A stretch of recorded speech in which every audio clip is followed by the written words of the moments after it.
He did not hate his opponents. He wanted the best for them. That's where I disagreed with Charlie. I hate my opponent, and I don't want the best for them. This is so fucking gross, man. What did she just say? She said choose love, not... Oh, fuck me, man. He is basically just fucking Charlie's corpse with his orange fucking chode. One eye hole at a time, his fucking gob. Trump is putting his fucking cock in the hole in Charlie Kirk's neck and plugging it over and over and over and over and over again with his fucking speech. There's a rumor, and I don't know if it's so or not, that Cuba, they don't have Tylenol because they don't have the money for Tylenol, and they have virtually no autism, okay? Tell me about that one. Tell me and there about are other that parts one. of the world where they don't have Tylenol, where they don't have autism. That tells you a lot. A lot.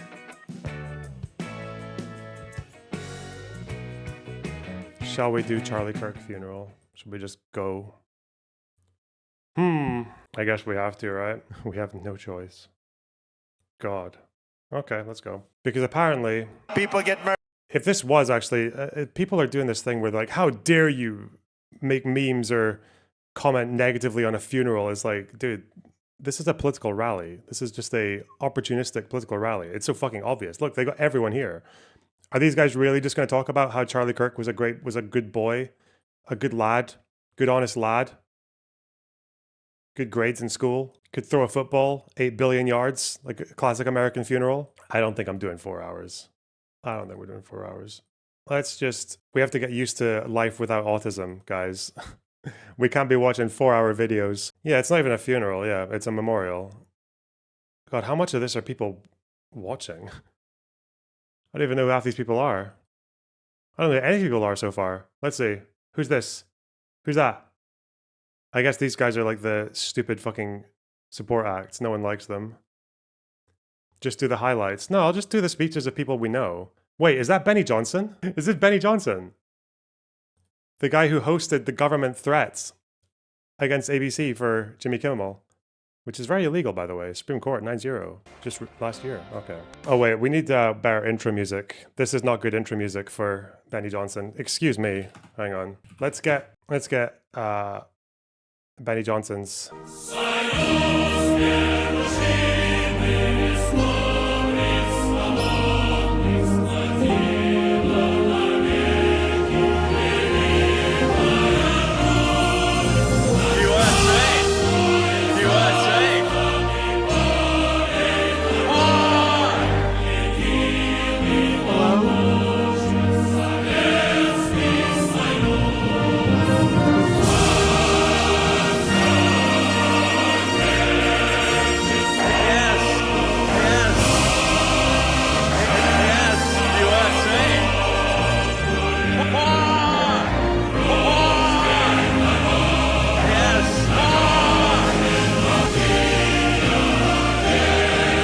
Okay. Tell us like it is, Benny. Fight for Charlie Kirk. Who feels the Holy Spirit in the house tonight? Yes. Who can feel that revival happening right now? How does it always work? What man intends for evil, God intends for good. Evil thought that there would be a funeral today. God has created a revival right here in this house right now. Charlie always had that revival energy, didn't he? When Charlie first met me, I was a degenerate loser. I'm still a loser, but Yes. I was addicted to alcohol. I had no wife, I had no kids, I had nothing going for me. After 10 years of work with Charlie Kirk, after his witnessing to my life, I have become a Christ-centered man. I am happily married to the woman of my dreams, sitting right there with our youngest son who just turned 8 today, 8 months. And he is wearing ducks for Charlie's beloved Oregon Ducks today. That's baby Whitaker in honor of Charlie. All of you had a Charlie moment in your life, didn't you? Raise your hand if Charlie Kirk centered you a little closer to Christ. Yes. Did Charlie... I had a Charlie moment. This is when I got closer to Christ, when Charlie gave us this moment. Such an unbelievable fool to believe that China actually has a democracy. Remember that? The fucking tanky cackle. We do appreciate that one. Help you achieve your American dream a little bit more. Did Charlie have that effect? Look at every single hand. Stand up. Say amen if Charlie Kirk had that effect on your life. Look at this. 100,000 Americans. Millions watching. No, not on that one. Whoops. I didn't mean to click that one. 100,000. Bomb I didn't them. mean that. Sorry. Whoa, stop doing it. Hey. I mean this one. USA. There we go. line, standing up and saying that is the revival spirit of Charlie Kirk's life. And that is the power of martyrdom. Because Charlie Kirk is a martyr in the true Christian tradition. If you take out a tyrant, his power goes away. You cut down a martyr, his power grows. And that's what we see. Time and time again, we're seeing it across this country.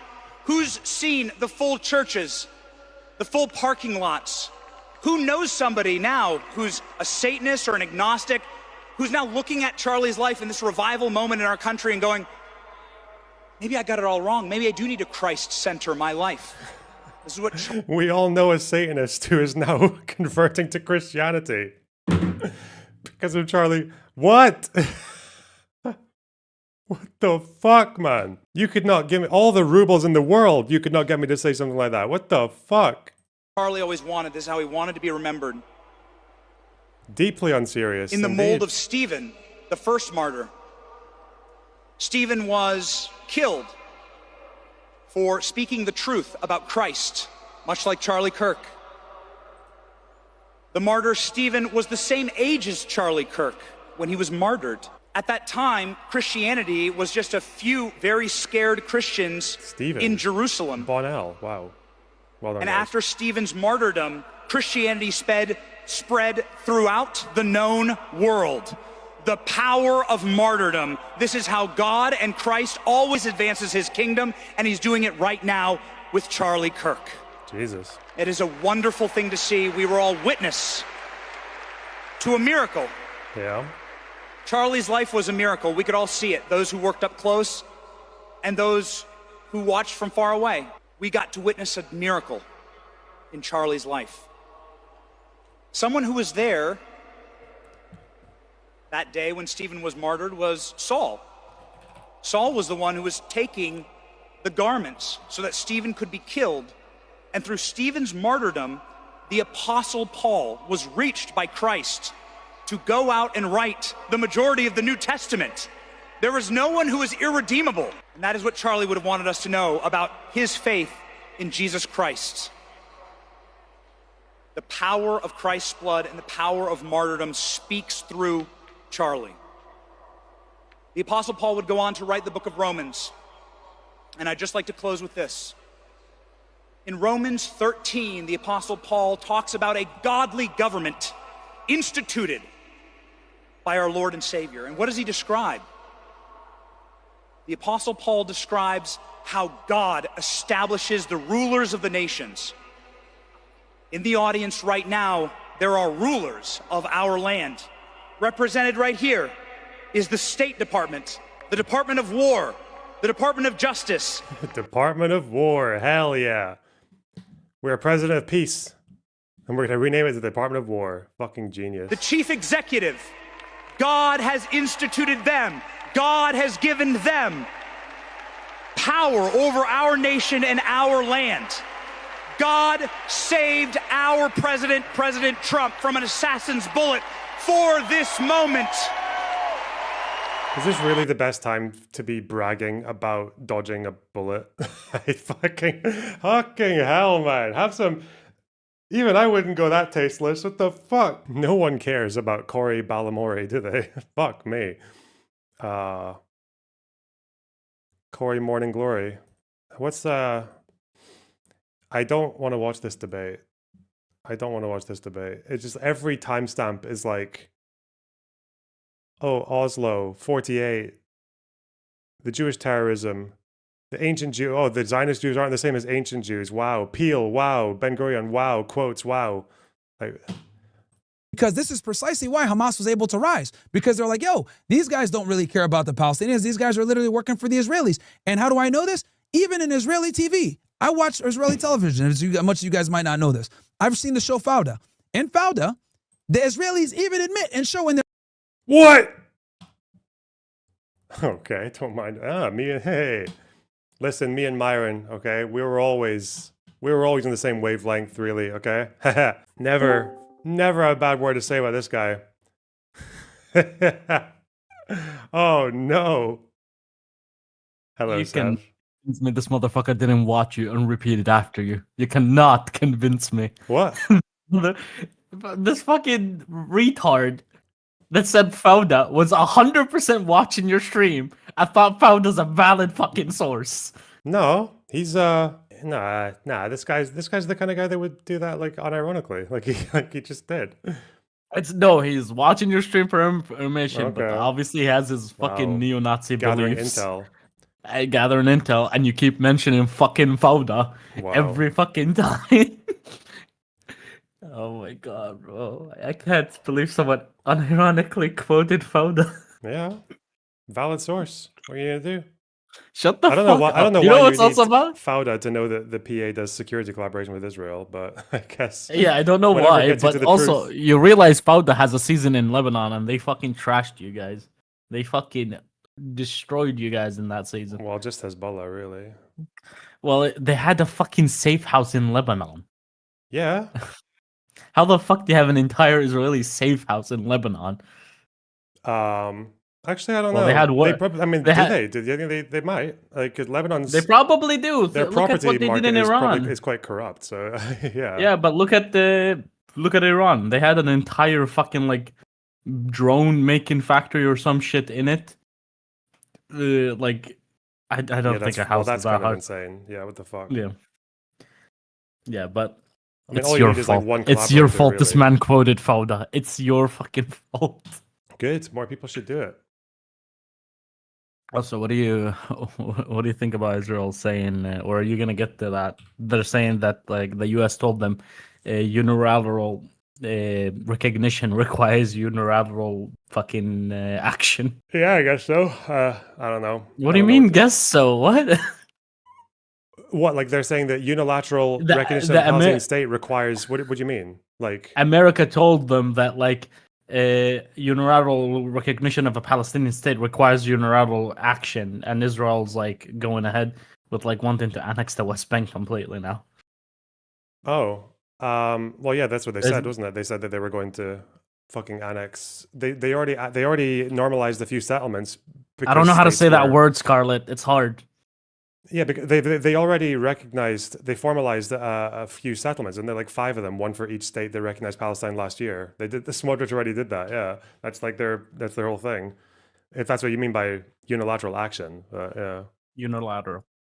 So I don't know. Like that word. I saw a poll. I don't know how authentic it is, but I saw a poll from the UK saying that most people don't actually want to recognize Palestine unless it's conditional, right? Like unless there's something attached to it. But I don't know. Like, I mean, these guys could have said demilitarized, right? Well, no, not even that. I don't think they probably all had different conditions, right?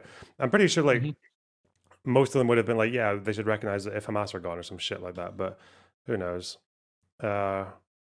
I did see a clip of Macron saying there's no Hamas in the West Bank, so maybe the fucking politicians just don't know shit either. Like maybe they're just all memeing on fucking TikTok or giving it minimal attention because it's a minimal issue to them mostly. Do you think they're playing the other side of the coin that Israeli politicians are?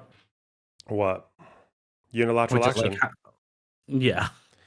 I mean, yeah, but like that would be justified if it were targeted in the right places. But doing it in a way that like they keep saying it's not for Hamas, but look at what Hamas are doing. They're literally fucking bouncing all over the place over it. Like, of course they think it's for them. They're the most popular group still, I think, across the entire Palestinian territory, West Bank and Gaza. So, well, every other group that pops up, Israel just murders off the fucking map. So yeah, and well, this is just going to make the PA look fucking useless, right? I don't know. Do you think we would have the same? Because I had this concern. Do you think Palestine would have the same issue if it was a demilitarized state as Lebanon? What do you mean? Like As if it in became a there's state, but it was demilitarized?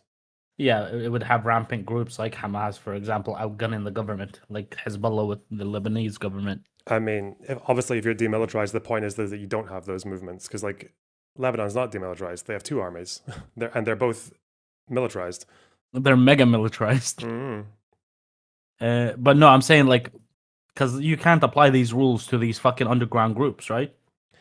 Well, the point is that in a demilitarized state, then the only armed issues you would be expected to have would be like insurgents, but nothing that can actually govern, nothing that can do law and order and control institutions, like that kind of thing, you know? Okay, do you You'd think have, it's like, above gangs. this? Do you think it's above this government to like completely annex the West Bank No, of and course just not. make it impossible for a Palestinian state? Yeah, I mean, they're already doing it, aren't they? They've already annexed parts. So, no, it's not. Well, they're annexed parts, but I'm talking about completely. No, I don't think they'll annex it. Well, no, if they annex it, they'll probably, like, they're not going to annex Ramallah anytime soon, right? Because they don't want to have anything to do with Ramallah or any of these places. I think they're going to annex, like, around the big areas. I actually disagree. I think they're pretty fine with Ramallah being taken over. I think there's two places that they really don't want to take over, which is Nablus and Jenin. Okay. Ramallah is like an economic zone. They would benefit from it. Yeah, but what do you think they're going to go in and, like, kick people out and send them to Jordan or something? No, I'm saying it's an economic zone, as in even if they You take the think people and Myron just was keep them confused residents, getting into a car and like not speaking to him the after fucking watching economy of that Ramallah would rider? actually just benefit Israel. So they're going to go back anything. to, like IDF presence in all of Area A. Probably. That's what Maybe. I'm saying. Yeah, that's quite scary. At that point, if they do that, what do you think it's like appropriate action from other countries? Anything that's any West Bank anything, you would just sanction it. Like, that's a start. Because here, listen, I took the more extreme approach. Someone said sanction. I said bomb it. Well, there'd be a lot of collateral. Obviously, yeah, of There'd be a lot course. Palestinian collateral. If you did Well, that. obviously, it's not a serious answer when I said bomb it, but like it's out of frustration that like. Bro, I wouldn't be against them putting fucking Area A in NATO. Like, you know, like if they're gonna do that, if the purpose is annexation and not like security and all that, then yeah, that's a completely different story. Yeah, that's insane. What if they are like, they do what like they did with Oslo? Basically, it's like, oh, a bunch of promises for the future, but they never really go ahead with it. It's like, oh, we're annexing the West Bank to make these people citizens, but then they have the same situation with East Jerusalem, where like the same 100,000 Palestinians are eligible every year. That's not feasible. It's not feasible for anyone, bro. You care so much about your fucking Jewish vulnerable demographic, but you want to make more people citizens. It's so fucking stupid. Yeah. No, that's what I'm saying. Like they're saying they're gonna do that, so states don't retaliate against them. Like European states don't retaliate against them with sanctions. Like they're like, oh, we're gonna make these people citizens, but they do the same situation they did with East Jerusalem, where they're like, oh, you have a pathway to citizenship, but it's literally practically impossible. You have to be 7 years stuck in the country. You can't leave the country, like, not for more than a month to have this process not fucked over. And it's the same 100,000 every fucking year. What's it called? Every year that are eligible for citizenship. Are they? Wait, who's saying they're going to annex and give them citizenship? Who's saying that? No, I'm saying, what if they say that in response to European states? They're not going to offer. They're not going to. They're going to. Not for what? Like, as far as I know, the places that they've annexed in the West Bank so far has been parts of Area C. Yeah, and people there are residents. Yeah, they're not. Well, but they're not. They're not annexing. Like, have they annexed any of Area B? That's a good question. Has any of Area B? I think if they haven't annexed the entirety of Area C, it's kind of hard to annex Area B. I mean, what's interesting is that they... Because Area B is like surrounded by Area C. Yeah, I don't think they have any interest in... Actually, I don't know, because they really don't like the PA. I don't know, man. I think it's just... What do you mean they don't like the PA? They don't like Palestinians, dog. Like, just flat out. It's gonna be... Yeah, it's just gonna be like a creeping thing. Unironically, I think... I don't think they actually have any end game. I think, but whatever they're doing is just gonna like inevitably lead to the fucking Mordecai Kedar fucking Emirates. This shit. Fuck Yeah. that. I think they're just gonna. I think they're just gonna. Anyone that eventually supports creep that on is a like, massive retard, and I support you getting. I would actually side with the tankies and say like abolish all of Israel. Then, like Yeah. if people support that fucking solution, if we get to that point, I would support like the tanky solution of abolishment of Israel. Well, at that rate, they're doing it to themselves because that's yeah, just like technically. fuck knows. If you get me to side with tankies, you are clearly on the wrong path. I do wonder. Yeah, I but mean, the thing that really worries me is that if Hamas gives up or is defeated, then I wonder if any shit that they do in the West Bank will just sort of fall out of the news cycle because it's just not. What is okay? Hold on. What is with the retard Israeli saying shocking? If you're going to make it impossible for Palestinians to live, yeah, I'm not gonna fucking support the state existing. You guys are just being retarded. You're like, hey, we're just nice people. No, fuck off. You're making it impossible for Palestinians to live. Shut the fuck up. And I'm getting a phone call. Okay. Enjoy the rest of your shit. All right, take care. Why is this channel on my feed? Why am I still clicking the subscribe button?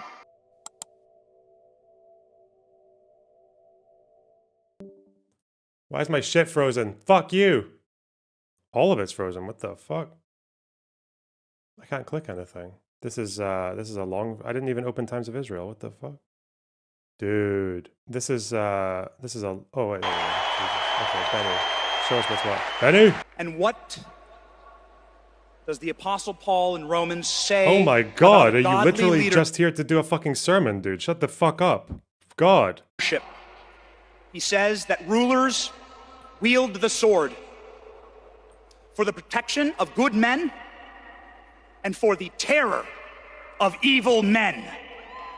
May we pray that our rulers here, rightfully instituted and given power by our God, wield the sword for the terror of evil men in our nation in Charlie's memory. That's interesting rhetoric. Okay. I want to live in a country where the evil are terrified and where the good and the faithful and the moral people of our nation can live in peace, debate in peace, disagree in peace, and start families in peace. And so we want to Who thank does this guy think he is? Fucking Samuel L. Jackson and shit. Like fucking hell. the administration for being here and carrying out that godly mission of wielding the sword against evil.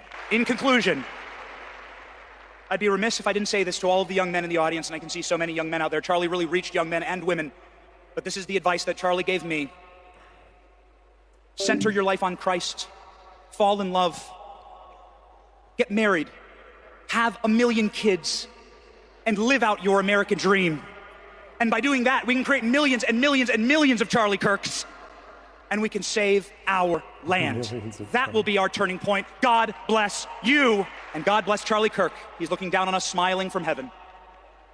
God bless you. Thank you. Well, at least that was quick. Fuck me. Please welcome to the stage Dr. Ben Carlson. Not to be an asshole, okay? But have they... Do you guys know what I'm thinking? Have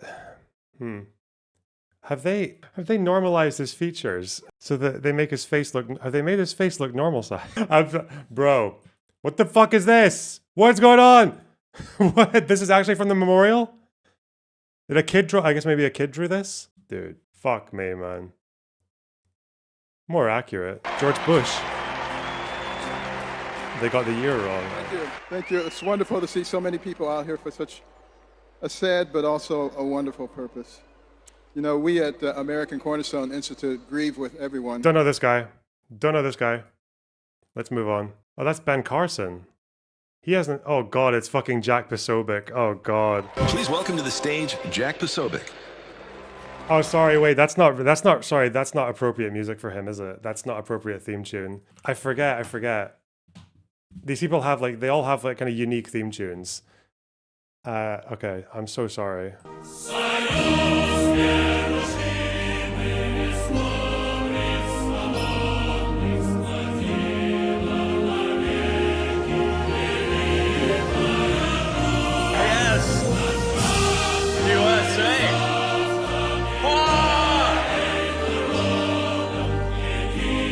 Okay, I'm sorry. Okay, let's go back. Okay. Charlie Kirk. This guy's like the ultimate example of someone who has devoted his entire fucking energy into presence, and it's just weird. It's just weird. He's just like, he's trying so hard to have an aura, and it's just not landing at all. God, you know, in music production, there was this thing where, especially metalheads would do this thing where they would just edit like every single note on the drums, bass, even guitar, so that everything would line up on a grid, like a metronome, so that it would just be like perfect, you know, nothing's ahead of the beat, nothing's behind. And you would hear, it sounded like there was just days of work thrown into it, but it wouldn't do anything for you. You know, it would just sound like bland. Like there was such a thing as over editing, like over perfecting. Like drum fills don't really sound natural when everything lands perfectly on the beat. It's usually better when things are a little bit ahead, so that it pulls you back in at the downbeat, the next bar. But yeah, he's like that, but for mewing. Kirk. Charlie Kirk was my friend. Charlie was my brother. And Charlie was my commanding officer. And we will never, ever let the left, the media, or the Democrats forget the name of Charlie Kirk. Bro, wouldn't it be funny if Dems just like in a month's time were soying out over the next like right-wing terror attack, and maybe we can actually start paying fucking attention to them when they happen this time, because they do actually happen quite often. And people are like, well, what about Charlie Kirk? And we'll just like, Dems will just be like, what? Who's that? I don't remember who that is. I don't remember that person. Because that's where, I don't know anything about that story. That's what fucking, because that's what Trump does. That's what Republicans do. You ask them about Melissa Horton, and they're just like, I don't know about all that one. What about the guy who attacked Josh Shapiro? Wait, what? I don't remember that. Wasn't he a pro-pally? I don't know. Why don't we just do that? Just fuck it, yeah. My commanding officer. God. The guy who's fucking just his entire day is just tweeting on 2 accounts. The Bible, we'll get there, hold on, we'll get there. The Bible tells us that on his last day, Moses climbed to the top of the mountain. Oh, this is actually one of my top searches for this. Top results is a fucking RGR. President Trump, the White House has done a lot in the wake of Charlie Kirk's death to honor his memory, such as lowering the White House's flag to half-mast, right? Yes, that is correct. Do you think that the White House should have done anything similar in the wake of Melissa Hortman's death? Who the fuck is that? A Democratic lawmaker who was murdered. Okay, that's a good reenactment, but I want to see what he actually said. Thank you. Do you think it would have been fitting to lower the flags to half-staff when Melissa Hortman, the Minnesota House Speaker, was gunned down by an assassin as well? I'm not familiar. The Minnesota House Speaker, a Democrat, who was... This is so much more effective, right? Because this is the fucking far left people are fucking, they're so stupid. They're not tactical. Even Democrats do this as well. Like regular Democrats. We were like, don't you think we should put half-mast for Charlie Kirk? And people were like, well, he said all these things about women, and the way he spoke about the black people, the black women calling them DEI picks, and calling Michelle Obama DEI. Somehow, I don't understand how that works. Like, she DEI'd her way into being Obama's wife. But no, fuck it. Just be like, what? Wait, what? Sorry, that's not really my territory, bro. It's not really, I haven't seen that one on my feed. assassinated this summer. Well, if the governor had asked me to do that, I would have done that. But the governor of Minnesota didn't ask me. I wouldn't have thought of that, but I would have if somebody had asked. Why wouldn't you have thought of it? People make requests for the lowering of flag, and oftentimes you have to say no because it would be a lot of lowering. The flag would never be up.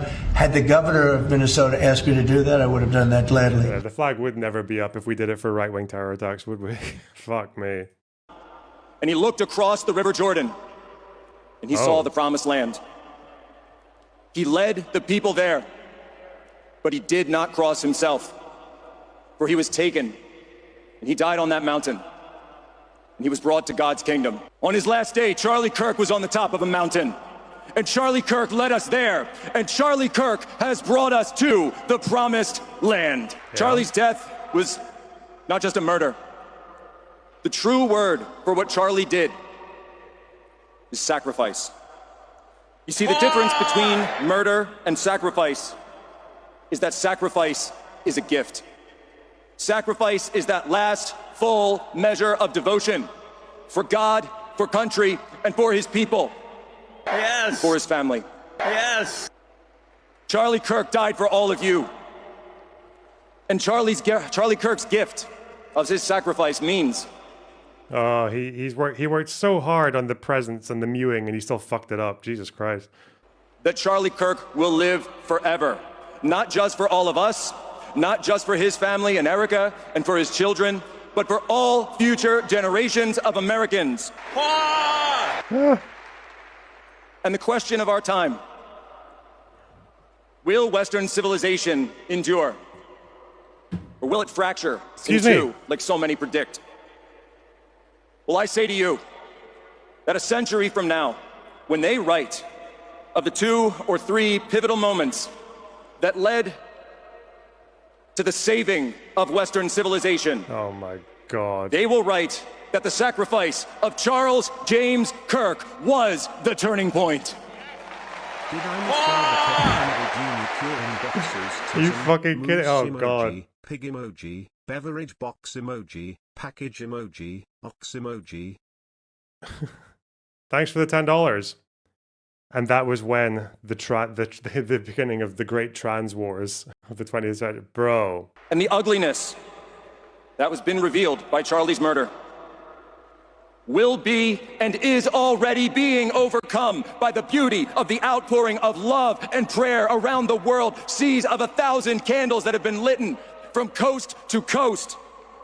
For Charlie's sacrifice for all of us, we will overcome their evil. Yes. And Charlie's sacrifice has given us all, and I see it. Litten is not a word. He's American. Don't worry. In your eyes, I see it in the eyes of every man, woman, and child who has come to me since this unspeakable evil happened. We have it now. Charlie gave it to us. He gave us that last bit of courage, that last bit of fight, that last bit of grit and resolve to say no more. We are done. We are done with all of it, and we will now stand and fight, because if you took Charlie Kirk off that line, then every single one of us will rise up, and we will replace that line, and we will be there, and we will remind them what they did for Charlie, what they did to Charlie, and we will never, ever let them forget the name Charlie Kirk. He's like a really fucking bad wrestling promo. Will endure. The United States of America will endure. For Charlie, we will continue the mission. For Charlie, we will end the evil disease that split us and took Charlie from us. And for Charlie, Turning Point USA will last forever. Yes. And we will come to find that in the final moment, that Western civilization was saved through Charlie's sacrifice in the only way possible. By returning the people to Almighty God. This fucking rosary, man. This guy is such a tool. Hath no man. He's like, I feel like every sentence the last 4 sentences have been final sentences. He's just doing climaxes. What are you, fucking Lord of the Rings? You're like the last Lord of the Rings film, extended version. How many fucking every fucking thing is an ending. He's done 4 endings now. What the fuck? In this, than he who laid down his life for his friends. Are you ready to continue the mission? Yes. Are you ready to fight back? Yes. And are you ready to put on the full armor of God and face the evil in high places and the spiritual warfare before us? Then put on the full armor of God. Do it now. Now is the time. This is the place. This is the turning point for Charlie. USA. Look, he's not over yet. He's like, and I'll tell you one more thing. It's fucking hell. Oh God, there's just something about him is just so fucking scuffed. I don't understand. God bless to all of you. He's like the equivalent of someone who has an argument with you and then they storm out, but then they barge back in 2 seconds later to have another last word. And they do it like 3 times. God bless to everyone, to Charlie's family, to all the families. And Charlie, till we meet again, brother. Excellent. Oh, theme tune. We need a good theme tune.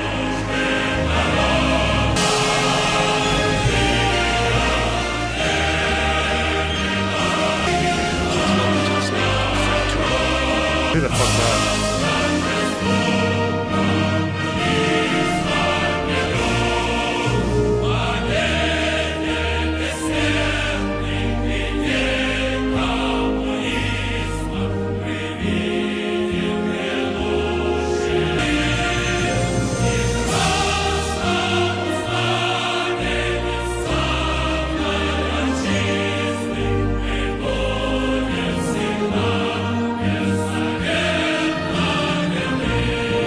kind of enjoying this with the background. I think it fits really well.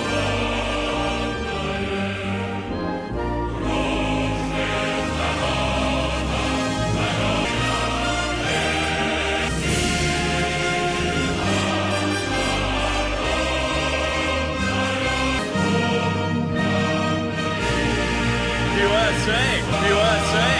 USA! Ah! Yes! Okay. Come on, come on. Who the fuck is this? Too many chin. Too much chin. No, where's your neck? Get a neck. And I'll maybe watch you. Oh, God. Oh, fuck. It's Stephen Miller. Oh, fuck. I don't even know what theme tune this guy needs. I don't think the Russian one is good enough for this guy. Oh, fuck. Okay, it's a bit corny. It's a bit corny. Ericka? Wait, what? Ericka's not here? What are you talking about, Ericka? What do you mean, definitely Ericka? Is this the song Ericka? What the fuck is the Ericka song? What? Oh, yeah, okay, gotcha, yeah. I know. Okay. Okay. Stephen Miller. Auf der einen blüht ein kleines Blümelein. Und das heißt Eis. Okay, well done. And hello, Turning Point. Hello, Patriots. Hello to our fearless president, Donald J. Trump. And hello to millions of Americans all across this land who are gathered in sadness and sorrow to mourn Charlie Kirk, but also to dedicate ourselves to finishing his mission and achieving victory in his name. If you guys want to do something within reason, okay? If you want to super chat $10 or above, then you can send me an image and I can put it on the screen to get some iconography for these speeches. We need more. We need more background within reason, within reason. No porn or anything. God damn it. Hack Jaring, that's the tier 1 sub. When will you cover the Swedish church election? Don't know.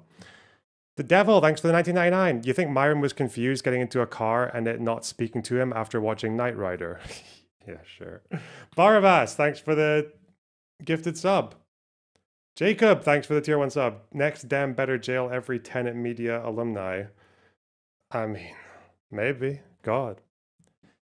Gerald Friedburn, thanks for the 9.99. It's funny, as Benny was ranting about the armor of God, I was thinking about that Nasheed, strong like the wind. I guess so. Yeah. David, thanks for the $10. No, we have not seen RFK curing autism yet. The day that Charlie died, the angels wept, but those tears have been turned into fire in our hearts. And that fire burns with a righteous fury that our enemies cannot comprehend or understand. When I see Ericka and her strength and her courage, I'm reminded of a famous expression. The storm whispers to the warrior that you cannot withstand my strength. And the warrior whispers back, I am the storm. Ericka is the storm. We are the storm. And our enemies cannot comprehend our strength, our determination, our resolve, our passion.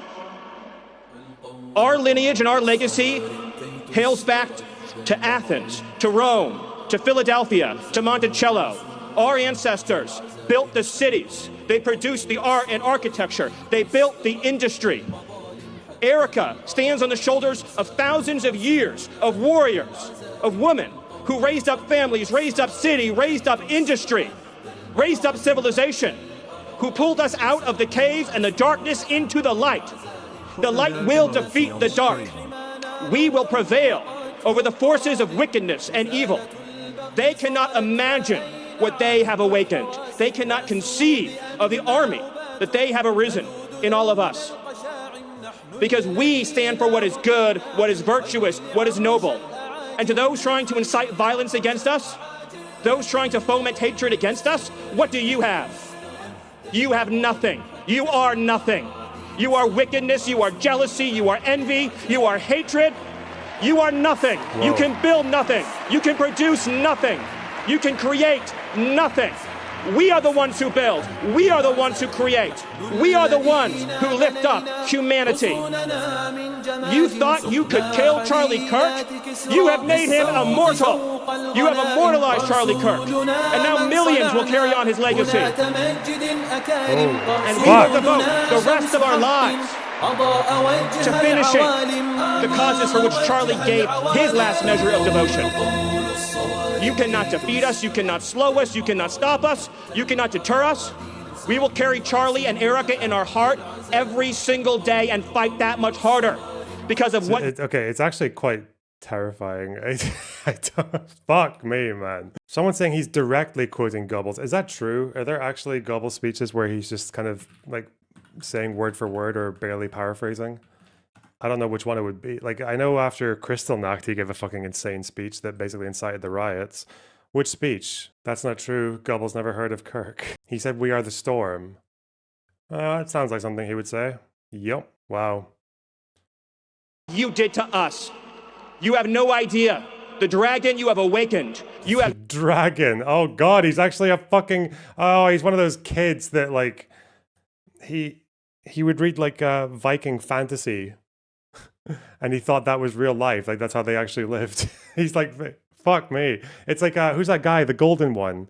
He had a massive bookcase full of, like, Viking fantasy novels. And you could tell that's how that's what he thought history was like. The funeral of Hearst Vessel and a storm is coming speech. Okay. Yeah, we'll maybe do some comparisons later. Do some original research that probably 1 billion people have already done. Fuck me. Ooh! Where's the thing? Okay, let's go.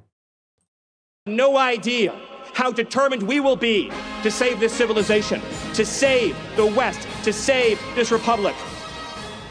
Because our children are strong, and our grandchildren will be strong, and our children's children's children will be strong. And what will you leave behind? Nothing. Nothing. To our enemies, you have nothing to give, you have nothing to offer, you have nothing to share, but bitterness. We have beauty, we have light, we have goodness, we have determination, we have vision, we have strength. We built the world that we inhabit now, generation by generation. And we will defend this world. We will defend goodness. We will defend light. We will defend virtue. You cannot terrify us. You cannot frighten us. You cannot threaten us. Because we are on the side of goodness. We are on the side of God. And to my friend Charlie, to my brother Charlie, I know you are looking at us right now. I know you're watching Ericka right now. I know you're watching your children right now. And I promise you, my friend, I promise you, my brother, we will prove worthy of your sacrifice. We will prove worthy of your time on earth. We will make you proud. We will finish the job. We will defeat the forces of darkness and evil, and we will stand every day for what is true, what is beautiful, what is good. And we will achieve victory for our children, for our families, for our civilization, and for every patriot who stands with us. God bless you. God bless Turning Point. God bless Ericka. God bless the Kirk family. God bless our heroes. And God bless the United States of America. Thank you. Okay. Okay. I can't even see where I put that one. Alright. That is fucking mental. Oh God. Give me a minute. I need a little break from that shit. Oh fuck. 1 minute. Fixing electricity. People, synagogue was hit in Dovev.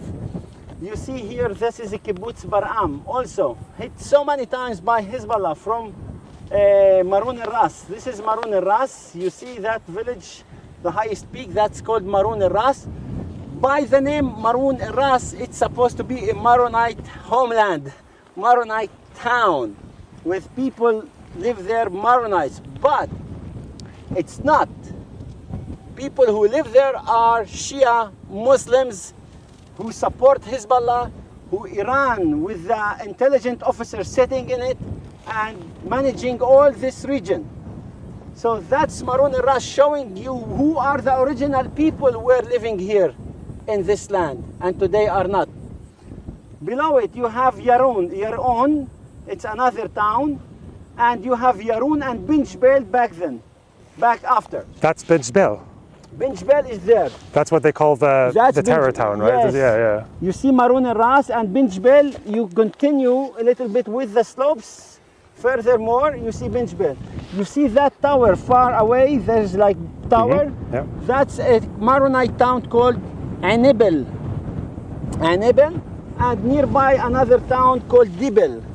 So there are 3 Maronite towns here in this region, Dibel, Anibel, and Ermesh, who are surrounded by a Shia Hezbollah stronghold that using them as a human shield, firing missiles from their towns toward North Israel communities, asking for response of IDF in order to destroy Christian homes and churches, of ballistic missiles to fire from nearby Anaya of St. Charbel in order to actually... Okay, pretty fucking nasty, dude.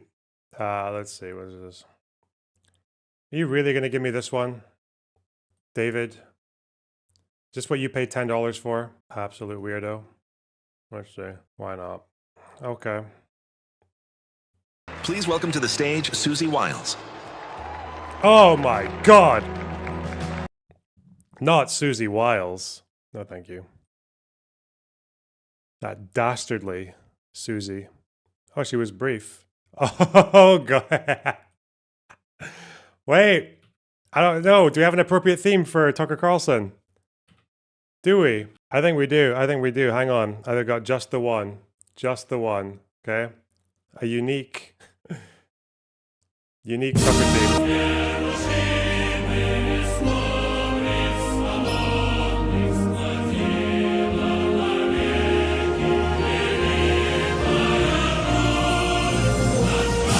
Unbelievable fool to believe that China actually has a democracy.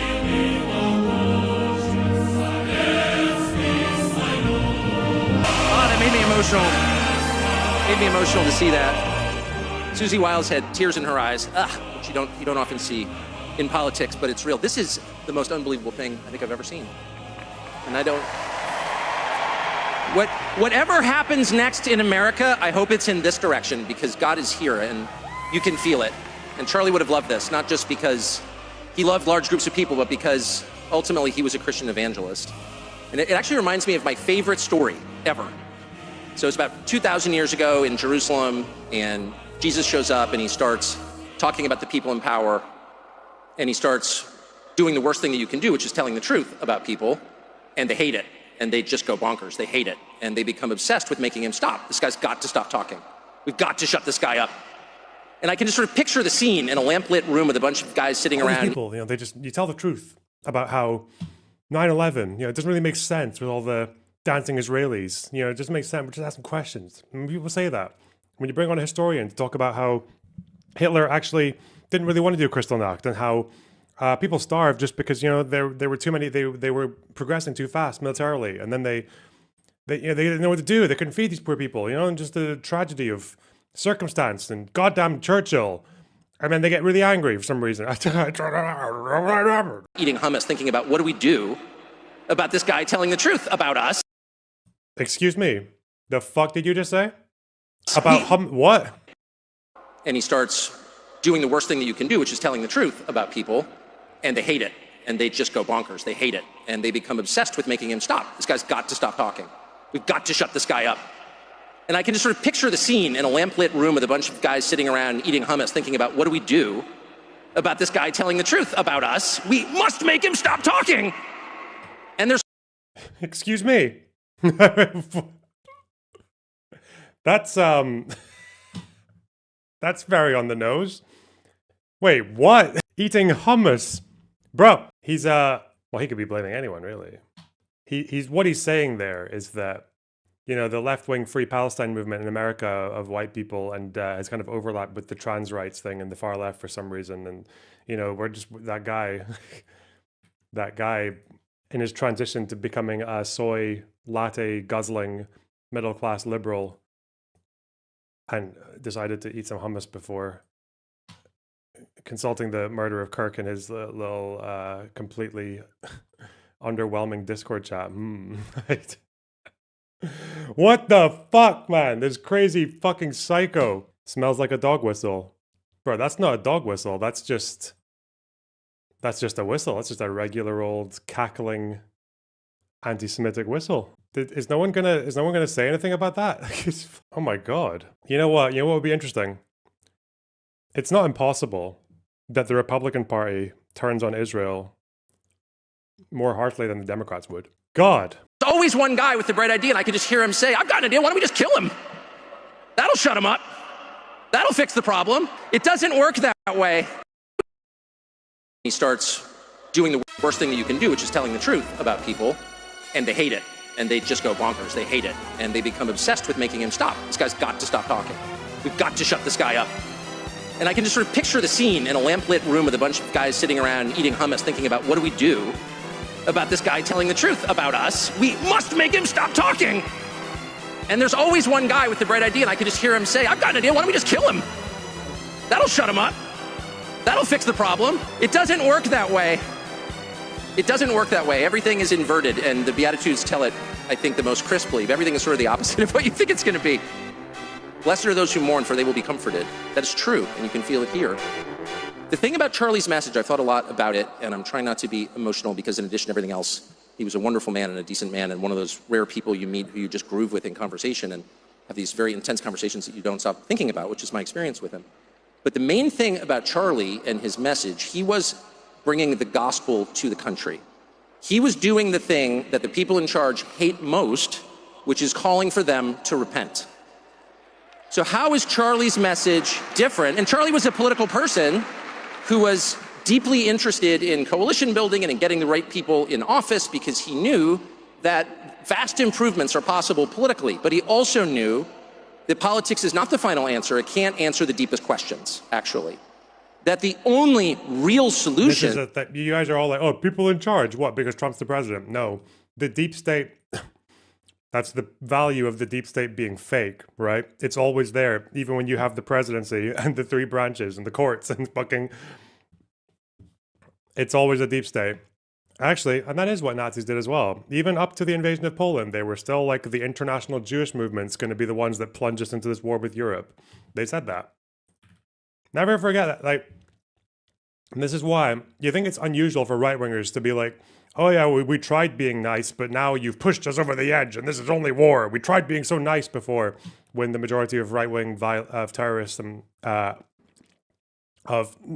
was from right-wingers already, right? When we were already smashing up the rhetoric far beyond anything any Democrats were doing. You know, we were doing all that before, but, you know, now we're going to say we tried to be nice and now this is your fault. It's always that there's the inversion of cause and effect, right? It's like, it's always, but people always do that, right? Bullies do that in fucking schools, right? Like a bully never really or rarely says like, oh, I'm going to fucking pick on that guy because, it makes me just funny. Yeah, fuck that guy. Yeah, no reason. There's like some kind of excuse usually, or like some kind of slight, or like, it's the same thing with Nazis going into Poland, right? Going into the war in World War II. They said that, yeah, we're doing this because you attacked us. You know, they fabricated a Polish attack on Germans, and then they also, in Hitler's speeches, even up until mid-war, but like with the Holocaust, they were saying like the Jews made us do this by bringing us into a war. Like they blamed the Jews for starting the Second World War. It's always like, we tried to be nice, like, but you just couldn't stop. You couldn't stop fucking with us. You know, they always do that. Even with the Holocaust, they did that. They said stuff like that. They'll never be like, yeah, we're just doing this for no reason. You know, it's always like some kind of like hatred or genocide or whatever else. Like it's always framed as an act of defense or an act of retaliation. Is Jesus. And the reason, it's really simple. Politics at its core is a process of critiquing other people and getting them to change. Christianity, the gospel message, the message of Jesus, begins with repentance. Christianity calls upon you to change. Our core prayer given to us by Jesus, the Lord's Prayer, demands that we forgive other people, but preceding that is a request for our forgiveness. In other words, forgive us our sins, meditate on what we've done wrong, how we've fallen short, and then it becomes possible to forgive other people. That is a call to change our hearts from Jesus. And that is the only way forward in this country. That is the only solution to where we all know we're going. And Charlie knew where we were going without that. And that is not a call for being politically passive. Of course not. I stood on many stages with Charlie calling for various people to be elected, particularly Donald Trump. And I'm proud of that. It's only an acknowledgement that what Charlie was really saying is that change begins, the only change that matters, when we repent of our sins. Me. A recognition that the real problem is me and how fallen I am. And that was the reason that Charlie was fearless at all times, truly fearless to his last moment. He was unafraid, he was not defensive, and there was no hate in his heart. Well, yeah, because he got hit so accurately that I guess he didn't even realize he got shot. Okay. I know that because I've got a little hate compartment in my heart, and I would often express that to Charlie about various people, and he would always say, that's a sad person, that's a broken person, that's a person who needs help, that's a person who needs Jesus. He said that in private because he meant it. So I guess I would just say this gathering and God's presence, God's very obvious presence in this room, the presence of Jesus, is a reminder of what we've known for 2,000 years, which is any attempt to extinguish the light causes it to burn brighter every single time. So as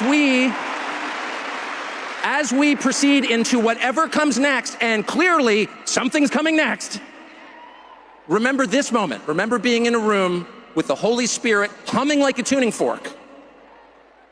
This is the way. Right here. This is the way. And that is what Charlie Kirk was saying underneath it all. Thank you, and God bless. Where do we go next? Tulsi Gabbard. Queen. Definitely worthy of a unique theme tune that really captures her approach. That really captures her political identity.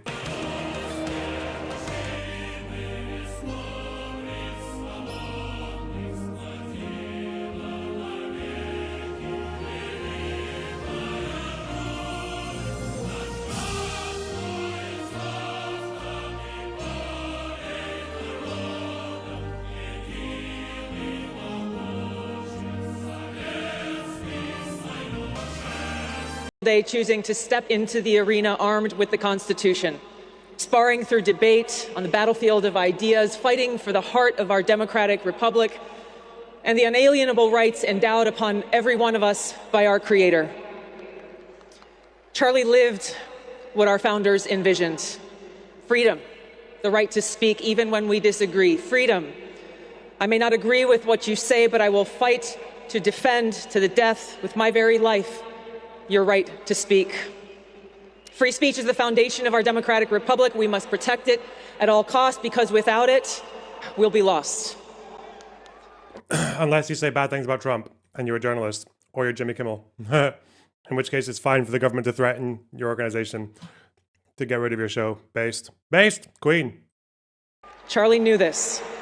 He lived it. Charlie stood in the arena armed with superior arguments, with truth, reason, propelled and motivated by his love for God, his love for others, his love for our great nation.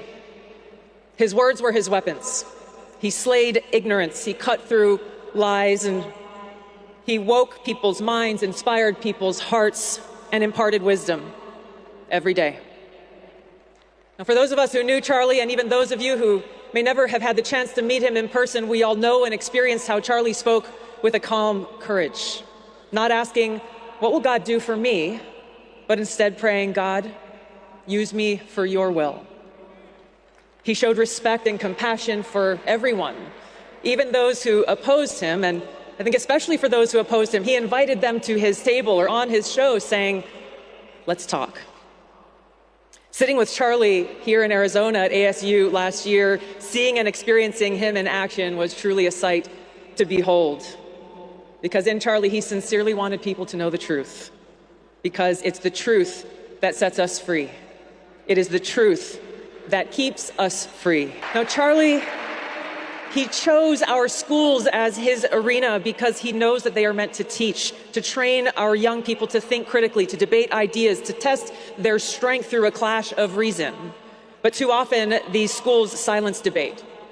saying words are violence and dissenting voices are hushed, and those who speak of God, those who speak the same guys who think that you're trying to get fucking Trump killed because you call him a fascist, yeah? The same people who say that. Words are violence. These guys are the ultimate words are violence motherfuckers. They heard Biden in a private meeting talking about how we need to put Trump in the bullseye and thought it was incitement. God, they're such fucking babies, man. The worst thing about it is, like, I do genuinely believe they will jail people for, like, criticism of the Republican Party and still claim to love the First Amendment. They'll violate the Constitution while pretending to love it. It's so fucking bizarre, man. Truth, simple objective truths, like there are only two genders in these schools. They are told you have no voice. Oh, God. Charlie chose this arena to take these people head on, to challenge these institutions, these students and faculty, encouraging them to come, to speak honestly, bring your ideas, debate loudly, and think critically. And Charlie did this so well. He was winning, so much winning, so many college students. So many college students mauled in TikTok clips. So that the forces of darkness, hate, and evil were threatened by him and tried to silence him. Jeez. History shows this dark pattern that when ideas cannot withstand scrutiny, whether it's the ideology of so-called religious fanatics or political fanatics, their defenders, terrified that their weak ideas will be exposed for what they are, turn to intimidation, censorship, and violence. They kill and terrorize their opponents, hoping to silence them. But in this evil that we have experienced, that Charlie faced, their flawed ideology is exposed. Because by trying to silence Charlie, his voice is now louder than ever. What is this? This is apparently Stephen Miller's little fucking plagiarism. So much winning. Big winning. Winning bigly. So our dead comrade Hurst Vessel wrote, "We are fulfilling his prophecy. Others may lie, slander, and pour their scorn on us. Their political days are numbered." Ericka is the storm. We are the storm. Oh, God. And our enemies cannot comprehend our strength, our determination, our resolve, our passion. Our lineage and our legacy hails back to Athens, to Rome, to Philadelphia, to Monticello. Our ancestors built the cities. They produced the art and architecture. They built the industry. Ericka stands on the shoulders of thousands of years of warriors, of women who raised up families, raised up city, raised up industry, raised up civilization. Oh, God. Who pulled us out of the caves and the darkness into the light. The light will defeat the dark. We will prevail over the forces of wickedness and evil. They cannot imagine what they have awakened. 101 Dalmatians villain on screen for Tulsi. What, Cruella de Vil? Thanks for 20 Canadian. Appreciate that. I would like more permanent things to stick up, but that's a good idea. That's fine. They cannot conceive of the army that they have arisen in all of us. Because we stand for what is good, what is virtuous, what is noble. And to those trying to incite violence against us, those trying to foment hatred against us, what do you have? You have nothing.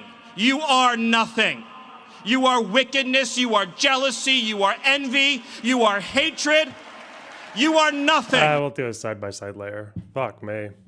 Fuck me. His message is more powerful and impactful than ever. The truths that he spoke have spread hundredfold.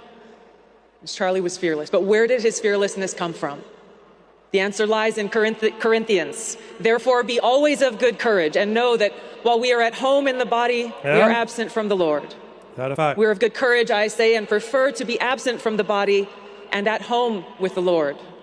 Therefore, we have as our ambition, whether at home or absent, to be pleasing to him. So our call to action is now. Every one of us needs to be a warrior like Charlie, to take shelter in God, to draw strength and fearlessness from the Lord who sits within every one of our hearts, to stand together, continue the mission that Charlie dedicated his life to sharpen our weapons of truth, common sense, and reason, to train, to study, learn, and to speak, exercise our God-given right to speak, and carry that torch that shines brightly because of God's love. So right now, if you feel afraid, or lost, confused, not sure exactly what to do, don't be. God says, don't be afraid. I am with you. I will strengthen you and help you. And he is with us. He sits within every one of our hearts, just waiting for us to choose him. To say, as Charlie did, God, use me for your will. To say, God, my life is yours. I am yours. My heart is yours. Let me serve you. Now is the time for us to step into the arena and to stand as warriors for freedom and truth and fight. I don't believe half of these people give a fuck about God. I just don't believe it. I don't believe it. She was a Democrat. She ran in the DNC in what, like 5 years ago? It was a bit longer. No, it was 5 years ago. Yeah, I don't think these people give a fuck. It just sounds so ham-fisted. May God bless you all. We love you, Charlie. May God bless this great nation. Thank you. Ooh. Who's next? Who's next?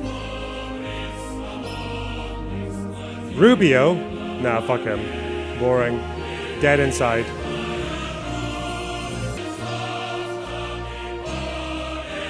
Hegseth? Do I really give a fuck about Hegseth? Hegseth's a fucking clown. No. Can't be fucked. We're gonna hear a lot of warriors though.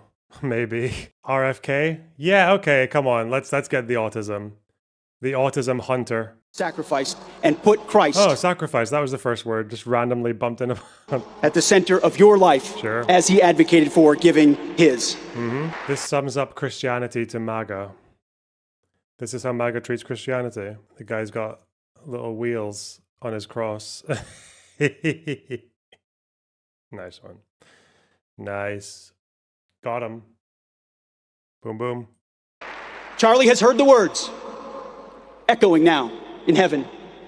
Well done, good and faithful servant.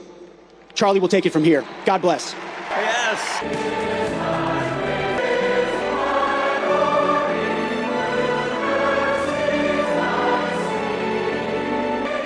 Please welcome to the stage Secretary Robert F. Kennedy Jr. Hey, hide your autism. Hide your autism. Put it under the sink. Secure your autism. This man will get you. Charlie's overarching passion was his Christianity and his devotion to his God. He believed what St. Francis taught us almost 1,000 years ago, that we should strive to live our lives in perfect imitation of Christ. We should turn every day and every moment and every interaction into a prayer. And Charlie understood the great paradox that it's only by surrender to God that God's power can flow into our lives and make us effective human beings. Christ died at 33 years old, but he changed the trajectory of history. Charlie died at 31 years old, but because he had surrendered, he also now has changed the trajectory of history. Charlie's other passion was free speech. He understood that the free flow of information was the soil, the water, the sunlight for democracy. He understood democracy's great advantage was that our policies were formed by ideas that had triumphed in a marketplace of debate and conversation. He thought that conversation was the only way to heal our country. And this was particularly important during a technological age when we are all hooked into social algorithms that are hacked into the reptilian cores of our brain. And what? They're doing what? Whoa, he's off script there. What the fuck? I feel like I've just woken up in I'm on the couch and it's 10 years ago. And there are 8 people playing very fucking shitty guitars. It stinks of weed and there's like the last guy awake. What the fuck? What did I just... Hang on, what's the thing? I feel like I'm listening to this guy. Have a good night, It's this guy. He's the one who's telling you about the reptilians in your brain. Have a good night, Where's You're saying night? See you like well last night? Aye. Did you have a good night? Aye. Right. I'm just going to text him anyway. Where's the one where he's talking about fucking the system and shit? You know, it's like 5 in the morning, and you're just waiting for a taxi. You're Autism like, Speaks puzzle piece next to the nerd face. oh god! And there's like some guy who's just decided to sit next to you, with chewing his fucking cheeks out of his mouth, and he's like yapping to you about how the system's fucking us. I can't remember. Fuck. Whatever. Reptilian brain One more stem time. autism brought to you by Geico.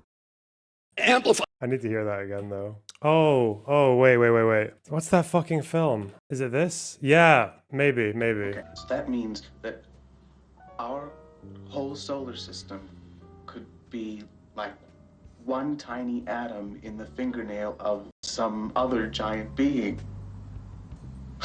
Oh, this is too much. That means that one tiny atom in my fingernail could be one little tiny universe. That's the reaction he's expecting. He's expecting people to like cry and touch their head. Fuck. Way to heal our country. And this was important, particularly important during a technological age when we are all hooked into social algorithms that are hacked into the reptilian cores of our brain and amplify our impulses for tribalism and for division. He felt that the only way to overcome that biological impulse was with a spiritual fire and with developing community, and the only way to develop community was through conversation. This guy's going to tell you. This guy's going to tell you which vaccines are safe and which ones aren't. Oh fuck! This guy's interpreting the medical research. He knows what's what.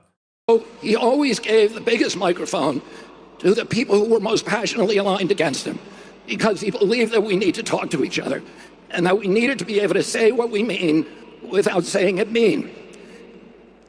A few years ago, my brother David died, and I asked my mother, does the hole that they leave in you when they die, does it ever get any smaller? And she said to me, it never gets any smaller. But our job is to grow ourselves bigger around the hole.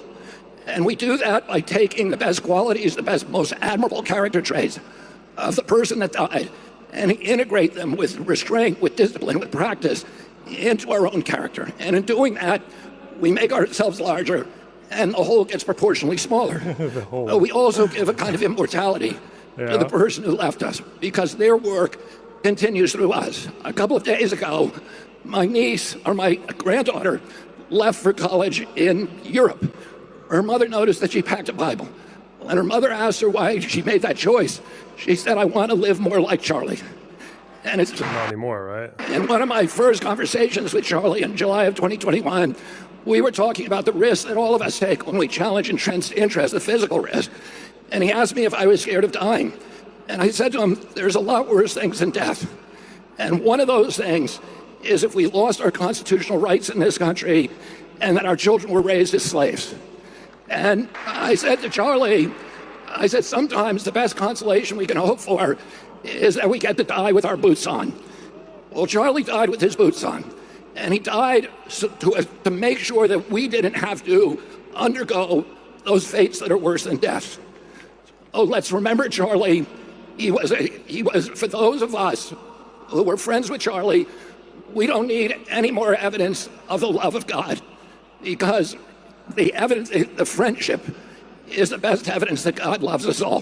Thank you and God bless you. Who's next? Oh, there he is, the boy, the big man. But last week, when I received ready to condemn all the violence of the transgender Democrats. Word that Charlie, who was like a little brother to me, had been assassinated, I was truly devastated. We all were. Oh, God. And we're here today to celebrate the way he lived his life. Wait. And to remember. He has a theme tune. He has a theme tune. He has a theme tune. Don't forget the theme tune. He's a particularly catered one. Very unique one.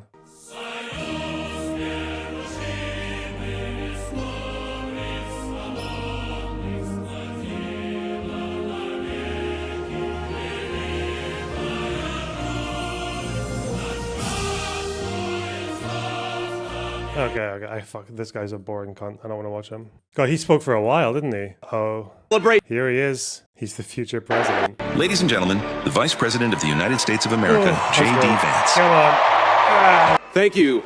Thank you all so much. USA. I can't help but think that they tried to silence my friend Charlie Kirk. They tried to silence our dear friend Charlie Kirk. And tonight, we speak with Charlie and for Charlie louder than ever.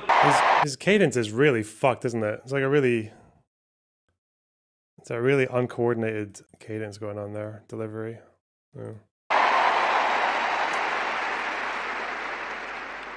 The evil murderer who took Charlie from us expected us to have a funeral today, and instead, my friends, we have had a revival in celebration of Charlie Kirk and of his Lord Jesus Christ. We gather here in this stadium in the hot Arizona sun, shielded in a great shining city our fathers raised out of the desert.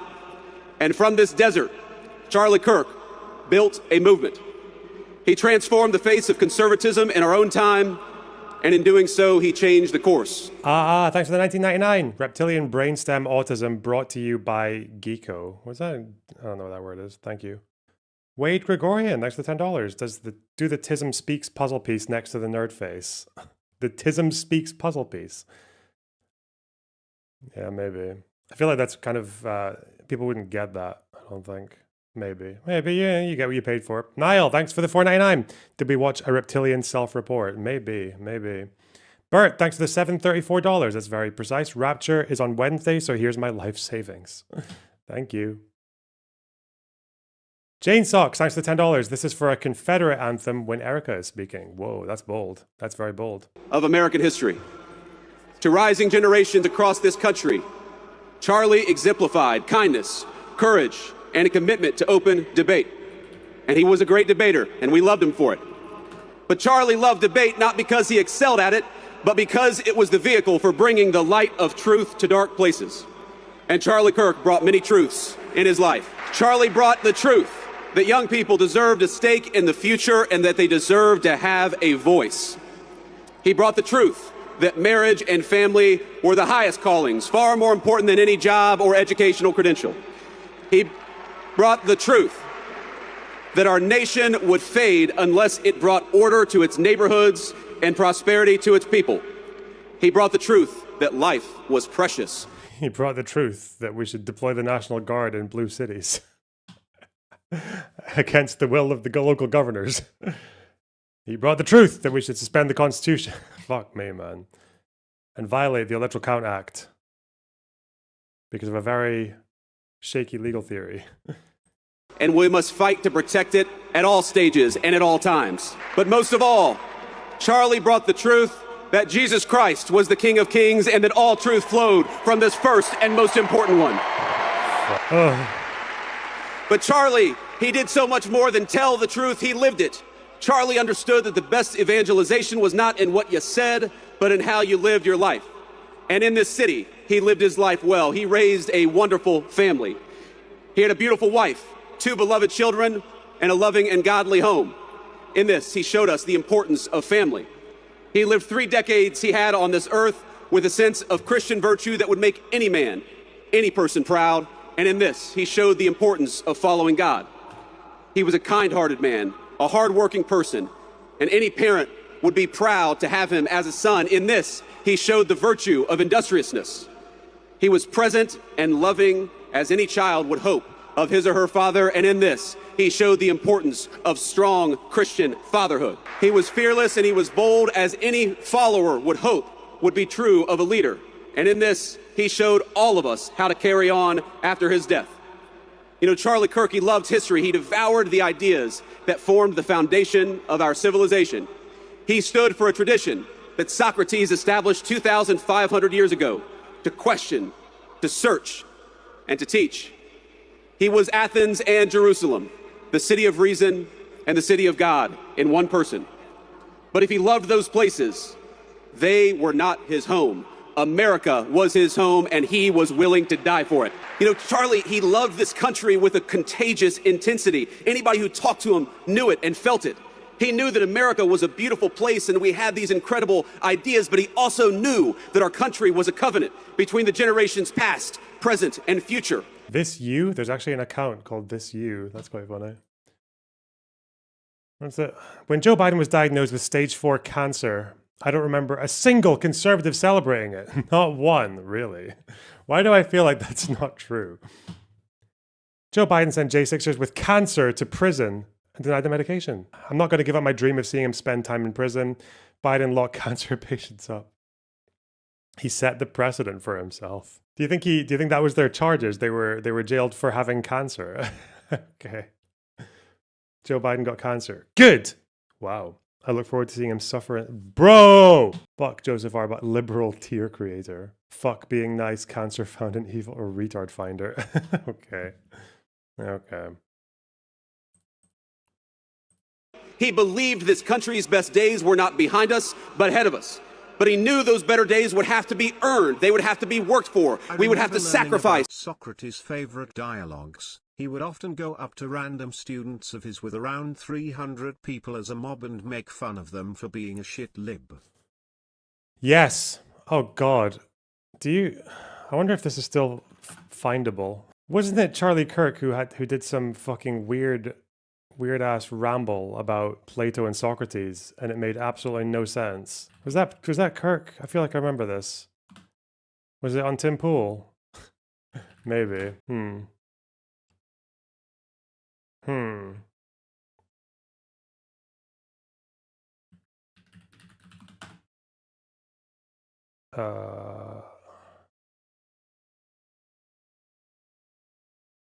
Did I tweet about it, or let's see.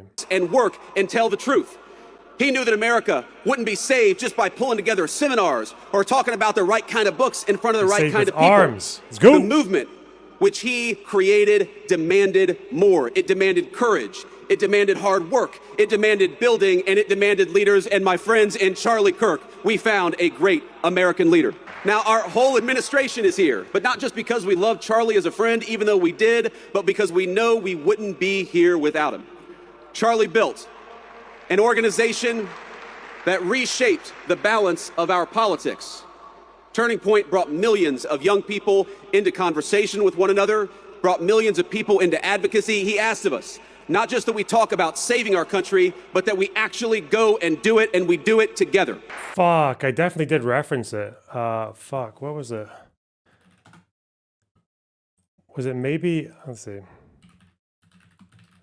Charlie Kirk. I need the search filter though, because it's years ago. Years and years ago. Filters. You can't search filter for way past. Whatever. But even as Charlie built on a grand scale, his greatness was never only in his ambition. It was measured in the everyday moments as well, in the way that he treated ordinary people each and every single day.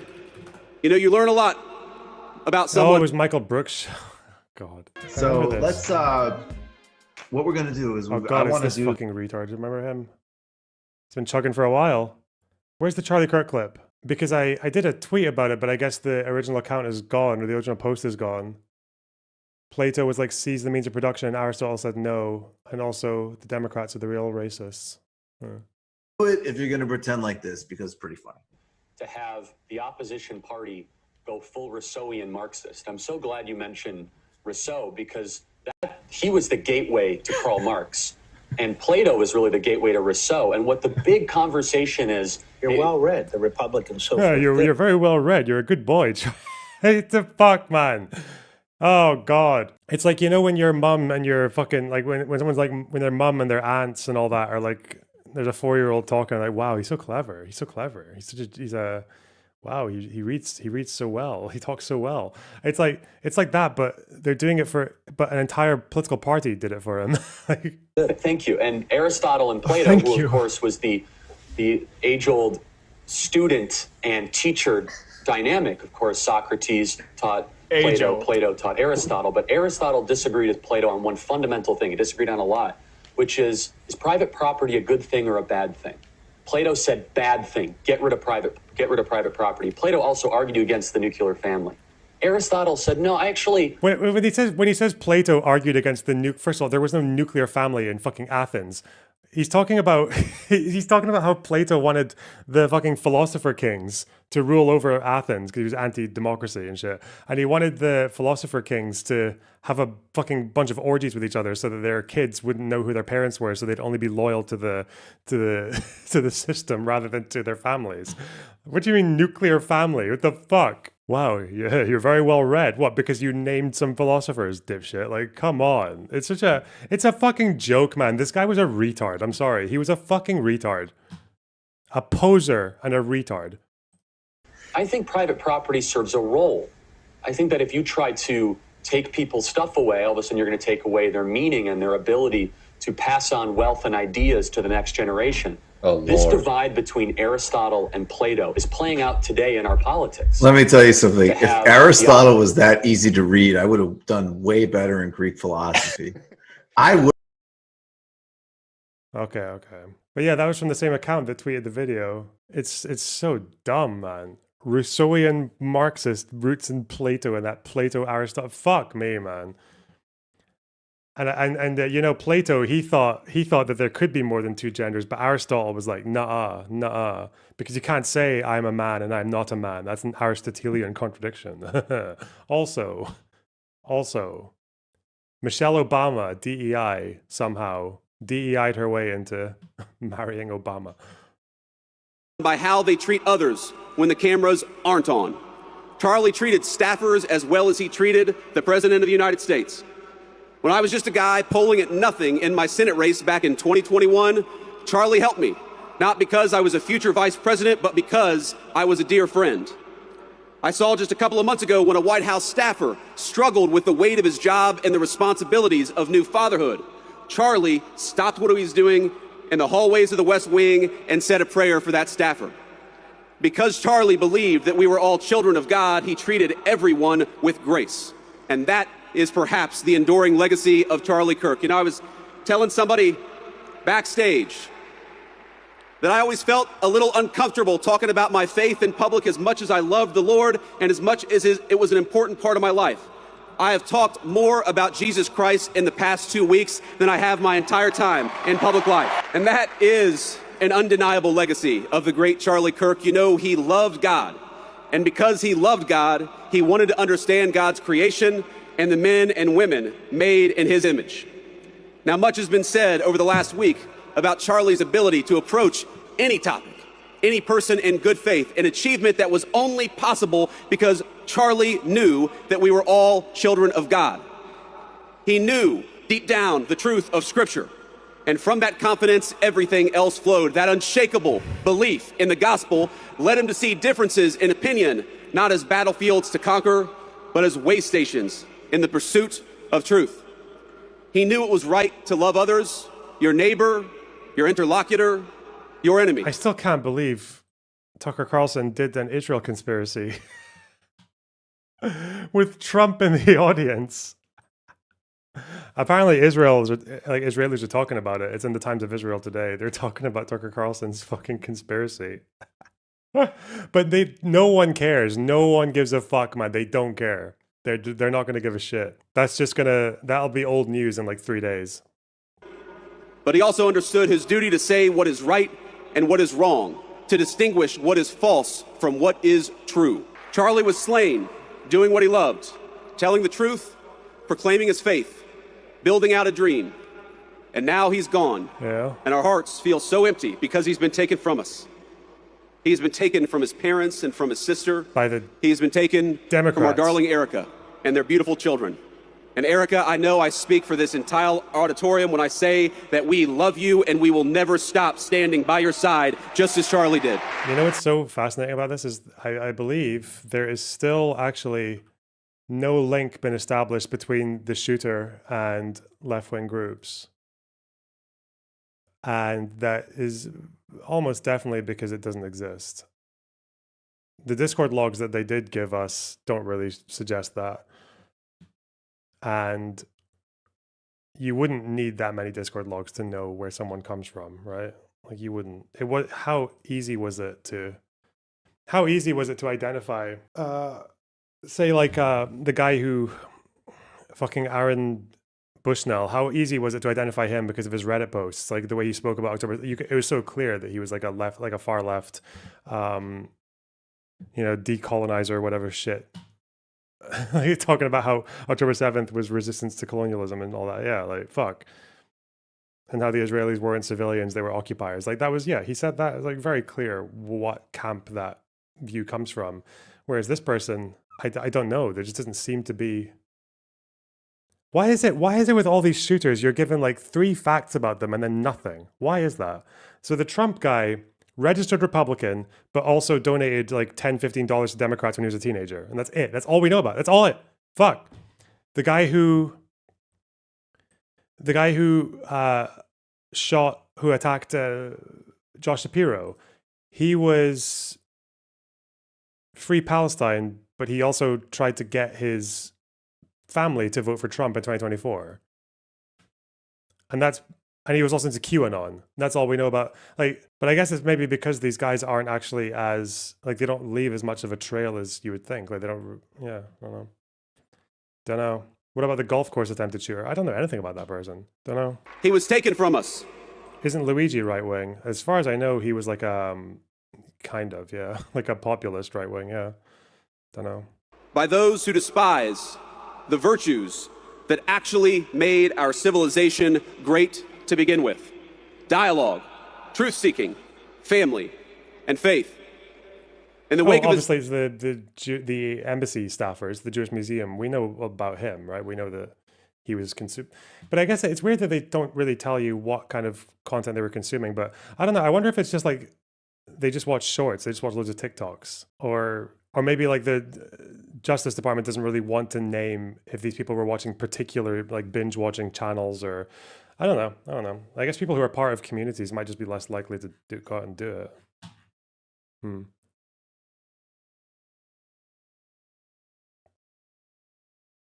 death, we have seen some of the very worst parts of humanity. We have watched people slander him. We have watched people justify his murder and celebrate his death. I know that this makes you angry just as it has made me angry. But it is easy in these moments to see only the worst of our fellow man. Do you think we're too quick to put these people in categories online? Maybe it's more complicated than that. Yeah, most people who consume politics online, even if they consume alt media politics online, are not like dedicated stream viewers. I think most people watch maybe like an hour or less of YouTube or TikTok or whatever a day, and they might not particularly identify with any creator. Like the idea of someone being like a DGGer or a Vosh fan or a fucking Hassan fan, like I feel like these people, even in the online politics space, even for their ideological camps, I think they're quite minimal. Yeah, maybe, I don't know. Like I know quite a few people in not that many, but I know a couple of people in real life who like I used to be closer friends with, and like I still talk to them every now and then. And a lot, like there are a couple of people I know who have gotten like really into the Free Palestine stuff. So when I was asking them like where they got that kind of stuff from, that kind of content, because there was all the same talking points. One of them was like, it was just from Instagram, right? Like they got it from Instagram because that's where they are generally posting stuff. Like they didn't really know any of the creators in like my sphere. They didn't even know that I was doing content, you know? And that was an old friend. You got called a Voshite in Peace Corps Discord. Yeah, that's because people in Discord communities are fucking retards and they will just do anything. Like if there's someone people don't like in a Discord, they are so quick to just shoehorn them into like a Vosh or a DGG. Yeah, it's really annoying. Yeah, but that's just like typical Reddit mod behavior. Yeah. But I guess if you become like people who become shooters, just it seems to be the more common theme in them is that they are kind of lost, which makes sense. Like they don't seem to have a solid ideological, unless they're like a fucking great replacement person. Those guys have quite a high number of shooters compared to the other ones. But yeah, like the space that we're in online is it's remarkably small in the grand scheme of things. I found myself wishing that I could pick up the phone and talk to my friend and ask him for his advice and his counsel, to ask him how to respond to such hate and the souls from which that hate springs. But I can't call my friend because he was murdered for speaking the truth. I can only guess at what he might say and what he would encourage me to do. And here's what I think. I think he would encourage me to be honest that evil still walks among us. Not to ignore it for the sake of a fake... Hutch doesn't want to stream for us anymore, so I'm going to watch you instead. Is that a joke? Is he just taking like 2 days off, or is he actually... Did Hutch say something? No, he's still kicking around. Whatever. Kumbaya moment, but to address it head on and honestly as the sickness that it is. Fuck me, God.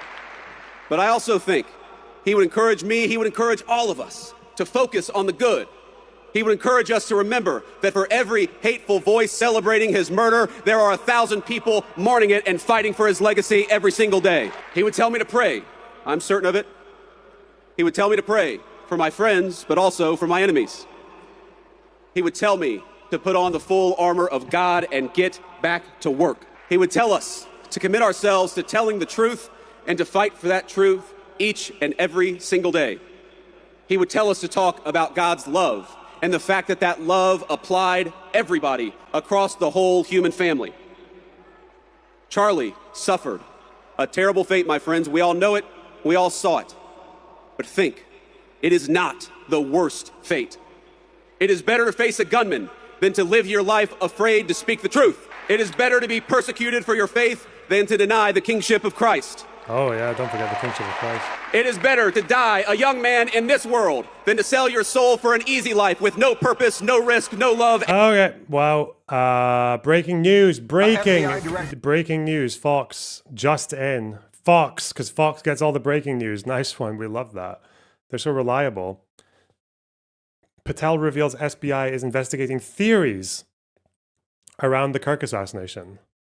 What do you mean theories, dude? He got shot and died. What? Can I get a job? FBI. FBI Director Kash Patel saying that his agency is investigating all kinds of leads in the assassination of Charlie Kirk. He wrote this on X in part. We are meticulously investigating theories and questions, including the location from where the shot was taken, the possibility of accomplices, the text message confession, and We've been alerted to some new intelligence. Leaked accidentally, perhaps, in Tucker Carlson's memorial speech. related conversations, Discord chats, the angle of the shot and bullet impact, how the weapon was transported, hand gestures. That's not breaking. They literally tweeted yesterday. Fuck you. This is a 3-minute ago upload on Fox News. It says breaking, okay? I do not get my news from Twitter. I wait till it's verified by fair and balanced outlets. Thank you. Observed as potential signals near Charlie at the time of his assassination, and visitors to the alleged shooter's residence in the hours and days leading up to September 10, 2025. Trey Gowdy's here. Trey, there's a lot in there. I mean, a lot. Yeah. Wow. Well, he's right down to the people who rang or knocked the door. Go ahead. Well, he's trying to do three things, at least three things here. Number one, death is different, Bill. I mean, you have to be meticulous, if not perfect, in a fucking Jedward. What? What's going on there? It's Jedward. Remember the Irish boys? The tragic conjoined twins. Wait, what? No? Jedward. It's Jedward. What? Why Take is... a screen cap of your camera, mirror it, and put it on the other side. Why is fucking Oasis here on their... Why is Oasis on their Instagram? What? Yeah, it's Jedward. You see it? Inescapable. Not get around that. capital case. So every conceivable... Thank you for the $10, Wade. No, I am not doing that. No. I am not mirroring my cat. That's fucking disgusting. I'm so sorry. I'm so sorry, but thanks for the $10. I'm sorry. I said within reason, okay? That's going to be weird because it's a screen cap.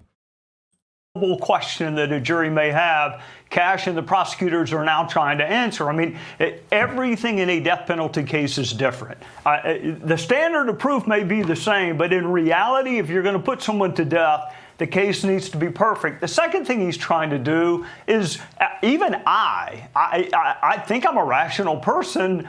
I struggle with whether or not anyone knew that he was planning on doing this before he did it. So Cash is also investigating people who may have aided and abetted or accomplices. And the third thing he's trying to do... They are so desperate. They're so desperate to keep fucking sustaining for as long as possible this stupid trans fucking terror cell theory.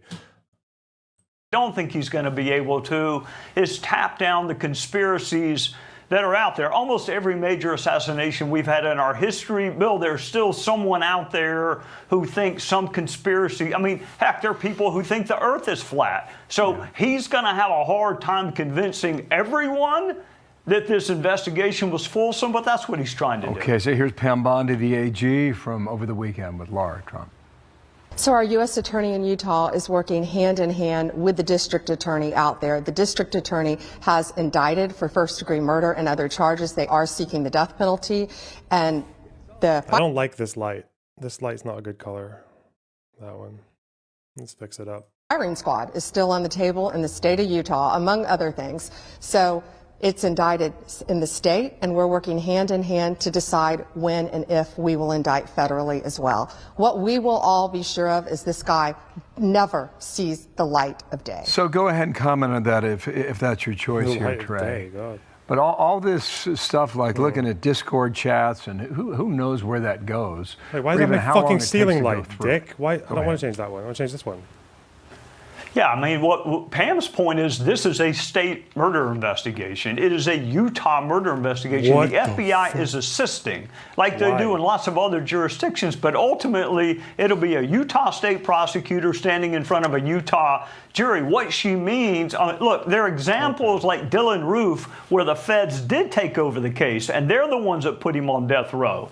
But the jurisdiction for murder almost always lies in state court, which is why the FBI and the U.S. Attorney are helping, but they're not the lead agencies. That just looks like fucking Northern Lights in a not good way. Does it? It's maybe kind of cute. What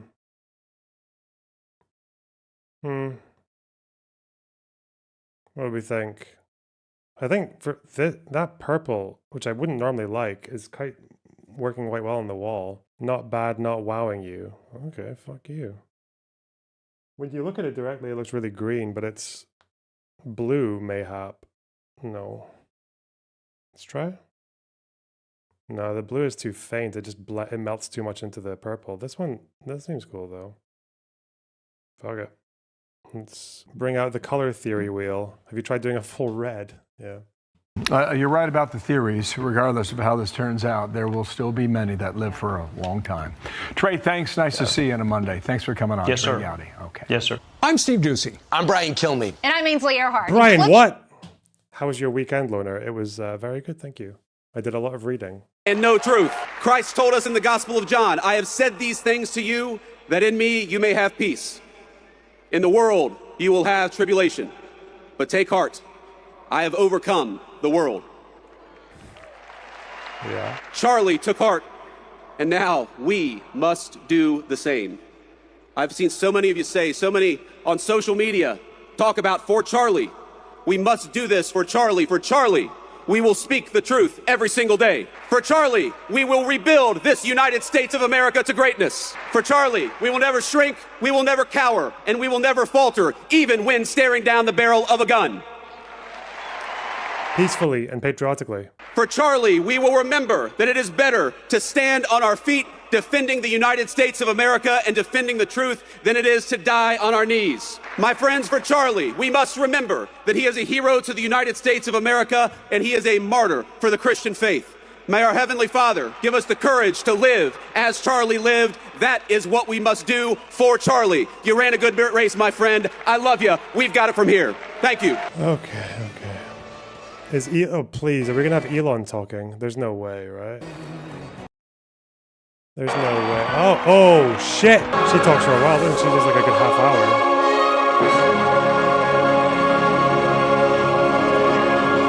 Please give a warm welcome to Mrs. Ericka Kirk. Do I want to watch this? I don't know if I want to watch The Sad Widow, even though she is very much politicizing the fuck out of I don't.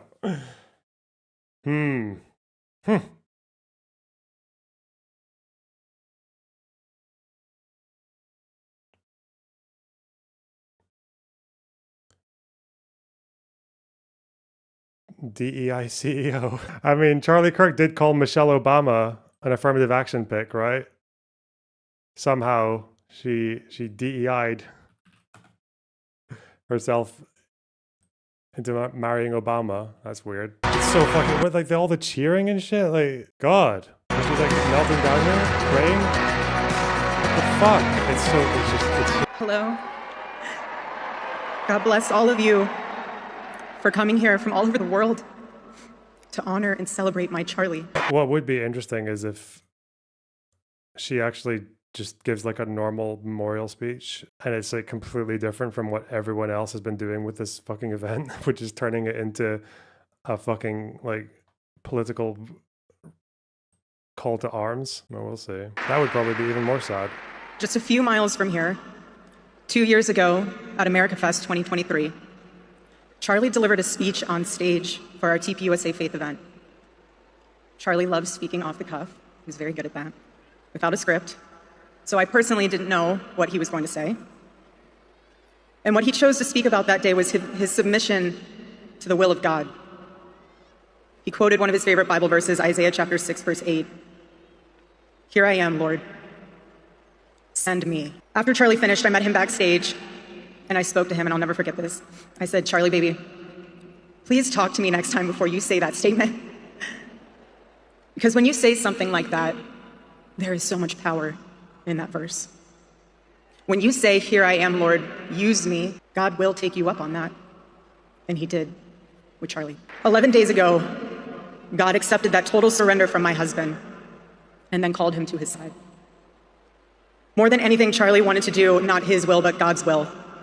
And over these past 11 days, through all the pain, never before have I found as much comfort as I now do in the words of our Lord's Prayer, "Thy will be done." God's love was revealed to me on the very day my husband was murdered.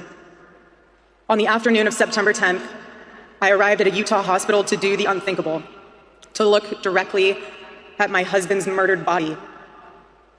I saw the wound that ended his life. I felt everything you would expect to feel. I felt shock.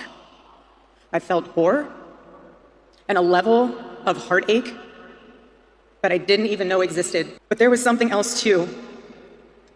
Even in death, I could see the man that I love. I saw the one single gray hair on the side of his head, which I never told him about. Now he knows. Sorry, baby, I'm telling you now, but never told him. Didn't want to. I also saw this. I also saw on his lips the faintest smile. And that told me something important. It revealed to me a great mercy from God in this tragedy. When I saw that, it told me Charlie didn't suffer. Even the doctor told me. I am going to watch this, but if the rest of the speech is like this, then, and every other speech was like this so far, this would just be like the most whatever event. Like, yeah, go on, grieve your guy, big deal. Like, I don't think anyone would be calling it like a fascist rally or anything like that, but fuck me. Like the way that every other person who's spoken so far has just used all this like binary language of good and evil and fighting and struggling and martyrdom and strength, and you guys are trash and you are not, like so far this is just a typical grieving speech. Like, yeah. It was something so instant. There's not really any issue with what she's saying. It's just that she's like, it's that she's giving it surrounded in a fucking den of thieves. She's doing it in this fucking wretched hive of scum and villainy. God. Even if Charlie had been shot in the operating room itself, nothing could have been done. Yeah, I saw Stephen Miller's. Miller's was absolutely insane. There was no pain. There was no fear. No agony. One moment Charlie was doing what he loved, arguing and debating on campus, fighting for the gospel, the truth, in front of a big crowd. And then he blinked and saw his Savior in paradise, and all the heavenly mysteries were revealed to him. God's love continued to be revealed to me in the days that followed. The next day on the tarmac in Air Force 2, I confronted Usha Vance, precious woman. I held her hand and I told her, honestly, I do not know how I'm going to get through this. She told me something. She said, you know when you're on an airplane with your kids, and it's the last 15 minutes of the flight, and things are crazy, kids are not cooperating, toys are flying everywhere, and everyone's screaming, and you think to yourself, I cannot wait for this flight to land. and it's 15 minutes before you land. And she told me, you will get through these 15 minutes and the next 15 minutes after that. Usha, I don't think you realized it then, but those words were exactly what I needed to hear. But most of all, God's mercy and God's love have been revealed to me these past 10 days. After Charlie's assassination, we didn't see violence. We didn't see rioting. We didn't see revolution. Instead, we saw what my husband always prayed he would see in this country. We saw revival. This past week, we saw people open a Bible for the first time in a decade. We saw people pray for the first time since they were children. We saw people go to a church service for the first time in their entire lives. Where was the, so there was a right-wing school shooting on the day that he was shot, unrelated. Was there a shooting not long afterwards? Where was it? Was it Colorado? No. Who was there was a shoot, did I imagine this, or was this fake news? Or was there a shooter who actually said, I'm doing it for Charlie? I don't think he killed anyone, but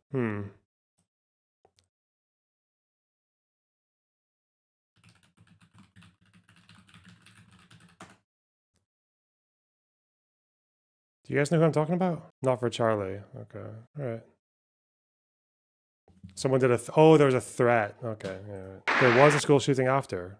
I don't think it was to do with Charlie Kirk though, was it? What was this? There was a threat made to the Utah school, wasn't there? But I don't think it ever materialized. Okay. What was it? It was this. There was a student said, beginning my odyssey to Utah Valley University to fulfill my lifelong duty of finally killing woke. Well, if your name's woke, look out. Released on $1,000 bond. No, someone made a terror threat to the university after Kirk was killed. Okay. Charlie liked to journal. And I say this because he did it to remember important moments and sayings that affected him. And one of the things he wrote... Evergreen, Colorado, what was that? This was on the day, wasn't it? This was on the same day? Yeah, that person was he was a right-winger, yeah. In his journal was this: every time you make a decision, it puts a mark on your soul. To those of you out there who just made that decision and took the first step toward a spiritual life, I say thank you and welcome. One day I hope you look back and realize it was the most important decision of your life, because it is. All of you. Isn't it mad that there were riots in the UK but not in America? We had riots over the Charlie Kirk thing with Tommy Robinson. They had a Charlie Kirk march in London, and they fought with cops after Elon Musk said that you should defend your country or you'll die. There's the rally. They call it the biggest protest in history. Where's the footage of them fighting with the cops? Violent clash. Okay, God, he spoke for ages. What the fuck? Where's the riots? So it said violent clash, but they don't show you. Thank you, Hindustan Times, pricks. Unite the Kingdom rally. All right. Yeah. We don't need the fascist right! Isn't that mad? An officer was badly injured in scuffles. His police the rival. Yeah, these guys fighting with cops. But not the Americans. But it wasn't enough. They were overwhelmed by Robinson's followers. There were so many of them. Police said officers tried to prevent Robinson's supporters from taking alternative routes. Police said when officers... All of you who are already believers, it is your job to shepherd these people. Do not take that lightly. Water the seed of their faith. Protect it and help it grow. Every day as Charlie rode into the office, he would go through his contact list. And I know there's many of you who were impacted by this. He would go through his contact list and send Bible verses for the day. He knew that faith was a habit. The more you live it, the more it grows. But know this too. The seed has only just been planted. The enemy will tempt you the most in a time like this one. Uh-oh. God will always be there for you, but you must choose to mark your soul again and again in the direction of Christ. Okay. Pray again. Read the Bible again. Go to church next Sunday and the Sunday after that, and break free from the temptations and shackles of this world. Being a follower of Christ is not easy. It's not supposed to be. Jesus said, if anyone would come after me, let him deny himself, take up his cross and follow me. He said he would be persecuted. He said we would be persecuted. And Charlie knew that and happily carried his cross all the way to the end. And I want all of you to know, while Charlie died far too early, he was also ready to die. There was nothing he was putting off. There was nothing that was too hard or too painful or nothing that he just felt like he didn't want to do it. He left this world without regrets. He did 100% of what he could every day. But I want you to know something. Charlie died with incomplete work, but not with unfinished business. But I will miss him. I will miss him so much because our marriage and our family were beautiful. They still are. The greatest cause in Charlie's life was trying to revive the American family. When he spoke to young people, he was always eager to tell them about God's vision for marriage and how, if they could just dare to live it out, it would enrich every part of their life in the same way that it enriched ours. And someone once asked me how Charlie and I, how we kept our marriage so strong when he was busy traveling. And our little secret, it was love notes. Every Saturday, Charlie wrote one for me, and he never missed a Saturday. And in every single one of them, he'd tell me what his highlight was for the week, how grateful he was for me and our babies. And always at the end, he would always end it with asking the most beautiful question. He'd always end it by asking, please let me know how I can better serve you as a husband. Charlie perfectly understood God's role for a Christian husband, a man who leads so that they can serve. To all the men watching around the world, accept Charlie's challenge and embrace true manhood. Be strong and courageous for your families. Love your wives and lead them. Love your children and protect them. Be the spiritual head of your home. But please be a leader worth following. What is this? Chud being very respectful to Charlie. So I send the link, and then she's like, do you know what would be really good for the Charlie Kirk funeral coverage? Like a transition where you like, and it's like it shows the bullet close up and it kind of zoops across, and then it tragically and horribly and horrifically, and I completely disavow that it happened. Absolutely horrendous, dreadful that it happened. And should I? What do you mean? I'm not fucking around. I'm saying it's bad. I'm saying it's bad. I'm saying it'd be bad. What I'm saying is, I'm just thinking of this awful, awful situation. Okay, that's wonderful. Being practically the Messiah. You know, it's weirding me out. The funeral today is, I am so nervous that they're going to try to do something crazy like some kind of fake resurrection.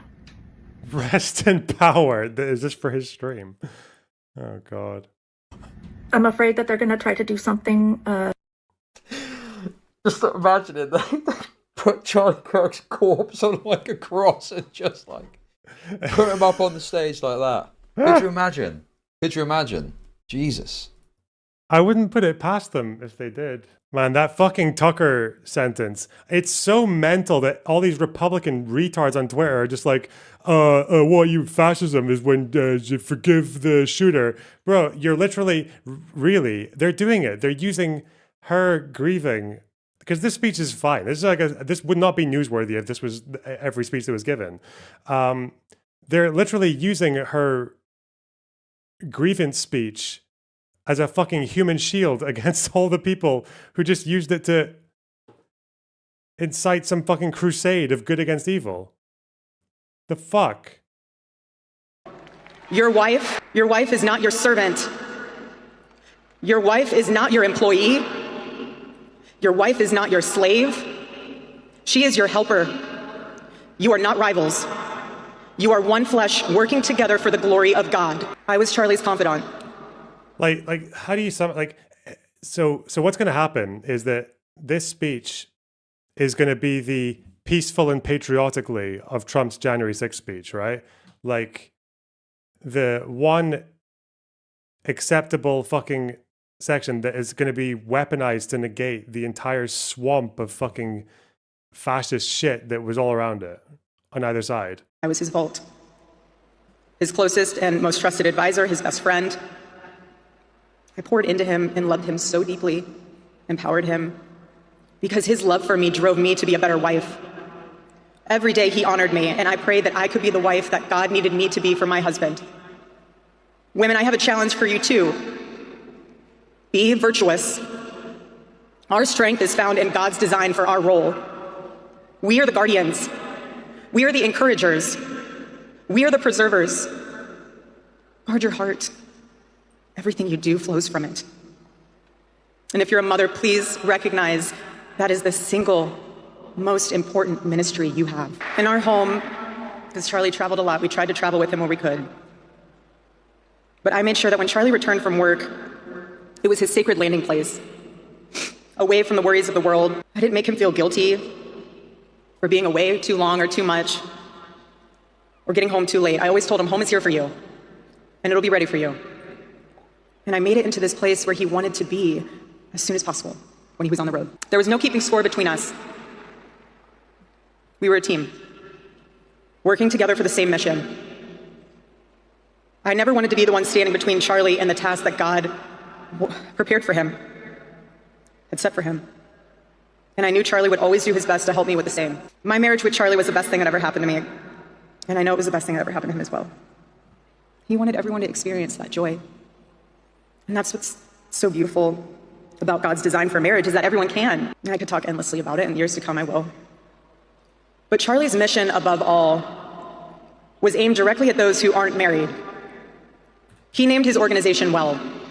He knew things were not right with America, and especially with young people, and they needed a new direction. Charlie passionately wanted to reach and save the lost boys of the West. The young men who feel like they have no direction, no purpose, no faith, and no reason to live. The men wasting their lives on distractions, and the men consumed with resentment, anger, and hate. Charlie wanted to help them. He wanted them to have a home with Turning Point USA. And when he went onto campus, he was looking to show them a better path and a better life that was right there for the taking. He wanted to show them that. My husband, Charlie, he wanted to save young men just like the one who took his life. That young man. That young man. On the cross, our Savior said, "Father, forgive them, for they not know what they do." That man, that young man, I forgive him. I forgive him because it was what Christ did and is what Charlie would do. The answer to hate is not hate. The answer we know from the gospel is love, and always love. Love for our enemies and love for those who persecute us. The world needs Turning Point USA. It needs a group that will point young people away from the path of misery and sin. It needs something that will lead people away from hell in this world and in the next. It needs young people pointed in the direction of truth and beauty. And so I promise you today, every part of our work will become greater. I am tremendously honored to be the new CEO of Turning Point USA. Ain't no hate like Christian love. Nice one. I do not take that lightly. Charlie and I were united in purpose. His passion was I don't know why you fucking autistic retards. I really, you know, I hope they do find the cure for autism, and I hope you guys are the fucking prototypes and you suffer all the fucking side effects. Like, how are people here going like, oh, this is victim complex? Are you fucking retarded, dude? Her fucking husband died. You're such an idiot. Victim complex is this speech, okay, is like the scrap, the fucking little fucking microbe of decency that's buried in a fucking swamp of fascist filth, okay? That's what this is, okay? This speech has nothing inherently wrong with it. She's just a fucking, like, whatever silly Christian lost her husband, she's mad and all that. But, like, you're calling this victim complex. You're such a fucking idiot, man. Like, what the fuck? Anyway. This is like the peacefully and patriotically. Like, the Republicans are going to cling on to this little moment where she's like forgiving the guy who shot her, just to completely deflect from the fact that before and after this is just like hours upon hours of raging fucking messianic, like mad fucking battle cry bullshit, you know? Ugh. Passion, and now his mission is my mission. Everything that Turning Point USA built through Charlie's vision and hard work, we will make 10 times greater through the power of his memory. Chapters will grow, thousands of new ones will be created. TPUSA Faith will add thousands of new pastors and congregations. And yes, campus events will continue. And we will continue to hold debates and dialogue. The First Amendment of our Constitution is the most human amendment. We are naturally talking beings, naturally believing beings. And the First Amendment protects our right to do both. No assassin will ever stop us from standing up to defend those rights, ever. Because when you stop the conversation, when you stop the dialogue, this is what happens. When we lose the ability and the willingness to communicate, we get violence. And as I stand here now, and I look at this beautiful photo of my husband in front of me, hanging in the stadium, I think of my husband 13 years ago. I hadn't met him yet. He was 18 years old, a man barely out of high school, running around the halls of the RNC without $1 in his pocket and a single contact in his phone. People who saw him said that he didn't know what he was doing, but he did. He did know what he was doing. He knew exactly what he was doing. He was going to change the world, and he did. Charlie's life was a turning point for this country. It was a miracle. Oh. Let that miracle. I honestly don't even believe that was intentional. That just sounds like a complete accident. That's just, I think that's just how she, that's maybe just a phrase that she has used so often that it should even notice. I don't know. Charlie's life be your turning point as well. Choose prayer. Oh, she did it. She did it again. Oh, God. Choose courage. Choose beauty. Yeah. Choose adventure. Choose family. Choose a life of faith. Choose a big fucking she's doing the train spotting speech. Choose a big fucking television. Oh no. Most importantly, choose Christ. I love you, Charlie, baby. Uh-oh. And I will make you proud. God bless you all, and God bless America. Sorry, that was insensitive. Sorry. Ugh. Okay. Oh, here he is. Here's the boy. Okay. So what? Carry on the work. Carry on the good work. Forgive. Choose love, not hate. Okay, Mr. Trump. What do you make of these words? If tomorrow all the things were gone, I'd work for all my life, and I had to start again with just my children and my wife. Let's go. Thank my lucky stars to be living here today, where the flag still stands for freedom, and they can't take that away. And I'm proud to be an American, where at least I know I'm free. And I won't forget the men who died, who gave that right to me. And I gladly stand up next to you and defend her still today. There ain't no Charlie Kirk. Wait, what did that person say? For America, for Charlie Kirk. It's a live rendition, okay. Across the plains of Texas. Oh, there he is. From sea to shining sea. Oh, I'm free. And I gladly know that American pride. Okay. Let's go. Get fucked. Well, I want to thank you very much, Lee. You've been there from the beginning with us, Lee, and we appreciate it. Nobody can sing that song like Lee Greenwood. Thank you very much, Lee, very much for being here. And his voice has not changed, you know? Pretty amazing. And a special thank you to Ericka, because today, America is a nation in grief, a nation in shock, and a nation in mourning. Less than 2 weeks ago, our country was robbed of one of... 2 weeks. Sorry. Okay, this is the first time he's ever used the word 2 weeks, and it's meant something. Okay. In the spirit of Trump, though, okay, we have a new Super Chats goal, okay? Loner coin. Get your loner coins now, $5 or above. Get in, prick. The brightest lights of our times, a giant of his generation. $10 or more, you can choose a picture for the screen. And above all, a devoted husband, father, son, Christian, and patriot. Charles James Kirk was heinously murdered by a radicalized, cold-blooded monster for speaking the truth that was in his heart. He was violently killed because he spoke for freedom and justice, for God, country, for reason, and for common sense. He was assassinated because he lived bravely, he led boldly, and he argued brilliantly without apology. He did what was right for our nation. And so on that terrible day, September 10th, 2025, our greatest evangelist for American liberty became immortal. He's a martyr now for American freedom. I know I speak for everyone here today when I say that none of us will ever forget Charlie Kirk, and neither now will history. Because while Charlie has been reunited with his Creator in heaven, his voice on earth will echo through the generations, and his name will live forever in the eternal chronicle of America's greatest patriots He will live forever. To Charlie's incredible and beautiful widow, Ericka, we know the weight of this monumental loss is almost unbearable. Look, it's so fucking cynical, man. They're all doing it. Look, they're all fucking doing it. The Charlie Kirk Memorial is indistinguishable from a Nazi rally. Okay. Oh, I remember this part of the Nazi rally where they said forgiveness. Fuck me. I don't remember when they said peacefully and patriotically in incitement. Fuck me, man. Oh, it's so cynical. In the midst of heartache and pain too great to even fathom, you have somehow found the strength and deep faith to be a comfort to millions and millions of people. And thank you very much, Ericka. Thank you very much. Today, an entire nation wraps its loving arms around you and beautiful children.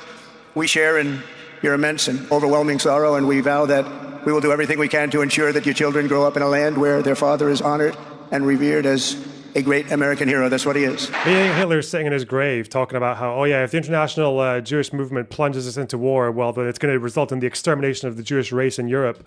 Do you think if he just followed up and said, but peacefully and patriotically and with forgiveness and love, he would have... Oh, God, the Holocaust deniers are just fucking fuming that he didn't remember that caveat. To Charlie's parents who lost their beloved son, and to the entire Kirk family, we know that no words could ever be enough to fill the void he leaves behind. That's a void that just can't be filled. But I hope the extraordinary outpouring of emotion over these past 11 days has comforted you with the knowledge that your son brought more good and love into this world in his 31 short years than most people, even very, very successful people, can bring in a lifetime. Charlie Kirk loved America with everything he had, and as we can see so clearly today, America loved Charlie Kirk. And he could always draw a big crowd. Look at this today. Look at what's gone on. This is a big crowd. Here today we have the Vice President of the United States, J.D. Vance. We have the Speaker of the U.S. House of Representatives, Mike Johnson. We have countless members of the United States Senate, and I'm sorry I'm not going to introduce you, but I'll be up here. They're all over the place. And likewise, the House of Representatives, they're all over this big stadium. This is not an arena, this is a stadium. A great cabinet, and this stadium packed with rafters of people. Not to mention the one across the street that also has tens of thousands of people. And they're watching us on screen right now. And I'm sorry we couldn't get you in. If anybody would like to give up your seat, please walk across this way. But this is like an old-time revival, isn't it? An old-time revival. For millions of Americans, especially young people, it is agonizing and unthinkable to say goodbye to a patriot whose heart... Can I get an edit of this? I need an edit. And I want it to look really stupid. Okay. I'll do it myself. I'm a professional. Come here. I feel like Holocaust deniers would just have a much easier time if he had followed up with a little... If he had just done this, there'd be no issues, right? Heart still had so much to give. It's so much.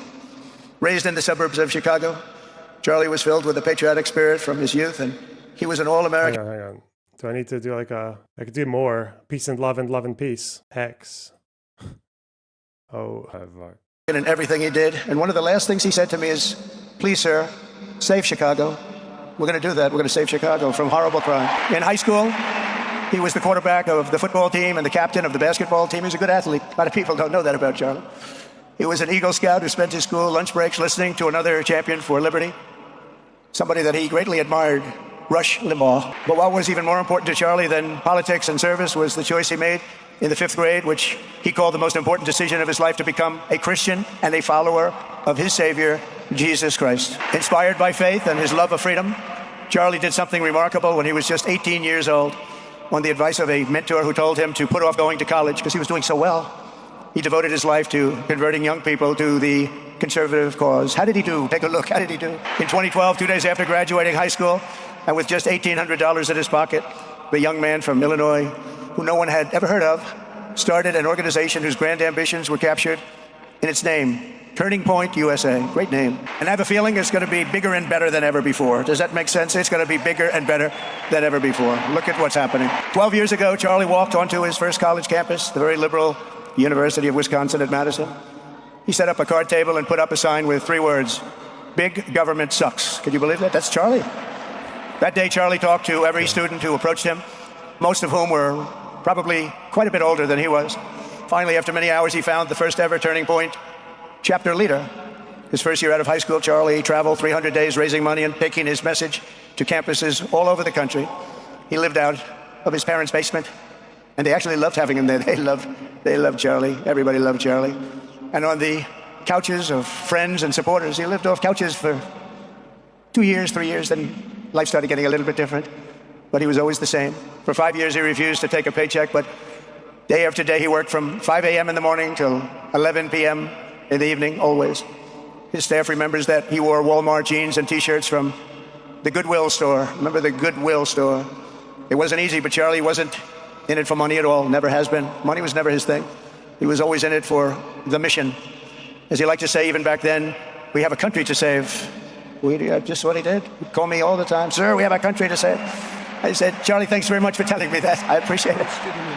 Charlie chat on Discord less than 3. Thanks for $10, John D. Carrot. Posted an image in stream chat on Discord. Thanks so much. Volunteered for my 2016 campaign and traveled the nation with my son Don and Eric.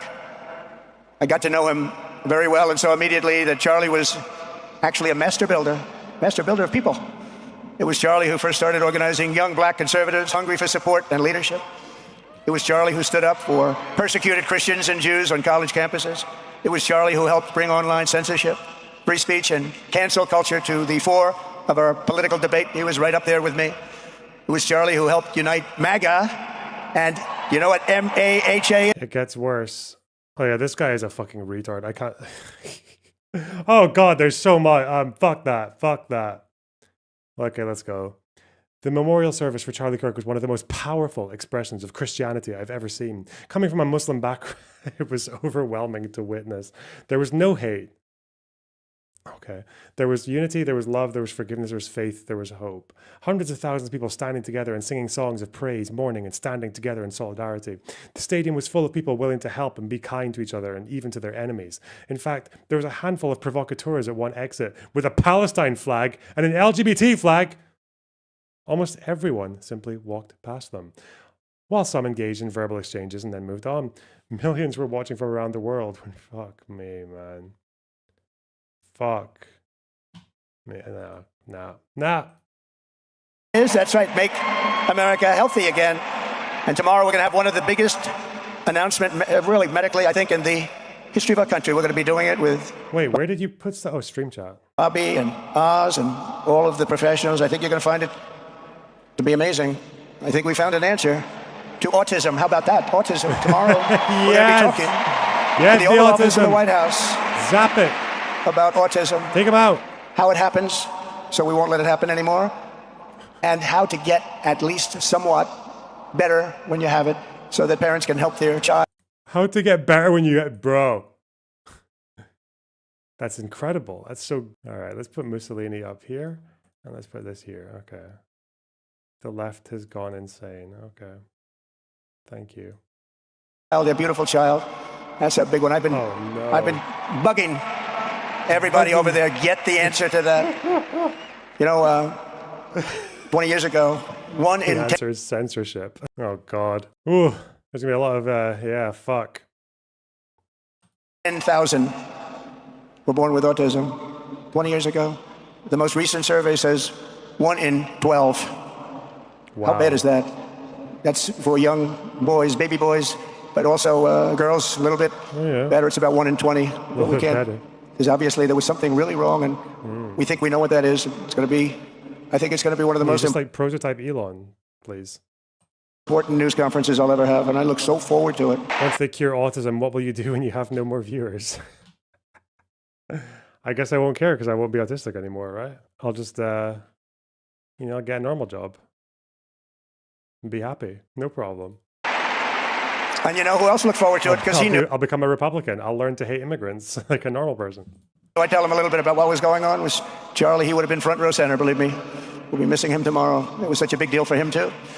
He brought together Donald Trump, Bobby Kennedy, right here in the great state of Arizona 1 year ago. Remember that? What a night, what a day that was. And it was Charlie who was among the first to speak to me about a man from Ohio by the name of J.D. Vance. Have you ever heard of him? He's done a good job. But Charlie would often call me, sometimes the night before a big event, the other side of the country. And he'd ask me, he'd say, do you think you could come and speak at the event? The following day, right? I'd say, Charlie, I'm the president of the United States. You want me to travel 4 hours by plane? And sometimes I did it.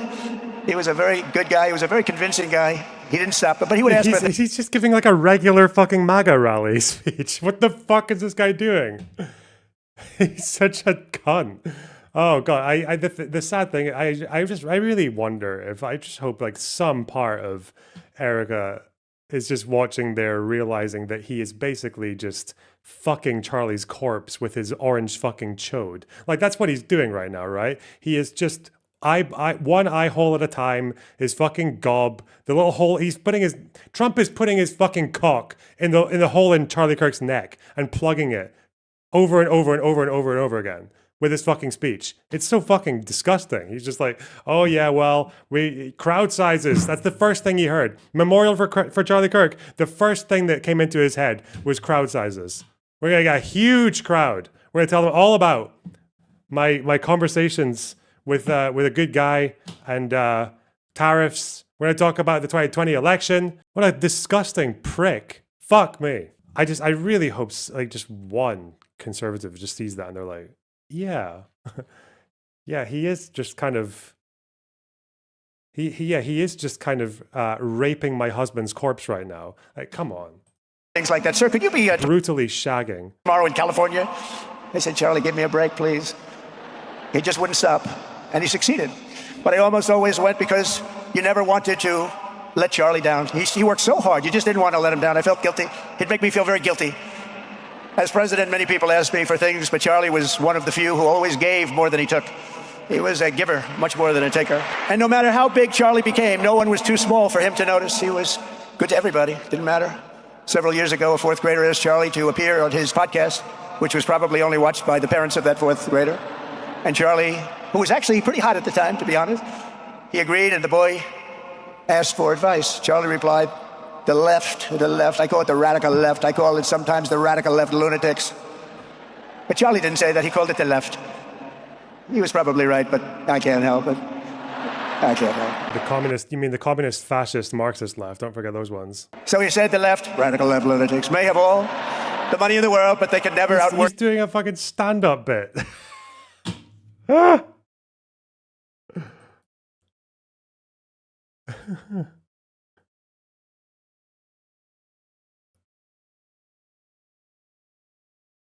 Ericka looks like she has to push it takes every fiber of her being to forgive the guy who shot her husband. Choose love, not hate. And Trump's just like, nah, excuse me. I will wake up as early as I need to about himself. I will stay up as late as I need to, and I will never stop fighting for our country. And he did this until his dying breath. That's what he was doing. That's what he was doing. Think of it. Wow. What a horrible moment. I was in the Oval Office when I heard they came in, and it was like a surreal experience, a terrible, terrible. I had some very big people in the Oval Office, and I was in the midst of a very important conversation for our country. Big people, the biggest.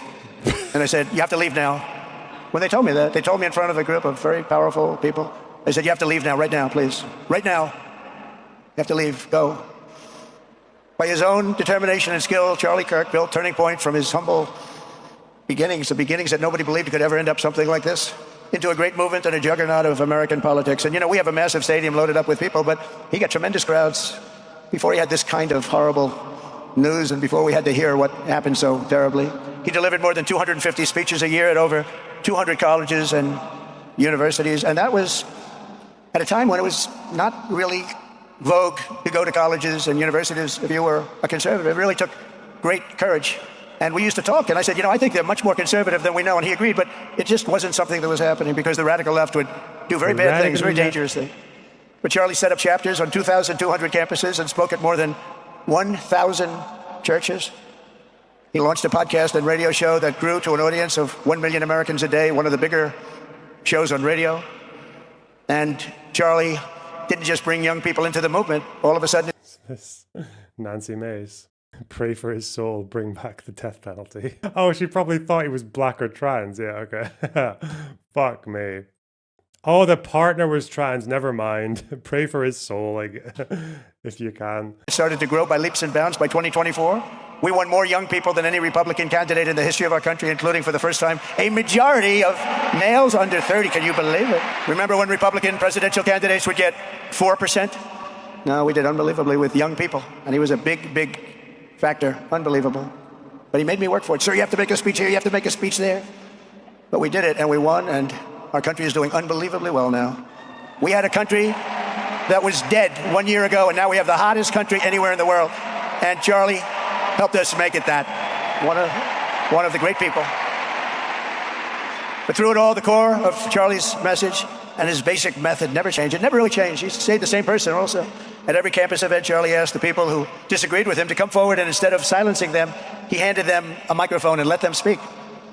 And he convinced so many of them. It was a pretty amazing thing to watch, actually.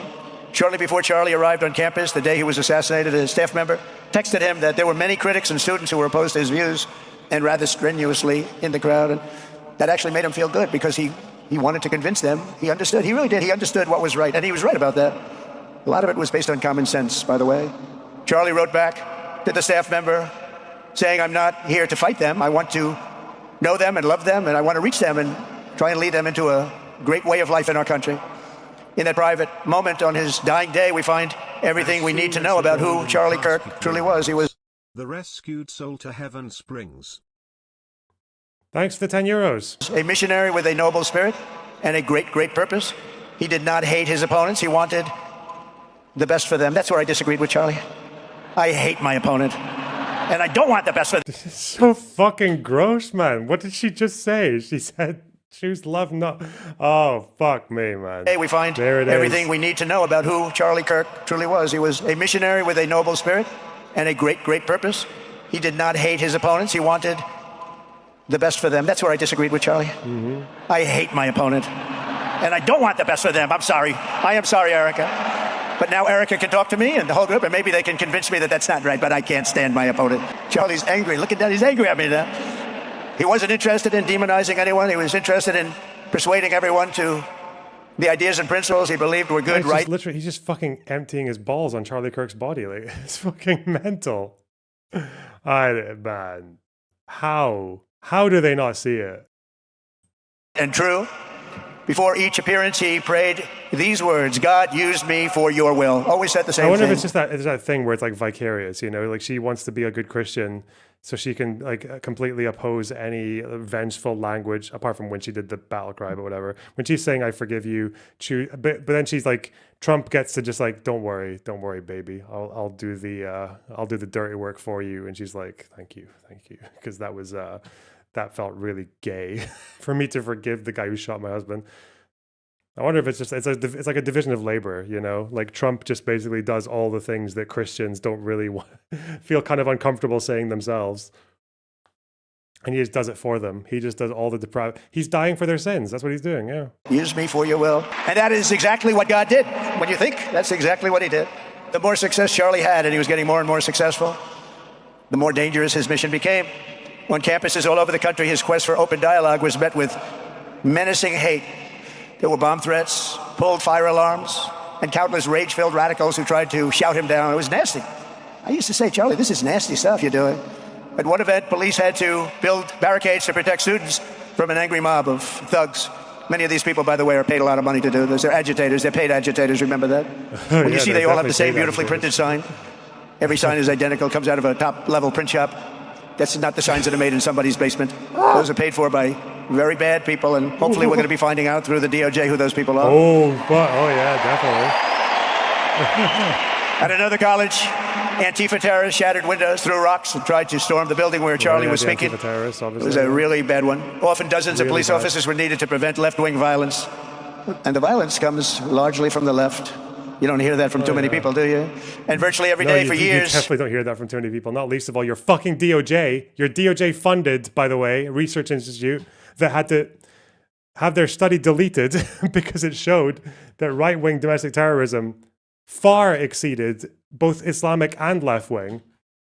Bro, this was on the DOJ website. This National Institute of Justice is a DOJ-funded organization. Since 1990, far-right extremists have committed far more ideologically motivated homicides than far-left or radical Islamist extremists, including 227 events that took more than 520 lives.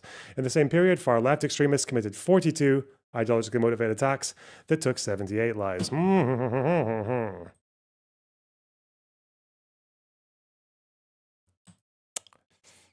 Yeah, you don't hear it that often, do you? Apart from the entire Republican media. Okay. Before he was murdered, Charlie received these horrible death threats. People don't know. I used to talk to him about it. He said, I got some threats.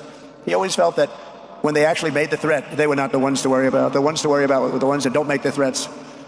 And I think you know what I mean. He knew the risk, but he and I shared a certain motto, never back down and never ever surrender. Just don't surrender, never back down. He believed in it so strongly. So strong. And he's right. He's totally right. The radicals and their allies in the media, sometimes referred to, as my son said, the fake news media, tried to silence Charlie for a simple reason, because he was winning, and he was winning big. He was taking over college campuses, colleges that had, in theory, only very liberal, or as they like to say, progressive. I call them liberal, but they like to call themselves, because it's such a beautiful word, progressive. They're the opposite of progressive, if you think about it. But they were really nasty, and he would go into these colleges. All of a sudden, within 2 years, 3 years, they turned into bastions of conservatism. It was really quite amazing. Apparently, they go there for 2 weeks, and they turn into fucking Antifa super soldiers. Like, how fucking shitty are your Mormon parents?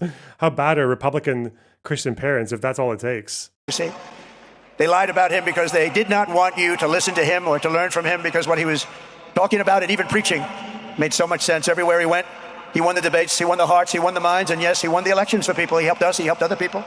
We won the biggest election in the history of our country, I believe. Charlie Kirk was without a doubt among the most influential figures in the most important election in the history of our country.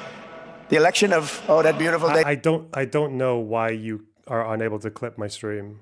I'm guessing, is that for the the corpse fucker?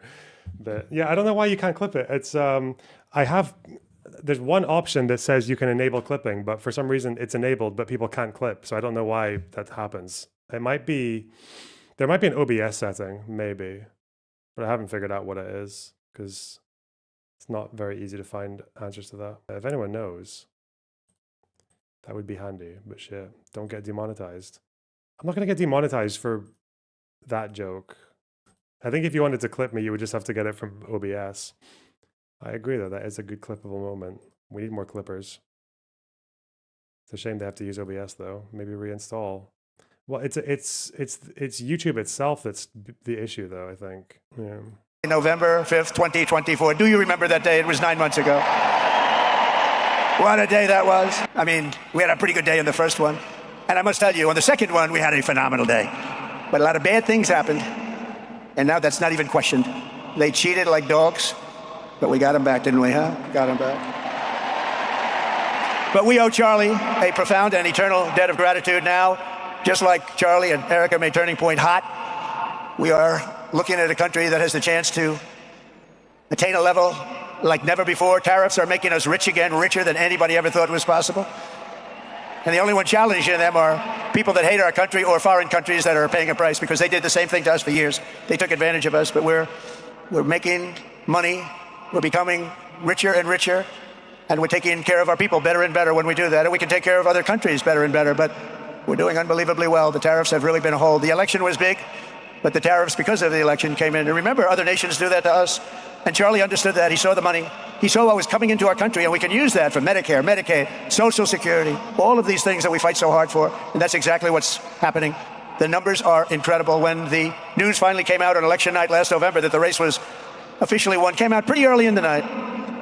Charlie was live on camera. In that moment, he was overcome with emotion. I've never seen him like this. He was so happy. For a long while, he said nothing. His eyes were filled with tears, and then he buried his face in his hands and he started crying. That wasn't the Charlie I knew, but in thinking about it, it actually was the Charlie I knew, because he had a tremendous heart. He just wanted what was good for our country, and he saw us going in such a horrible direction. Lovingly, Eric, and this was so beautiful, Ericka put a MAGA hat on to cover his bowed head. I like that very much. MAGA, we love. Does everybody love MAGA? Make America great again. Oh, God. When Joe Biden used to get up, remember the speeches? We will stop MAGA. We will stop MAGA.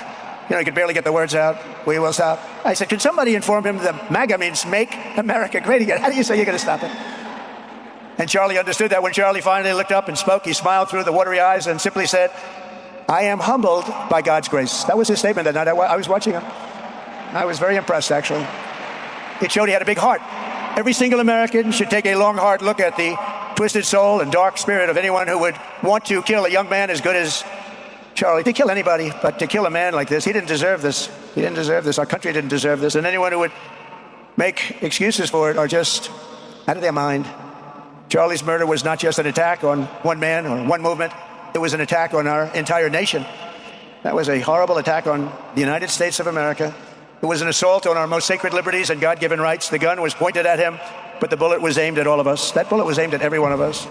Indeed, Charlie was killed for expressing the very ideas that virtually everyone in this arena and most other places throughout. Oh God, they didn't show us this. This is the entry from Ericka's perspective. That okay, it is very WrestleMania, isn't it? Very.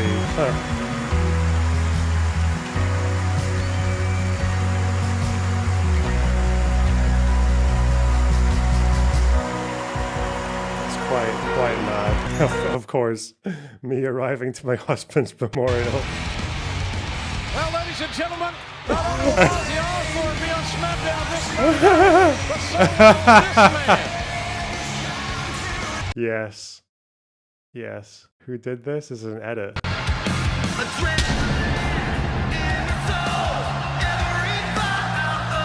No, come on. They could have done better than that, right? This is what they needed to do, surely. Wouldn't this have been better? Fuck me. Okay, scuffed. Let's try again. It should have been that though, right? Oh my fucking God, the mute hunt. This would be a bit too on the nose, would it? Would it be too on the nose? Maybe. Probably.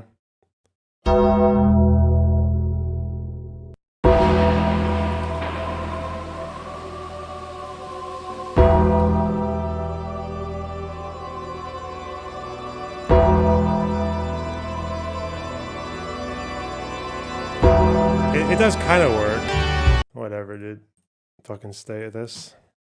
This is less disrespectful than what Trump's doing here. Just so I hope you all understand that, okay? The country deeply believed in. But the assassin failed in his quest because Charlie's message has not been silenced. It now is bigger and better and stronger than ever before, and it's not even close. And it's rare that such a thing happens, but Charlie is bigger today than he was. Think about it. Just 2 weeks ago, he's bigger today than he was 2 weeks ago. Now, that may not help his friends and loved ones, of which there are so many. It may not help Ericka, those beautiful children who have to suffer so horribly through this moment, but they know it's true. He's bigger now than ever before, and he's eternal. He's eternal. And I just want to say we love him. And he's looking down at us right now, and he's saying, wow, that's a great crowd. He's saying, that's a great crowd. And it's a great crowd of patriots. But that's why I will soon award Charlie the nation's highest civilian honor, the Presidential Medal of Freedom. It's the highest civilian honor. And we will do the ceremony at our beautiful White House in a very safe Washington, D.C., a place that Charlie truly revered. You know, we stopped the crime in Washington. It took 12 days. Now you can go to restaurants. You can walk down the middle of the street with your wife. You can have your wife walk alone down the middle of the street. She's going to be in good shape. What a difference. What a difference good management really makes. But it's, I'm so proud of that, Washington, D.C. You know, it's one of the worst in the nation, in the world. And now it's considered a very safe city. And it's also, I passed it yesterday, I went through it. And the lawns are good. It's like a different place. It's like the tents are gone, the threats are gone, the gangs aren't there. We got rid of, we took out 1,500 career criminals, 1,500. If you have 3 career criminals, that can make a big difference. But I'm so proud of Washington, D.C., and now we're going into Memphis. And we'll get that one straightened out fast. And then we're going into some others, but we're going to go to Chicago, and we're going to have Charlie very much in mind when we go into Chicago. And we'll get that one straightened out. You have an incompetent governor who, he thinks it's okay when 11 people get murdered over the weekend. He thinks you don't have any crime when 11 people get murdered and 28 people get shot. He says he's got crime. No, they... Oh my God, he's just going, what the fuck, man? We're on... It's just a MAGA rally, but every time he remembers to, he says, and this is what Charlie would have said. It's fuck me. They don't have it under control, but we'll have it under control very quickly. So we're going to be doing that. And Charlie loved what we were doing. He was so proud of what happened. He was there to see it. He's so proud of what happened in Washington, D.C. As you know, the depraved assassin who planned and executed Charlie's killing has been arrested and charged with capital murder. God willing, he will receive the full and ultimate punishment for his horrific crime. It's a terrible thing. Because you can't let that happen. You can't let that happen. You can't let it happen to a country. The Department of Justice is also investigating networks of radical left maniacs who fund, organize, fuel, and perpetrate political violence. And we think we know who many of them are. But law enforcement can only be the beginning of our response to Charlie's murder. Over the last 11 days, we have heard stories of commentators, influencers, and others in our society who greeted his assassination with sick approval, excuses, or even jubilation. You've heard that. So have I. Couldn't believe it. Some of the very same people who spent the last 8 years trying to sit in moral judgment of anyone who disagreed with them about politics suddenly started cheering for a murder. Incredible. You know the names. They're The names? major losers, by the way. That will be proven out in a short period of time. Some of the very people who called you a hater for using the wrong pronoun were filled with glee at the killing of a father with 2 beautiful young children. Oh, no. And the same commentators who this week are screaming fascism over a canceled late-night TV show. Commentators? Oh, fuck. Where the anchor had no talent and no ratings. Last week we're implying that Charlie Kirk deserved what happened to him. No side in American politics has a monopoly on disturbed or misguided people. But there's one part of our political community which believes they have a monopoly on truth, goodness, and virtue, and concludes they have also a monopoly on power, thought, and speech. Well, that's not happening anymore. We've turned that corner very quickly. Tragically, atrocities of this kind, and kind that we saw in Utah of all places, are the eventual consequence of that kind of thinking. We're in trouble. If speech is violence, then some are bound to conclude that violence is justified to stop speech. And we're not going to let that be justified. The tradition of reason and open debate that Charlie practiced is not a pillar of our democracy. In many ways, it's the basis of our entire society.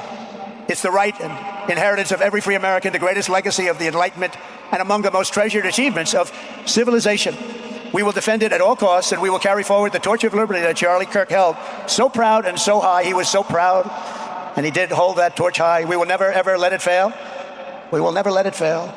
But we're going to raise it higher than ever before. It's going to be raised, and this is the beginning, perhaps. It should be no surprise that Charlie, who spent his life speaking with the critics of these traditions, ultimately became convinced that we needed not just a political realignment, but also a spiritual reawakening. We did. And we have to bring back religion to America, because without borders, law and order, and religion, you really don't have a country anymore. We want religion brought back to America. We want to bring God back into our beautiful USA like never before. We want God back. Charlie would have been so pleased to hear his friends and colleagues today giving testimony and giving glory to God. Within minutes of the gunshot in Utah, millions of Americans, young and old, heard the news and dropped to their knees and started praying. Even many who rarely prayed asked God for a miracle. Please, God, save Charlie. But although Charlie's time with us on earth has ended, those prayers for a miracle have already been answered. Look at what's happening. Look at what's happening. In the days since Charlie's death, we have seen how his legacy has touched so many millions around the world. There he is. He's remembered. It's the MAGA rally, but he threw in a Kirk again. We threw in a Kirk reference. This is definitely a personalized speech. He recounted thousands gathered at City Hall to sing the American national anthem and raise up posters with the name Charlie Kirk. In Seoul, South Korea, crowds gathered to wave American flags and shout, "We are for Charlie Kirk." His memory has been honored in the streets of Berlin, Warsaw, Vienna, Sydney, Madrid, London, Tel Aviv, and all over the world.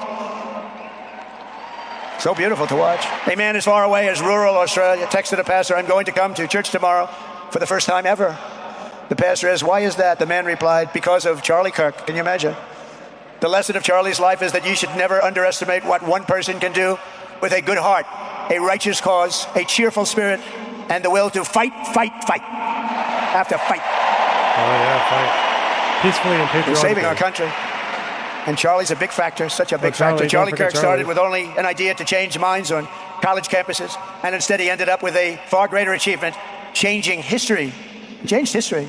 Today, Charlie Kirk rests in glory in heaven for all eternity.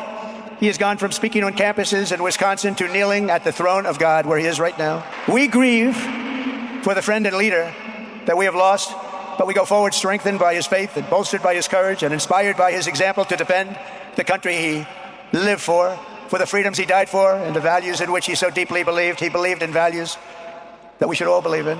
Charlie created something very special. It's called Turning Point USA. And under the leadership and love of Ericka, it will become bigger and better and stronger than ever before. So, Charlie, we all want to thank you. We want to say a very loud God bless you, Charlie. God bless you for what you've done. Is incredible. And God bless Ericka and the children. God bless the United States of America. And could I ask Ericka, please come out. Ericka, please come out. Thank you. Yeah, she didn't give a fuck, does she? She was like, I said choose love, not hate, and you just chose hate, not love. But God, you know what? At least someone's doing it, because I want to basically be a good Christian gal. But please, someone else do the hate for me. Fuck me. This is I'm really mad right now. Fuck me. Giving a flavor. Mental. Thank you very much, everybody. Thank you very much, and good luck.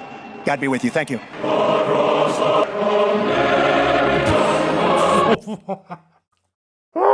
It's a fucking memorial, dude. Do you think he's at a fucking wedding? He's gonna try and fuck her, isn't he? If not already.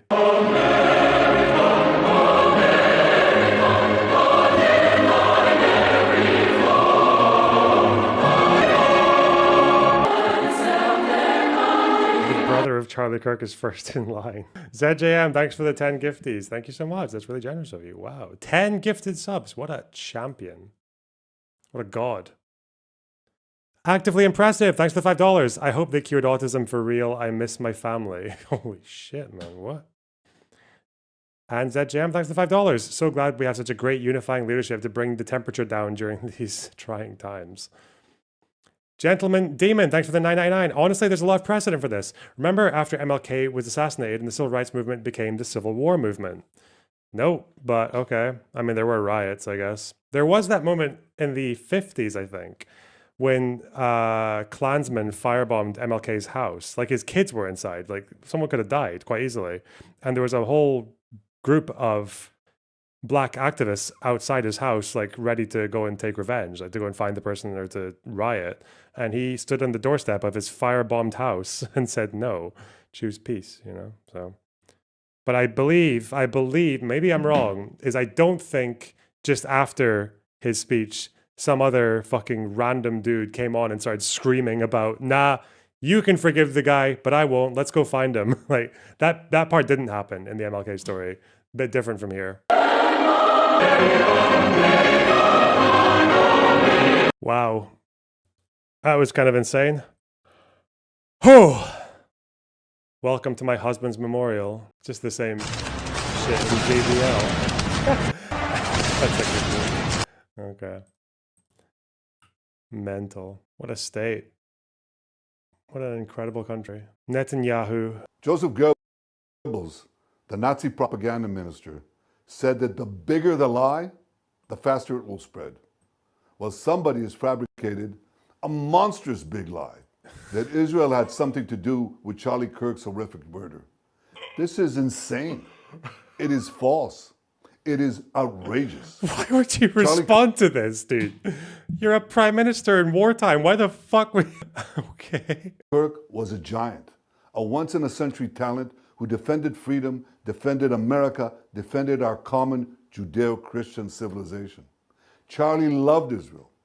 He loved the Jewish people. I'm sorry, he told but me so in the yeah, this is a great play on his part. It's a great play on his part. Yeah, How? you think this guy is not stupid like Trump, okay? This guy's taking attention of something else that they're fucking doing. Yeah, maybe. Maybe. He's absolutely posting this and playing into it to take attention of something way worse that they are fucking doing or planning. This guy is not stupid. As evil as he is, Netanyahu is one of the smartest people that has ever ruled over a country. He's smart as fuck, but he's just fucking evil, dog.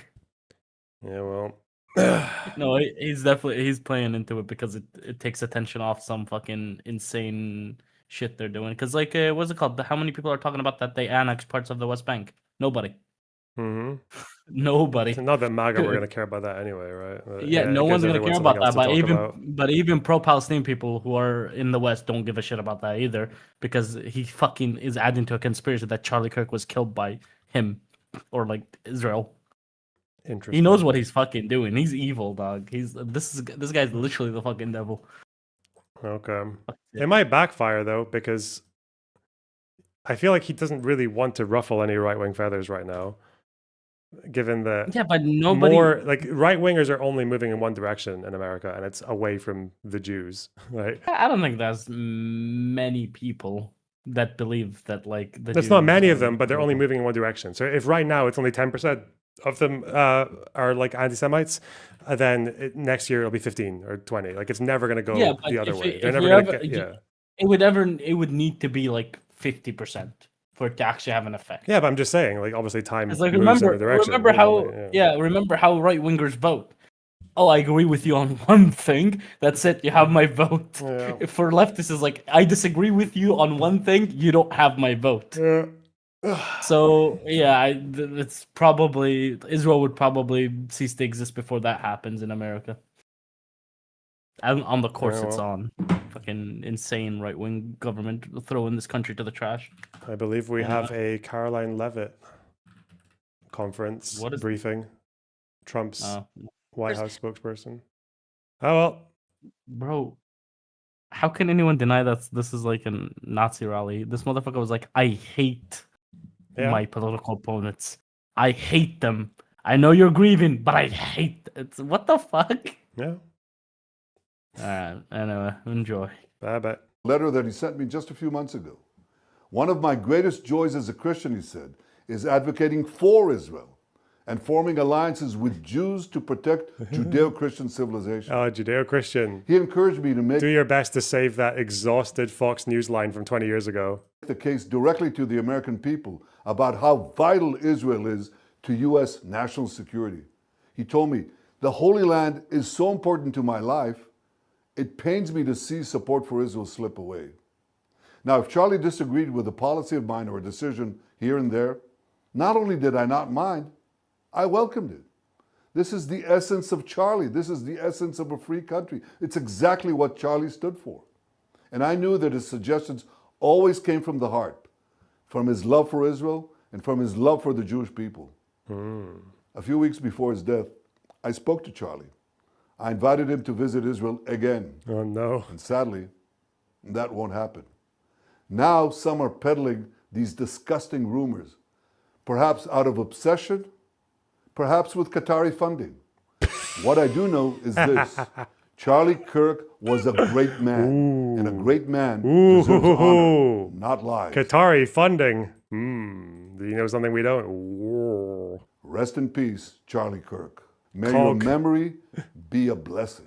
If I had to guess who in the US is Qatari funded, bro, I don't know. It's hard to tell because I think Qatar is a lot more sophisticated than Russia. I think you wouldn't know. You wouldn't know. Yeah. I was watching, I went into a bit of a rabbit hole over the weekend about Hamas leaders.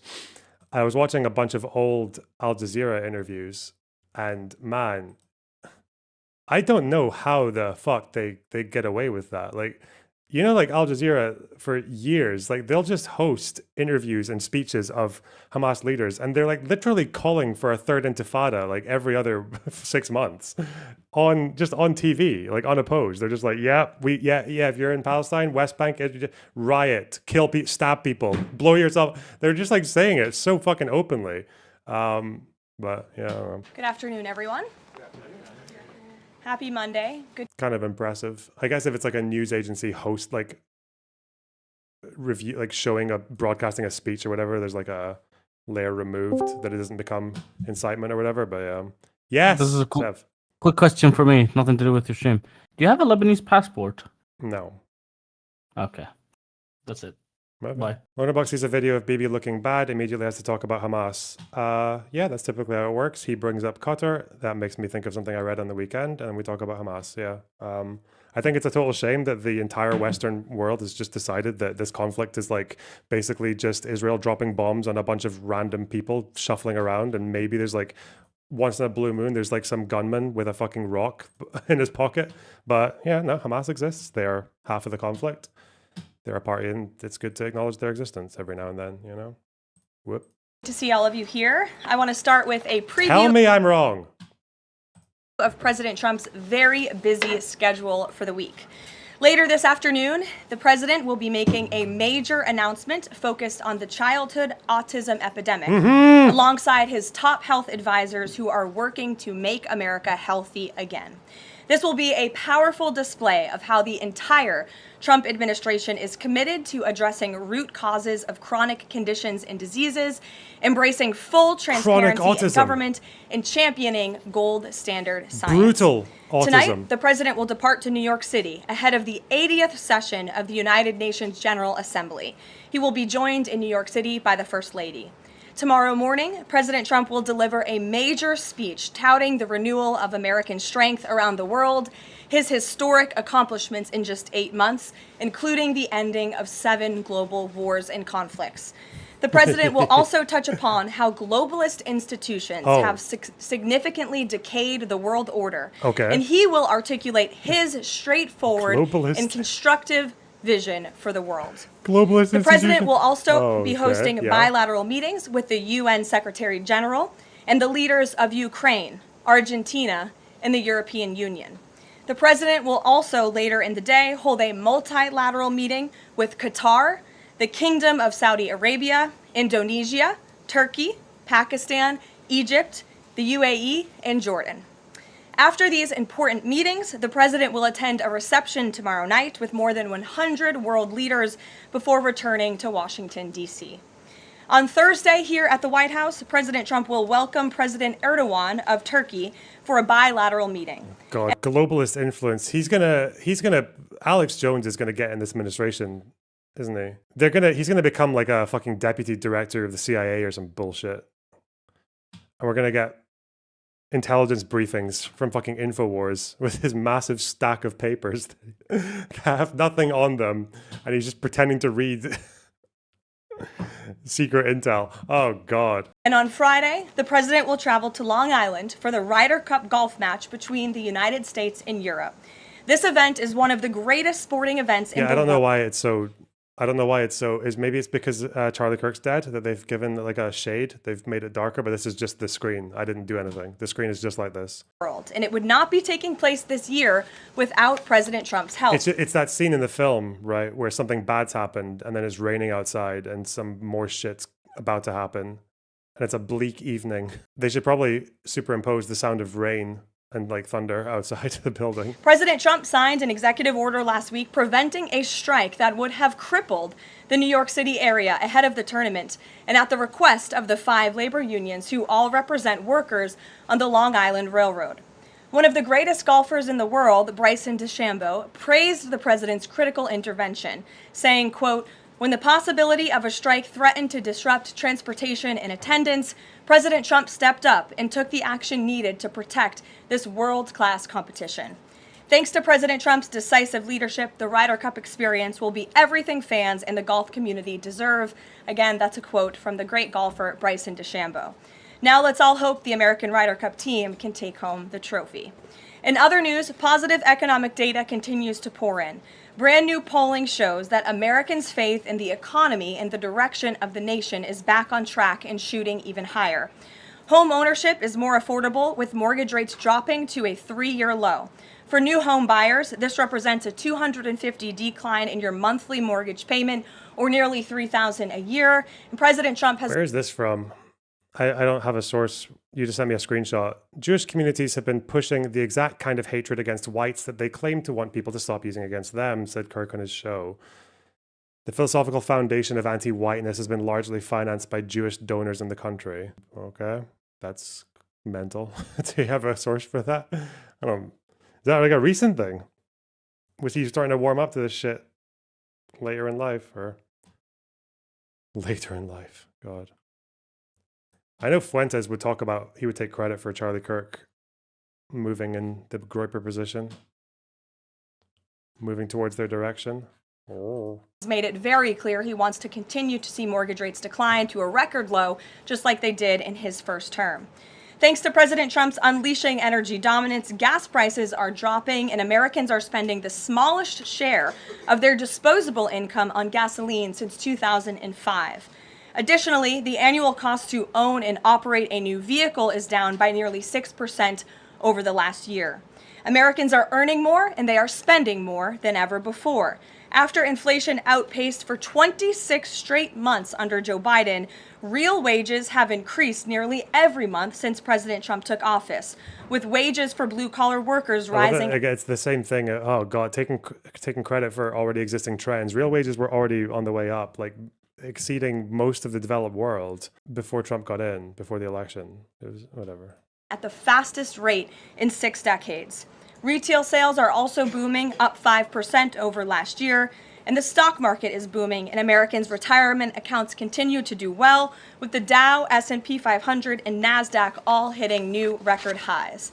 In fact, the S&P 500 is up nearly 15%, and the NASDAQ is up more than 21% since Election Day. As part of President Trump's mission to restore America as the manufacturing superpower of the world, he has secured nearly $9 trillion in U.S. investment, nearly 9 times more than Biden attracted in his entire 4-year term, and we expect that number to be upwards of $15 trillion very soon. We're already seeing the initial economic benefits of these investments, with industrial production recently rising to an all-time high. President Trump built the greatest economy in the history of the world in his first term, and we are witnessing him do it all over again. Now, before I open it up to questions, I do want to speak on the heinous political assassination of Charlie Kirk. Uh-oh. As President Trump Not that. powerfully stated yesterday, this assassination was an attack on everything that makes the United States of America the greatest country on earth. But that attack... What's this? Jewish communities have been pushing the exact kind of hatred against whites that they claim to want people to stop using against them. Now, I don't like generalizations. Not every Jewish person believes that. But it is true, the Anti-Defamation League was part and parcel with Black Lives Matter. It is true that some of the largest financiers of left-wing anti-white causes have been Jewish Americans. They went all in on woke, and it wasn't just ADL. It was some of the top Jewish organizations in the country that have done that. In fact, we have seen this with the recent retreat of Jewish donations that are no longer going to be administered to colleges, right? Mark Rowan, Leon Copperman. Can we get that full list? It's very powerful. The part of the, so that's totally true. And by the way, Tucker Carlson reinforces this. So I'm going to kind of, it was quite a day on the internet. Tucker Carlson was interviewing Candace Owens. We have Candace Owens coming up next hour. And Tucker Carlson mentions that Jewish Americans have primarily been financing cultural Marxist ideas. We said this, by the way, last week, and people came after us. We were on top of it. We actually said it in a different way. We said, I'm glad that Jewish Americans are reconsidering their financing of cultural Marxism. And people misunderstood it intentionally and slandered us as being anti-Semites. But listen to this. Tucker Carlson is completely correct by saying this, that the philosophical foundation of anti-whiteness has been largely financed by Jewish donors in the country. Now, it would be quite easy to find like a billion Nazi figures saying the exact same thing about cultural Bolshevism, right? Netanyahu coping for this guy. Yep. What's Mr. Goebbels saying here? Bah! Während der Nationalsozialismus eine neue Fassung und Formung based? Transcript. Bolshevism is the declaration of war by the Jewish-led international subhumans against culture itself. Yeah, I guess some terms found their way out. Huh.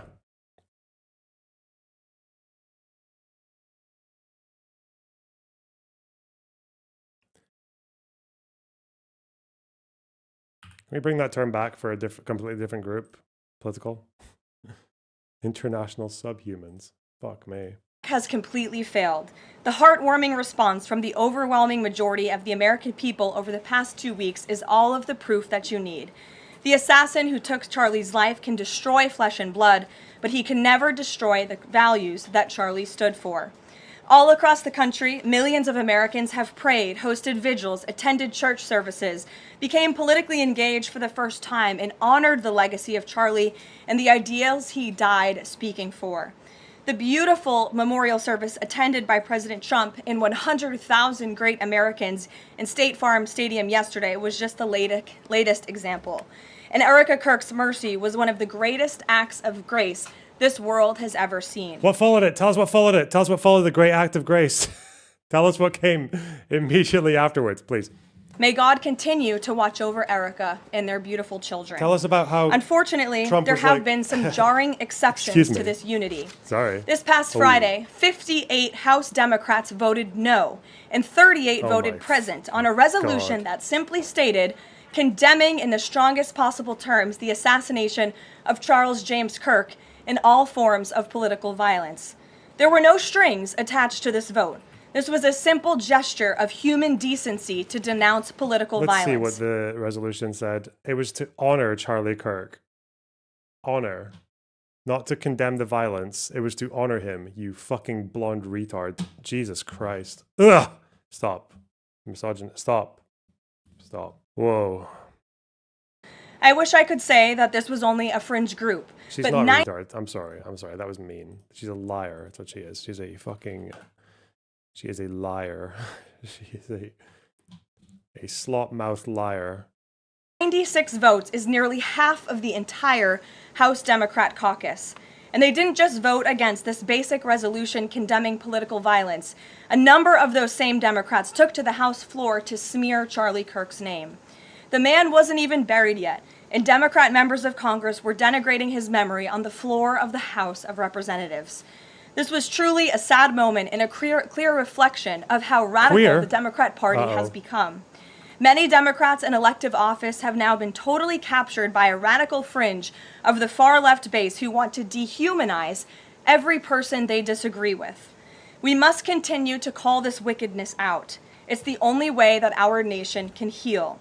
For too long, past leaders have offered platitudes while political violence has been allowed to fester and harm innocent Americans. There has been coordinated campaigns dating back years, spearheaded by radical left-wing organizations centered on dehumanizing, intimidating, doxing, and even attacking Americans whom they disagree with. These groups have radicalized impressionable individuals to foment violence. An attempted transgender assassin traveled to Justice Brett Kavanaugh's family home with plans to end his life. An attempted assassin came within an inch of ending President Trump's life in Butler, Pennsylvania, and on the campaign trail, another attempted assassin tried to kill the president at his golf club in Florida. A left-wing assassin shot United Healthcare CEO Brian Thompson right in the back in the heart of New York City. ICE agents are facing a more than 1,000% increase in assaults for simply doing their jobs. Violent radical left-wing mobs engaged in illegal behavior, targeted Jewish Americans, and shut down America's college campuses under the previous administration. Left-wing mobs burned down Tesla dealerships out of, quote, Luigi is a left-wing assassin now. They don't give a fuck, man. These guys, it's all just, there's not even any point. Oh, well, actually, there's no, everyone knows it's not true. It's just fucking bullshit, yeah. Policies. In May, a left-wing activist shouting "Free Palestine" murdered 2 innocent Israeli embassy staffers outside of the DC. See how this selective memory as well. Like they're not going to remember any of the right-wing shootings. The guy who with the fucking in Buffalo with the Great Replacement Manifesto, the guy who fucking firebombed to try and get Josh Shapiro, the people who attacked the Pelosi's, the guy who killed fucking Melissa Hortman and her husband. They don't give a fuck. They don't care. Jewish Museum here in Washington. These are just a few examples, prominent examples of the growing left-wing political violence in our country. Enough is enough, and as President Trump has promised, he will directly address the dark sources funding and supporting this domestic terrorism to finally restore order in our country. The American people can expect further, very strong action on this very soon. Everyone, Republican, Democrat, everyone in between, we all deserve to live in a country where we do not have to fear for our lives simply for stating what we believe in. With that, I will take your question. In today's new media seat, we have Monica Page, who is the White House correspondent for Turning Point USA's news organization on the front lines. Monica, thank you for being here. We're so sorry for the loss of Charlie. I know you work for him, you were very close to him, and we appreciate your being in the new media seat and also your commitment to covering the White House. You are here every day, just like the rest of everyone in this room. So why don't you kick us off today? Thank you so much, Caroline. I don't think you realize how much it means to me to be here in this seat, especially on behalf of Turning Point USA and Frontlines. We greatly appreciate it. We also greatly appreciate the outpouring of support and just the really kind words that we heard yesterday at the memorial service. That means more to us than I don't think anybody ever knows. And even the global support that we're seeing for Charlie has been overwhelming, and it doesn't go unnoticed. So thank you so much. I have 3 questions, if I may, on the horrific murder of Charlie Kirk. Government and local officials said that Antifa inscriptions were engraved in these bullet casings that killed Charlie Kirk. It appears to be a trend, especially after what we saw in the Annunciation Church shooting, Catholic Church shooting. Additionally, Stephen Miller recently commented on the rise in this kind of violence, saying there is a domestic terrorist movement growing in this country. The president is designating Antifa as a domestic terrorist organization. I'm wondering what is in case you're wondering, it's kind of obvious, right? Like the whole Antifa, it's not really an organization. Like who are they going to go after? There's no any official chapters or anything like that. No, the point is that they're wanting to target everyone. Like it's an intentionally vague category because it's broad. Now, why is this Sci-Hub link sending me to fucking porn website? Thank you for that. What's this essay called? Martin and Malcolm on Nonviolence and Violence. Thank you. I'll just get a new link to it. Okay. approach to holding these people accountable, just to ensure that violence like this just is eradicated moving forward? Sure. Well, Antifa is going to be designated a domestic terrorist organization. The president intends to sign that executive order very soon as it's drafted, as soon as today, later this afternoon. And this is something the president campaigned on because we have seen a rise in violence perpetuated by Antifa radical people across this country who subscribe to this group. And unfortunately, it's gone widely uncovered by many in the legacy media. It also went completely ignored by the previous administration. Not anymore. Not only, as you mentioned, were the bullet casings subscribed with Antifa mottos, if you will, in the heinous assassination of Charlie, but there have also been more examples than I could read off for you here in this briefing room today of violence from Antifa. I will just read a few. In July 2025, several members of an Antifa cell ambushed and opened fire on officers at an ICE facility in Alvarado, Texas, shooting one officer in the neck. Also in July 2025, 3 Antifa members were charged with assaulting a police officer during a violent riot outside an ICE facility in Portland, which for weeks prior had been under siege from the local Antifa terror cell. In February 2024, a transgender Antifa terrorist detonated an explosive device outside of the office of the Republican Attorney General of Alabama. In July 2023, Antifa members linked to abortionist group Jane's Revenge firebombed pro-life facilities and vandalized churches. In January 2022, a suspected Antifa member was arrested for bringing Suspected. I like that. Suspected. That's good. Pipe bomb to a pro-Trump event. In January 2021, an Antifa supporter threatened to shoot police officers and Trump supporters outside of the Florida State Capitol building. Again, I could continue to list many more examples for those in the room who don't believe this is a serious threat to American safety and our national security, but this administration knows that it is. That's why the president will be signing this order. And we will also be most importantly looking at who is funding Antifa and who is funding these other violent left-wing groups that we've seen perpetuate so much crime and mayhem across our country. Thank you. And Charlie Kirk died exercising his First Amendment right, willingly debating, conversing with everybody and anybody. That was what he did.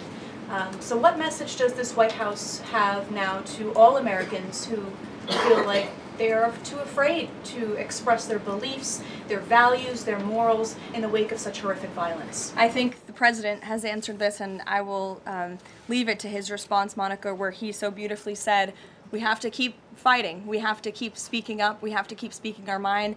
I know that's what Charlie would want us to do. And we have a right to free speech in this country. The president supports it. It is protected by our beautiful Constitution. And Americans should not cower in fear. They should rise up in courage to continue speaking the truth. And to end on a lighter note, Caroline, I'd love to know what your favorite memory of Charlie is. Sure. Charlie was a great guy, and he was, of course, a very influential person in the conservative movement, in the MAGA movement. He was so helpful to the president during the campaign and to all of us who worked on that campaign, that historic campaign.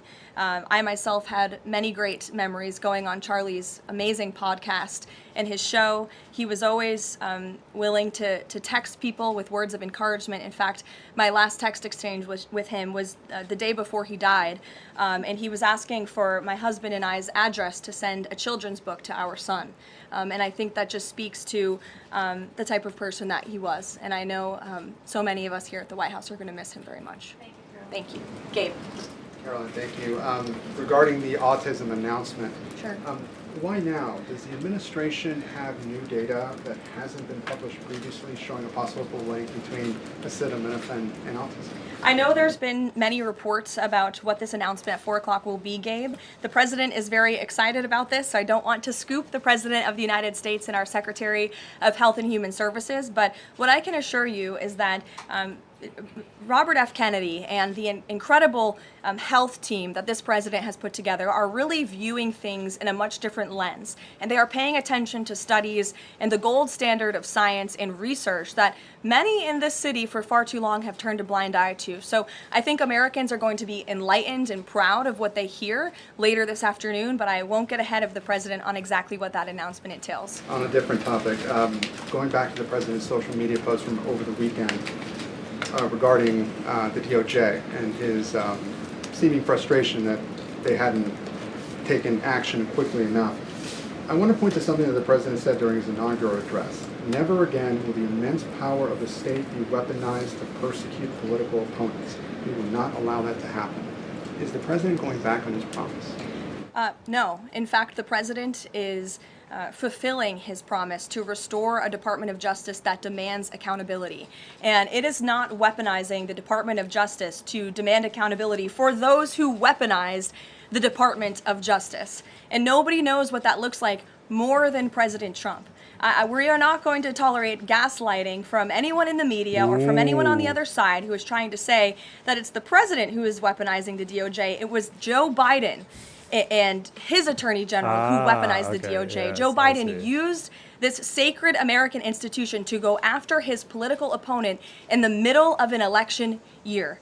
And you look at people like Adam Schiff and like James Comey and like Letitia James, who the president... Oh, so are we going to have any proof of that? Are we going to have any indication that there's like any kind of poor methodology or anything behind their study? No, again, a lot of this came from FBI stats say the same thing. There's not one research body that anyone cares about in the United States that's ever said left-wing targeted violence outdoes right-wing. None of them have said that.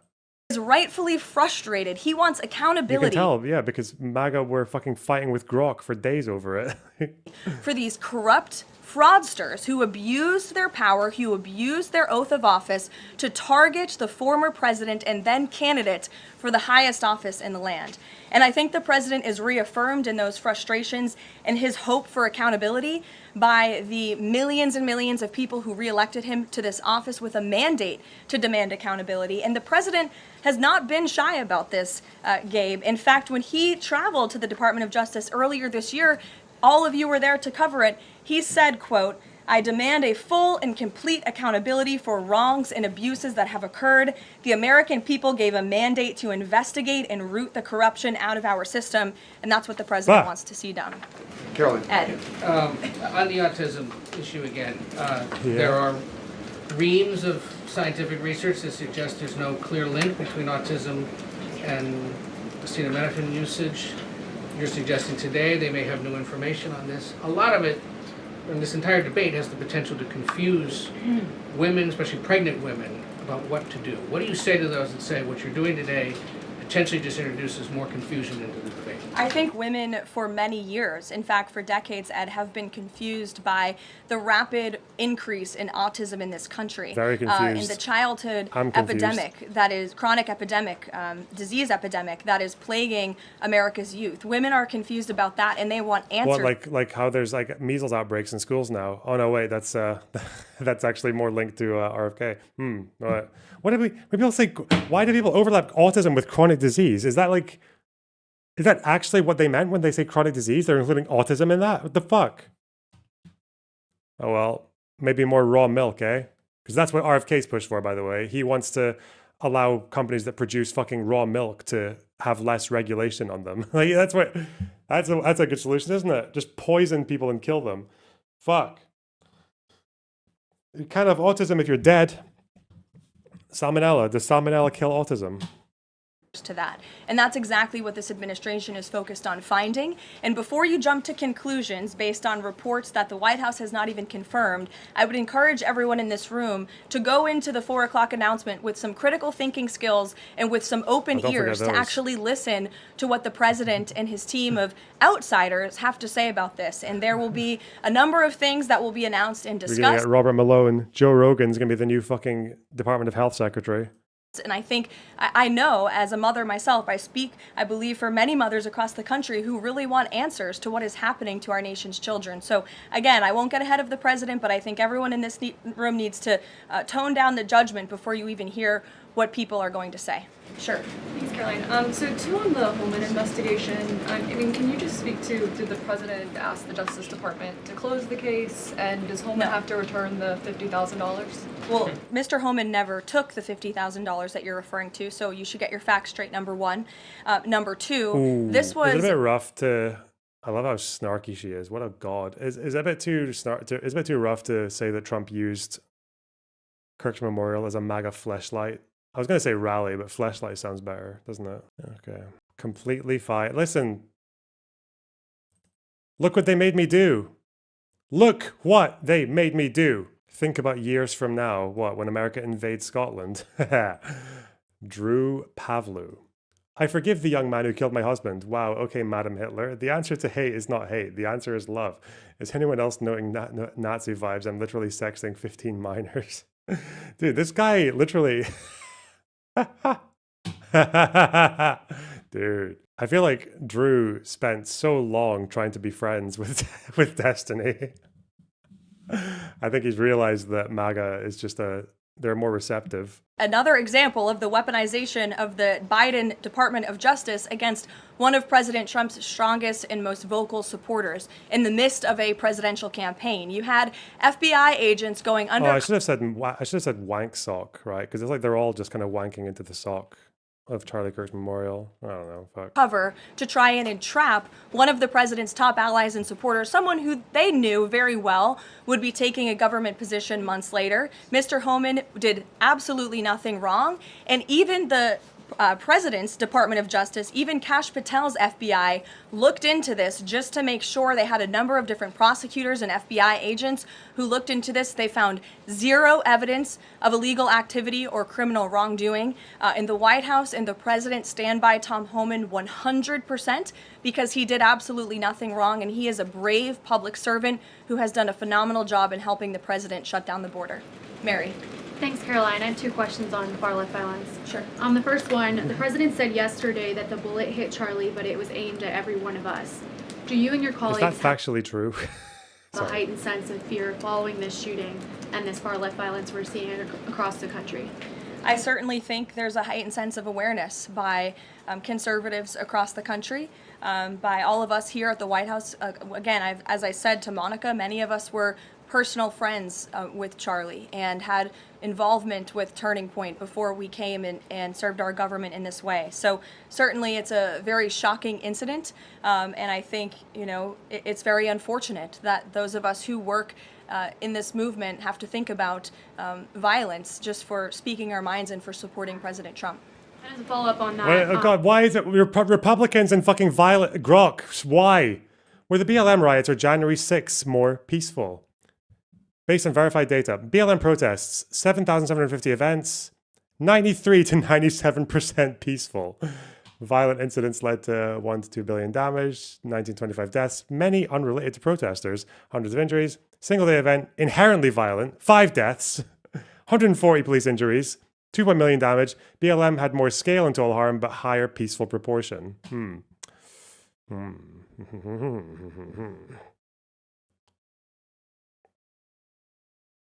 I love it when Grok just fucking annihilates these fucking retards. I asked the president last night on Air Force One about this pattern of transgender violence we're seeing.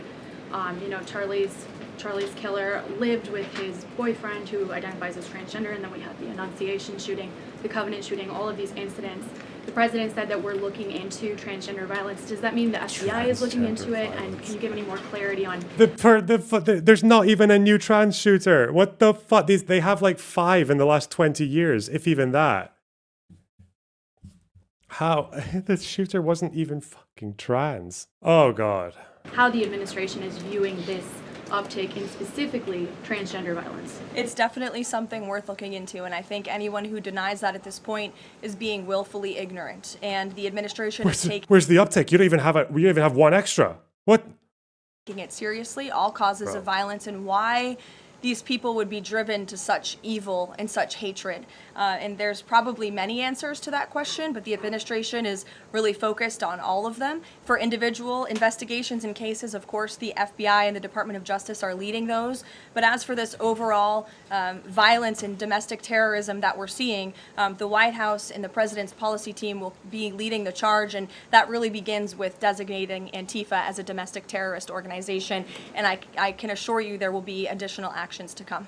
Sure, in the pink. Thanks, Caroline. Liz Landers with PBS NewsHour. I just wanted to follow up quickly on something that the president had said yesterday. So we heard from Ericka Kirk. She said she forgives the man who shot and killed her husband. Trump absolutely shagged her entire speech right in front of her. And then right after that, we heard from the president who said, I hate my opponent and I don't want the best for them. How does that square with bringing down the temperature of political violence in this country? And then Me, when I'm asked a challenging question, she's so fucking angry, man. Look at that. There is so much rage bubbling. That person's never getting invited. She's gonna snark. We're gonna get a snark comment now. if I could, I had a follow-up on Venezuela too. Look, the president is authentically himself. I think that's why millions of Americans across the country love him and support him, including Ericka Kirk, who you saw so beautifully was on stage with the president in an unthinkable moment, in the midst of an unthinkable tragedy, and was leaning on the president. Let's just not answer the question. Okay, great. For support during that time, and he was there to give it to her, as well as the vice president and many other top-ranking cabinet officials. Kayla. Thanks, Caroline. On TikTok, the deal. How much is the deal? And if you can't give an exact number to how much the deal is, when can we expect to learn how much the deal is being valued at? And then separately, who are the members involved in the deal? Like, can you share any more details there? So I don't have a specific number for you, nor am I going to confirm the specific individuals and entities in the deal, Kayla, but I do have several details I'm happy to run through for all of you, and the president will be signing the deal, the official deal, later this week at some point. Under the terms of this deal, TikTok will be owned by a majority of American investors and controlled by a board of directors with extensive national security and cybersecurity credentials. In partnership with the U.S. government, Oracle will serve as TikTok's trusted security provider, and they will independently monitor the safety and data security of all U.S. user data on TikTok's platform. Americans' data will be stored securely in the United States without access from China. All U.S. user data will be stored on servers operated by Oracle in the United States, protected from surveillance or interference by foreign adversaries. And the algorithm, I know this is a question many of you have had, will be secured, retrained, and operated in the United States outside of ByteDance's control. And TikTok will remain globally interoperable, meaning TikTok users in the U.S. will be able to see videos posted by users in other countries and vice versa. While I don't have a number on the specific deal, we do expect that thanks to the president's leadership and the securement of this historic deal, businesses using TikTok will generate as much as $178 billion in economic activity within the U.S. over the next 4 years. So this is great news, not just for the millions of American youth who use TikTok. Their data will be safe and secure with this new deal. They'll continue to use this very fun app, but it's also great news for all of the small business owners who have really been able to make a living off of the use of TikTok as well. And if I could just get one more as it relates to China, on crop prices with farmers, as there's still no official trade deal with China, farmers are getting a little bit antsy, navigating, prices being weak and not strong. How is the administration, thinking about farmers right now? Is there anything we can expect to see from the administration on, sort of bailing farmers out should prices continue to not work in their favor? Well, the administration is completely understands the anxiety of farmers. We're very much aware of this issue. It has been a part of our discussions, the trade team's discussions with their Chinese counterparts. As for any specific actions, I don't have any news on that for you today, but I can fully assure you the entire National Economic Council in this building, as well as our Secretary of Agriculture, Brooke Rollins, have been talking with the trade team about this. There's been many meetings on this, and they are on the ball, but I don't have anything specific for you today.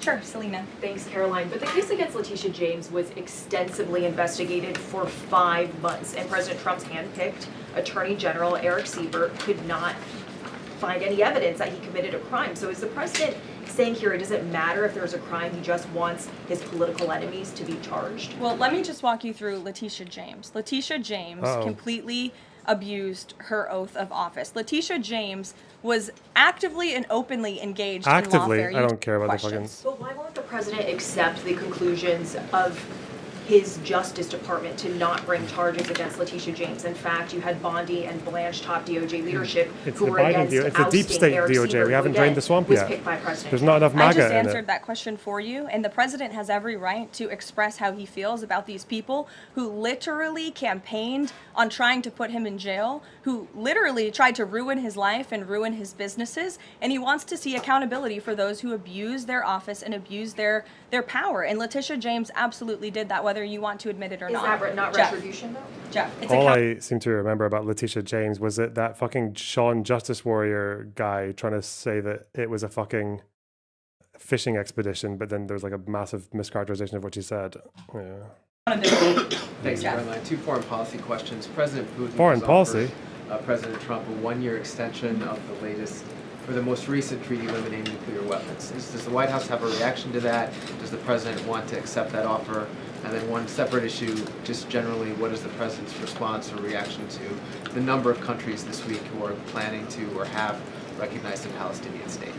2 great questions, Jeff. To your first question about Russia, the president is aware of this offer extended by President Putin, and I'll let him comment on it later. I think it sounds pretty good, but he wants to make some comments on that himself, and I will let him do that. As for all of these Western nations that are recognizing a Palestinian state, the president has been very clear. He disagrees with this decision. He spoke about that in the UK, standing right next to his friend, Prime Minister Starmer, and he feels this does not do anything to release the hostages, which is the primary goal right now in Gaza, does nothing to end this conflict and bring this war to a close. And frankly, he believes it's a reward to Hamas. So he believes these decisions are just... Okay, she's boring. What's this? West Side Tyler. Okay. Where is it? Oh, there's me. What's he doing with me? Who's next? Political creator, imminent danger tier list. Okay. Like crazy in America right now to racism is in order to prevent worker solidarity from arising there by fomenting right-wing style anti-Indian racism on behalf of white people and by creating that as a wedge issue instead of everyone going like, no, there's absolutely no way that Silicon Valley is actually trying to be good here. Like also they're setting you up for the thing they've been doing for years, which is going to have Elon Musk go, we've had some arguments, but I think that racism is bad, and there's no one more racist than these leftists that are siding somehow with these That's not me he's talking about. Okay. Already vis-a-vis predatory. It's insanely dangerous. Lawyers and all this is to say, project right wing this next thing. America has all of that's going to just be by a so that Mudahar is a bit of a he has no long guy. He's also but he's also. It's not white, so I don't know how things are there in Canada, but I can't assume that the fucking schools for Native peoples have. So I would say a non these going to be safe forever, and I would definitely be cautious if I was him. But how did I zoom back so quick? The fuck? Oh, moving on. America's favorite son, who's not an American, Lonerbox. Oh my god, that's me. I gotta say this. Do you think he's going to say nice things about me? No, I can't say that. Oh, because the tier's for lethal damage. Lonerbox is a giant piece of shit. He's been doxxed. He's a pro-Israel shill. His community does him no favors. And I think he's still adjusted to the past. He really is. He's adjusted to the past and this idea that you can say anything online. Sam Hyde on this tier list? Yeah, it's alphabetical. I'm going to keep telling you guys that. It's a fucking alphabetical list. What did he just say about you guys? What the fuck? You're going after my baby, my autistic babies. It's not their fault. They're gonna get cured soon. Oh, but I keep going like this, and the alphabet goes like that on my program. Lonerbox is a pro-Israel shill, former Destiny associate, possibly future Destiny associate. God damn, that's gotta fucking be miserable to not be there. And a resident of London.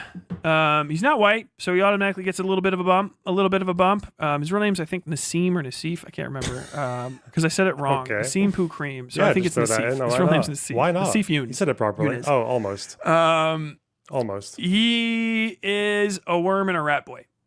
He did come to America in 2000. Hey, wait, though. Hands up. If you have never participated in an illegal war of aggression against an Arab country, hands up. Why are you only halfway up? Hello? And early 2004. Yeah, why's your hand not up? 2024. Where's your hand? Where's your hand, Tyler? Where's your hand? What? Where's your hand? What? Never mind. to stump with progressive victory, but I think that's done. He's no longer hanging out with Destiny, which probably moves him pretty far down on the fucking list. I think the most danger he would ever be in is from like DNC people, do nothing communists in the BEMP camp, who are they really are just do nothings. I personally, I think I could. DNC do nothing. Was there a comma in there somewhere? DNC and do nothing communists. Okay. Say this. I think I would maybe punch Lonerbox one time. Just because it would be hard not to. It would be fun. Like I would take it. Like it was 2 years. I'll take it. 2 years. I'll take it. You do 2 years. What the fuck? How do you plead? Your Honor, I hit him. You say. I thought he was a defenseless Iraqi civilian. Say that, you know, and they'll be like, oh, yeah, just like good old days, eh? USA. That's a good defense, isn't it? U.S. court. Yeah, 50-50. I did. I shouldn't have, but I did. You know.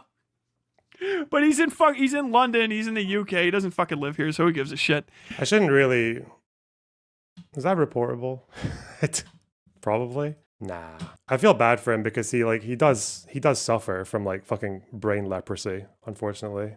Didn't this guy literally get his brain fucked by some brave fucking Iraqi insurgent soldier? The fuck? I'm not even joking. Like he actually does. But okay. Whatever. Ooh. That's enough of him for 6 months. He'll be back. God, imagine saying that though. In this environment, in this political climate.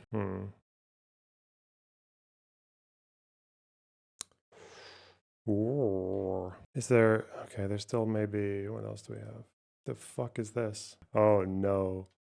Is it... Wait, he didn't look like this in the painting. His proportions were a lot more normal. That's fucked up, man. That's mean. That's mean. Come on. Okay. Bit mean. Fuck's sake. Oh my god. Who the fuck Ken Clippin's that? Wow. Again, it kind of loses its meaning when it's literally followed up by the president contradicting the statement. It's so stupid. It's so fucking dumb, man. At least when you do American politics, you don't really need to read all that much, do you? You just need to read like a couple of paragraphs in an article like, oh, can Trump just unilaterally designate Antifa a domestic terror organization? No, it's more of a foreign thing. Oh, okay, huh. Well, I guess they can, but they can't really enforce it in anywhere near the same way because it's like people have a right to self-identify as whatever the fuck. God. That's all you need, though. You don't need to do all that much. It's almost like too easy. But, God, you really don't tire of how fucking mental these people are. Ooh. Millet has decided that he's not going to be a libertarian after all, maybe. They'll boost social spending after austerity years. Okay. What happened to fucking Afuera, to all the ministries? All of them. Health, education. What happened to that? I mean, that's just the headline. Could mean anything. Could mean anything. Niall, thanks for the $4.99. Heroin kills the autism virus. That's why RFK Jr. is immune. Good one. Captain Dan, thanks for the $5. Tyler is a dunce. Autism. Breaking news. Thank you very much. So I've been waiting for this meeting for 20 years, actually. 20 years. And it's not that everything's 100% understood or known, but oh yeah, I think we've made a lot of strides. Wish it was done a long time ago. Today we're delighted to be joined by America's top medical and public health professionals as we announce historic steps to confront the crisis of autism. Horrible, horrible crisis. Horrible. I want to thank the terrible autism man who brought this issue to the forefront of American politics along with me. And we actually met in my office, is it like 20 years ago, Bobby? It's probably 20 years ago in New York. I was a developer, as you probably heard, and I always had very strong feelings about autism and how it happened and where it came from. How it happened. And he and I don't know, the word got out, and I wouldn't say that people were very understanding of where we were, but it's turning out that we understood a lot more than a lot of people who studied it, we think. Terrible disease. And I say we think because I don't think they were really letting the public know what they knew. Oh, my God. Thanks as well to the director of the National Institute of Health, Dr. Jay Bhattacharya, FDA Commissioner, Dr. Marty McCary. These are great people. Great Administrator of the Centers for Medicine and Medicaid Services, Dr. Mehmet Oz. Dude. And Acting Assistant Secretary of HHS, Dr. Dorothy Fink. So thank you all. Thank you, Dorothy, very much. The meteoric rise in autism is among the most alarming public health developments in history. There's never been anything like this. Just a few decades ago, 1 in 10,000 children had autism. So that's not a long time. And I've always heard, they say a few, but I think it's a lot less time than that. Oh, my God. It's the left-handedness chart. It used to be 1 in 20,000. Oh, God. Then 1 in 10,000. What, back in the fucking days of the Nazis? I would say Nazis? that's probably 18 years ago. And now it's 1 in 31, but in some areas it's much worse than that, if you can believe it. I thought it was 1 in 10, buddy. And I gave Come on. numbers yesterday. For boys, it's 1 in 12. I was told that's in California where they have for some reason, a more severe problem. Yeah. But whether it's 1 in 12 or 1 in 31, can you imagine? That's down from 1 in 20,000, then 1 in 10,000. And now we're at the level of 1 in 12 in some cases for boys. 1 in 31 overall. So since 2000, autism rates have surged by much more than 400%. Instead of attacking those who ask questions, everyone should be grateful for those who are trying to get the answers to this complex situation. It's not funny. It's not funny. And the first day, all of these great doctors behind me were there. I told them, this is what we have to find out. Because when you go from 20,000 to 10,000, and then you go to 12. I don't like this guy on the left. He needs to, on the right. There's something artificial. They're taking something. And by the way, I think I can say that there are certain groups of people that don't take vaccines and don't take any pills that have no autism. Autism that pills. Have no autism. Does that tell you something? That's currently. That does tell you something. Is that a correct statement, by the way? Yeah, double check that one. There are some studies that suggest that, with the Amish, for example. The Amish. Fucking really? Why don't the Amish get diagnosed with fucking hell? I heard none. Scumbag. See, Bobby wants to be very careful with what he says, and he should, but I'm not so careful with what I say. But you have certain groups. The Amish, as an example, they have essentially no autism. Let's put this guy. First, effective immediately, the FDA will be notifying physicians that the use of let's see how we say that. Acetaminophen. Is that okay? Which is basically commonly known as Tylenol, during pregnancy can be associated with a very increased risk of autism. So taking Tylenol is not good. All right, I'll say it. It's not good. It's not good. For this reason, they are strongly recommending that women limit Tylenol use during pregnancy unless medically necessary. That's, for instance, in cases of extremely high fever, that you feel you can't tough it out, you can't do it. I guess there's that. It's a small... Am I right that Tylenol is it just paracetamol? Is that what that is? Is Tylenol paracetamol? It's just a painkiller. It's like a... Okay.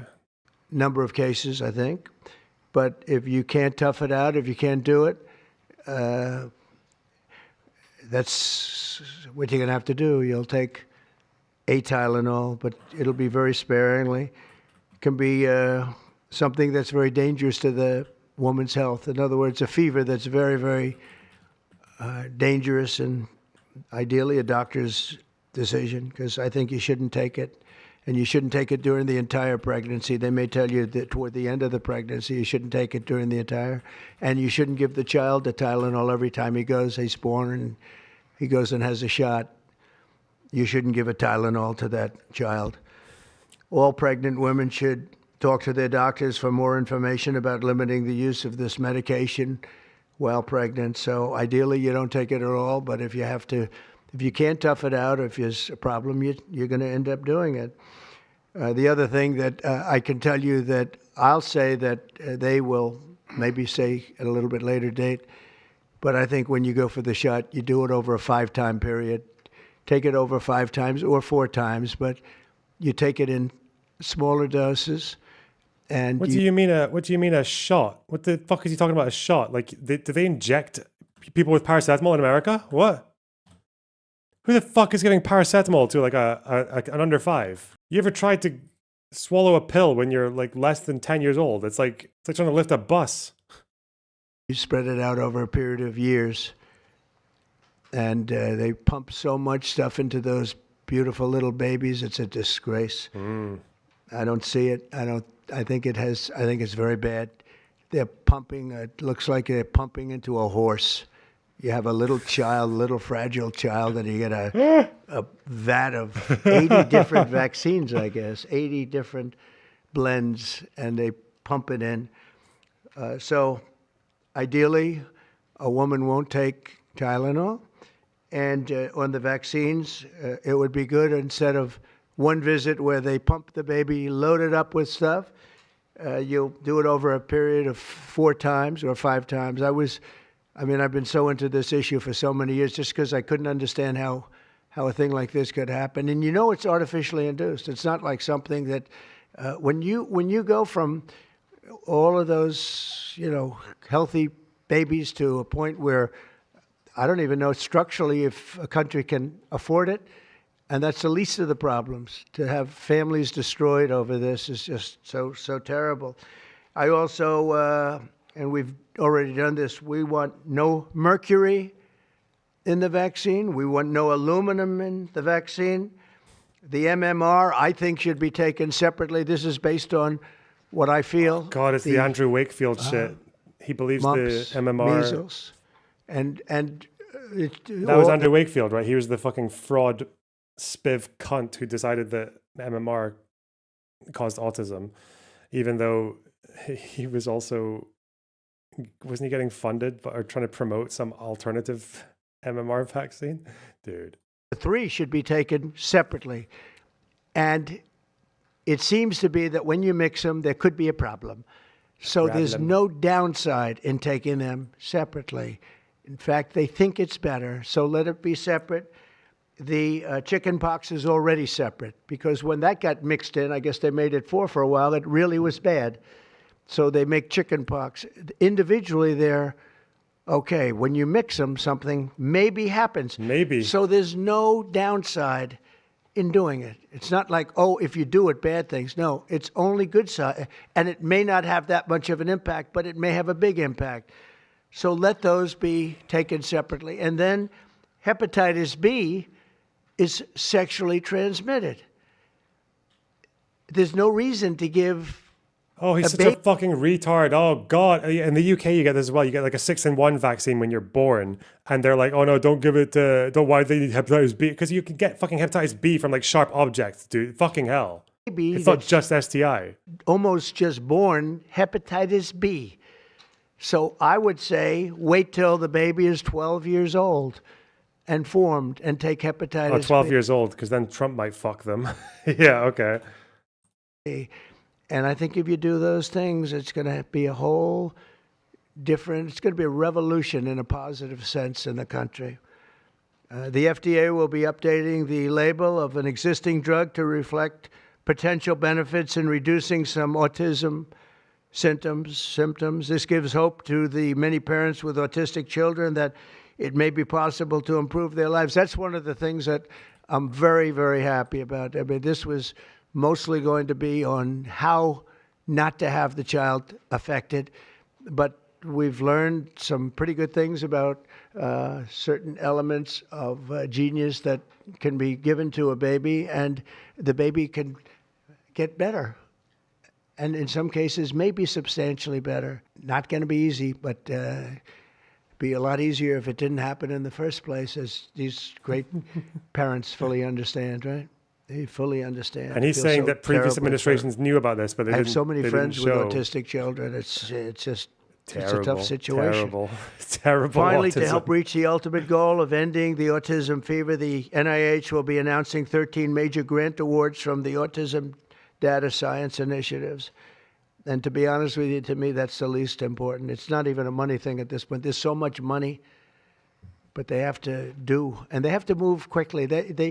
When the alternative is that nothing bad can happen, let's do it now. I was just saying to Bobby and the group, let's do it now. Nothing bad can happen. It can only good happen. But with Tylenol, don't take it. Don't take it.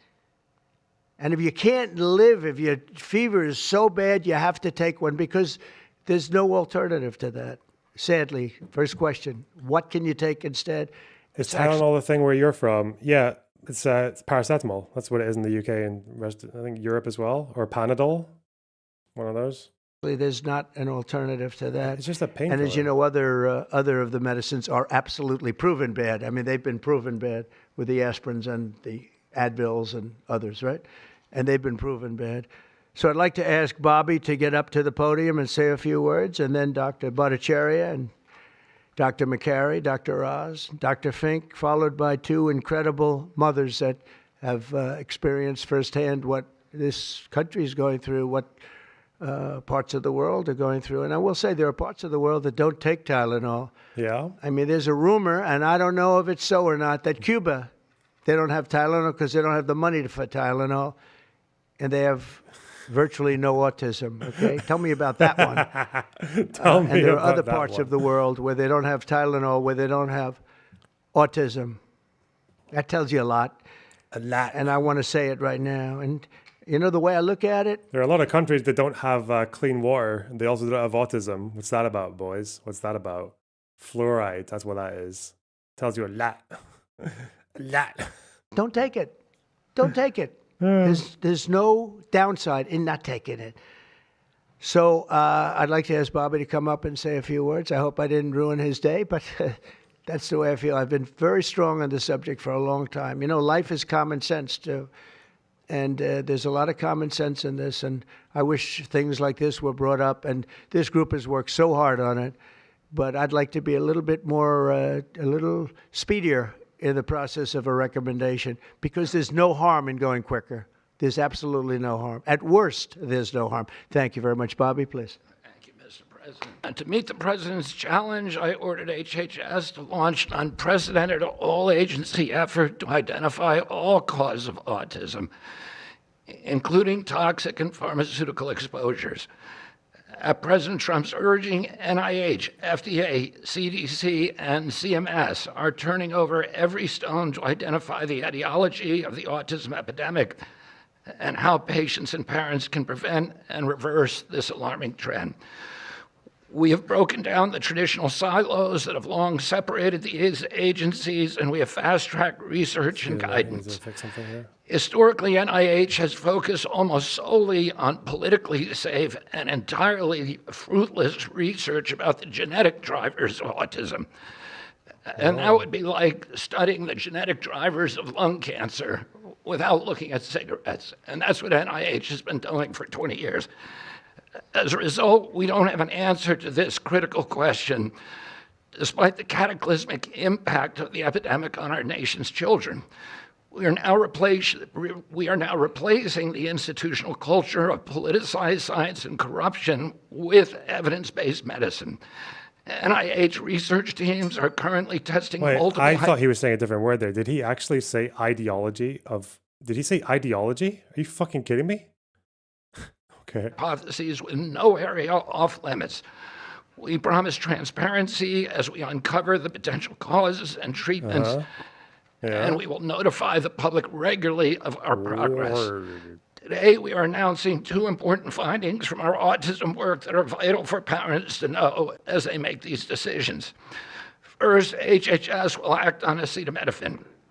The FDA is responding to clinical and laboratory studies Poor Tylenol company, suggest a potential association between acetaminophen use during pregnancy. Oh yeah, he could have said etiology. Yeah, okay, that's the word. Yeah, I wasn't sure there.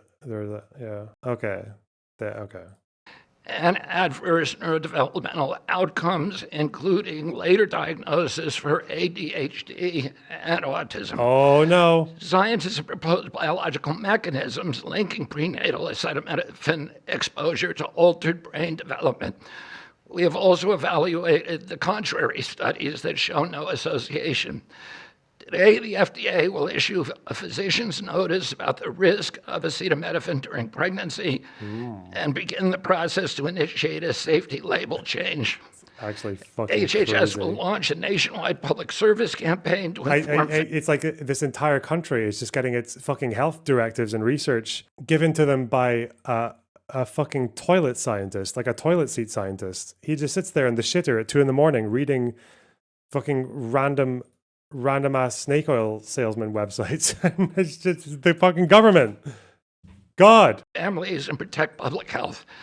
FDA also recognized that acetaminophen is often the only tool for fevers and pain in pregnancy, as other alternatives have well-documented adverse effects.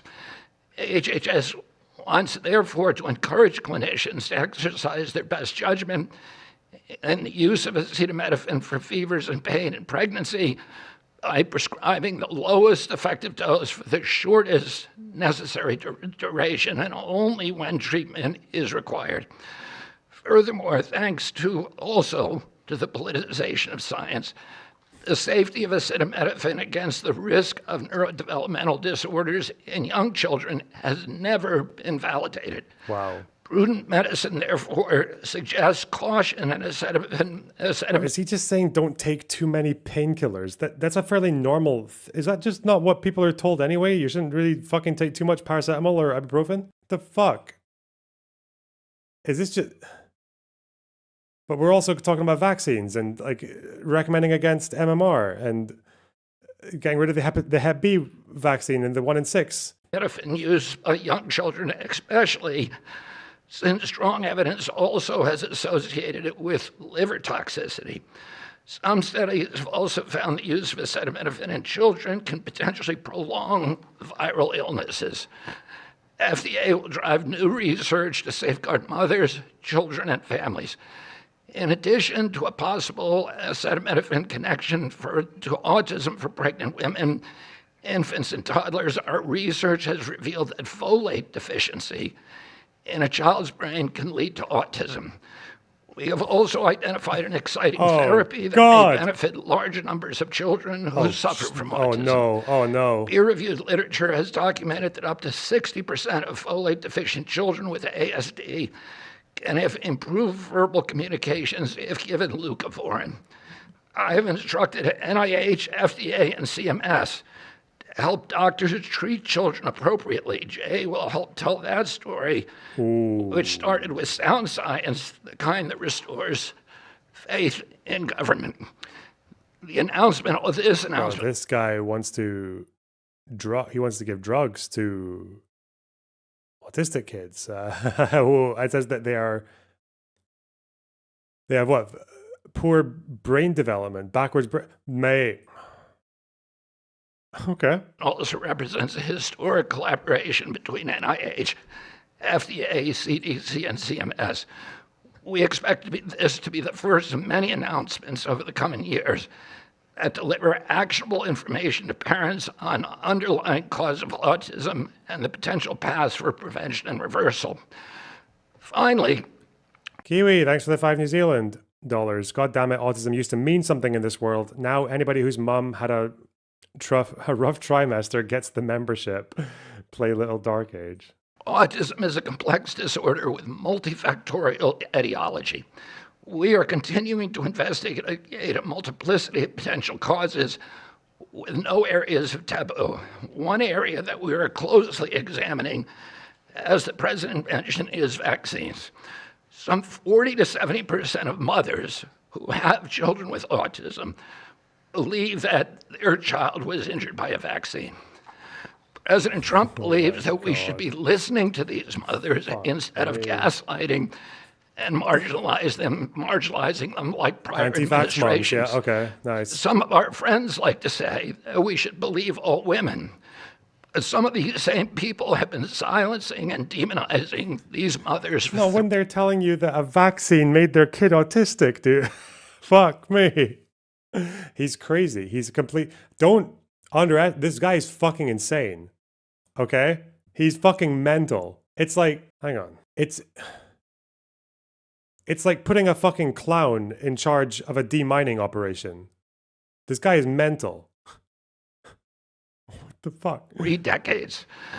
Because research on the potential link between autism and vaccines has been actively suppressed in the past. It will take time for an honest look at this topic by scientists. But I want to reassure the people in the autism community that we will be uncompromising and relentless in our search for answers. We will perform the studies that should have been performed 25 years ago. Whatever the answer is, we will tell you what we find. We are researching this issue to all 3 agencies. Jay will discuss one of our research initiatives at NIH. This model of unleashing unbiased, depoliticized, gold standard scientific research and academic freedom to deliver actionable information to prevent and reverse disease will be a model for the framework to deliver similar results for many other chronic conditions that plague Americans. Jay? Thank you, Secretary Kennedy. Wow. And thank you, President Trump. Thank you very much. I'm proud to announce today that the NIH has launched the Autism Data Science Initiative to turbocharge autism research, devoting an additional $50 million to the cause of studying autism. Nice. Is that Nearly 250 autism-friendly research teams from term? across the country applied, sent in their applications, and were peer-reviewed by the NIH review panels. The NIH peer reviewers chose the 13 best projects focused on root causes and therapies, with replication and validation studies to guarantee gold standard science. The studies feature a new kind of science called Posobiec, where scientists consider environmental and medical factors, nutrition, events during pregnancy, in combination with biology and genetics to answer vital questions about autism. Science like this, conducted in partnership with families and physicians, is the best way to arrest and reverse the autism epidemic. Autism spectrum disorder encompasses a very wide range of symptoms, ranging from mild difficulties with social interactions to profoundly autistic children who experience severe disabilities in speech and behavior. Given this wide range of symptoms across the spectrum, it seems certain... Why is this administration so bellicose about autism? What the fuck did we do? Well, I think the Trump admin, because they've done such a good job at roping in all the fucking autistic tech bro shitheads who just decided to cope with the fucking issues that they had as asocial children by deciding that they were all Sherlock Holmes / Dr. House / Neo from the Matrix, like Elon Musk, and their way of coping is deciding that they need to cure it, maybe. Are autistic people more likely to vote Democrat? Maybe.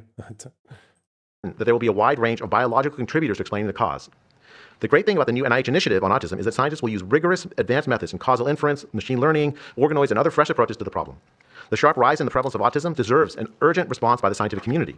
As Bobby said, the NIH has invested a lot of money to study autism over the years, but the research has not produced the answers that families and parents of autistic children deserve, and autistic children themselves deserve. For too long, it's been taboo to ask some questions for fear that scientific work might reveal a politically incorrect answer. Wow. Because of this restricted focus in scientific investigation, sold.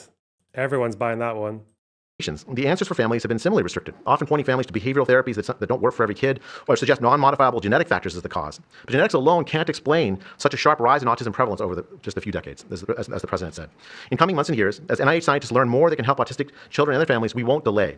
Like scientists often like to do. I can say as a scientist myself, it's really tempting to delay, but but in the face of a problem like this, you have to move fast. But we will not delay before telling American people what we find, and we will win the public trust with transparency and rigor. Already, our broadened focus on autism research has pointed to 2 items that will help families prevent and treat some cases of autism. I'll leave the good news on these 2 items to my close friends and colleagues, Dr. McCary and Dr. Oz. We've been working together closely on this problem for the past 6 months, and our cooperation represents an unprecedented collaboration with Secretary Kennedy's Department of Health and Human Services and with President Trump. I'm delighted to introduce Dr. Marty McCary, Commissioner of the Food and Drug Administration. These are the same people, by the way, who said that the COVID vaccine had not gone through enough vetting and long-term testing and experimentation. And they're the same people who are absolutely going to take the first of whatever bullshit this is and just inject it into all of their fucking holes. They're going to put one in each hole, without question. Announcements of practical help for families with autism.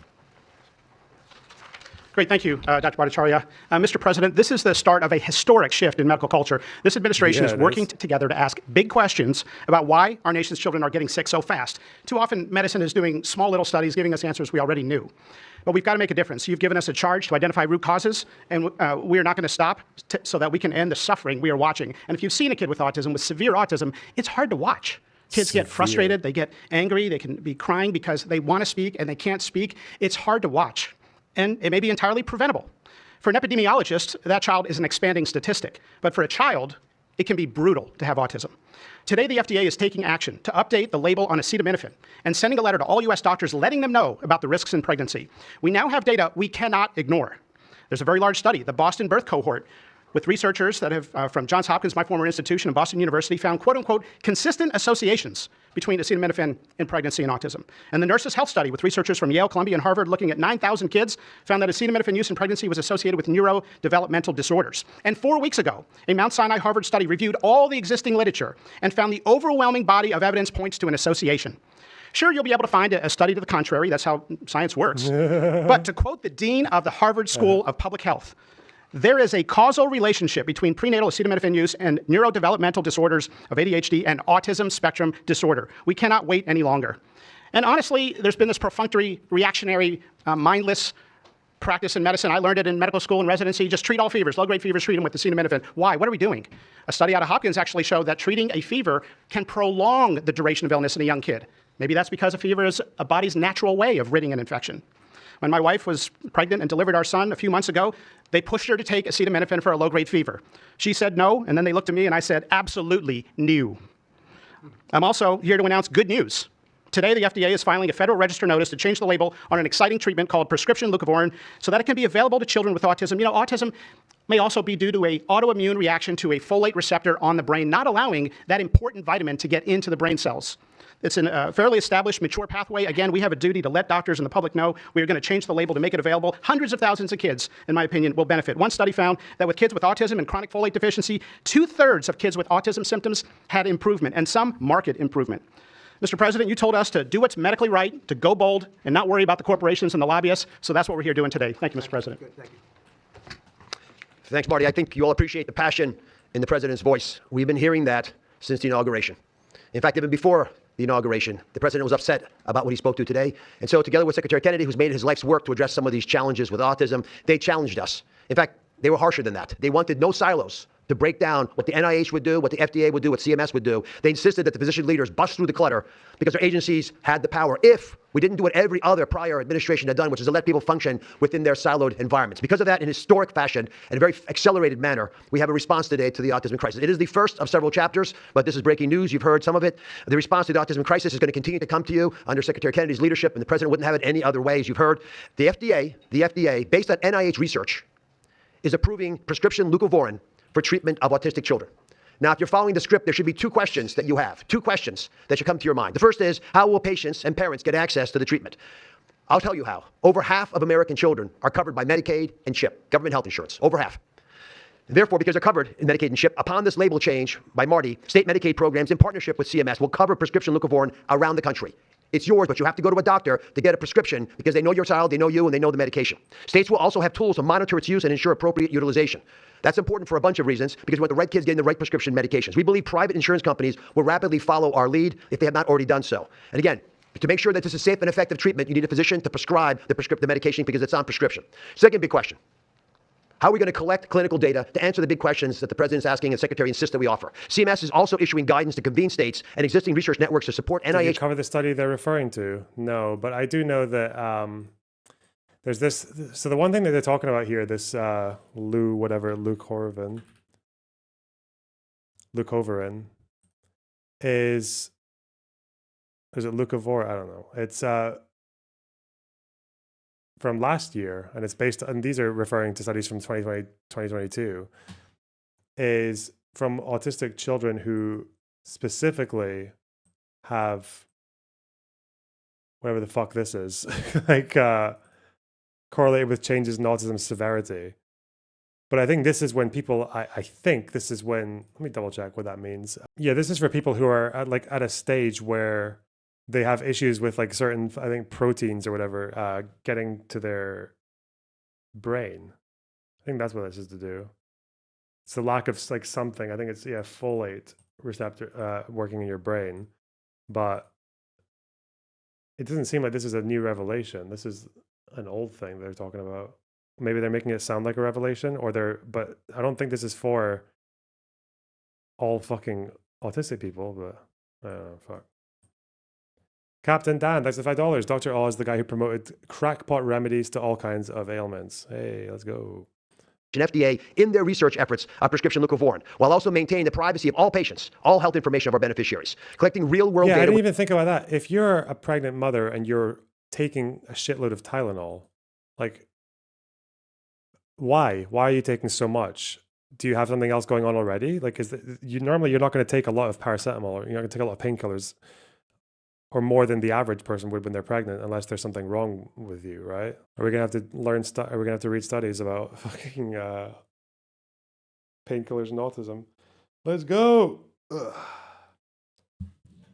Which is what many of you have been asking us to do in the community is fast. RFK does this a lot on his Twitter. He will like pretend that research backs up what he's saying, but it's actually saying something different. Like he does that.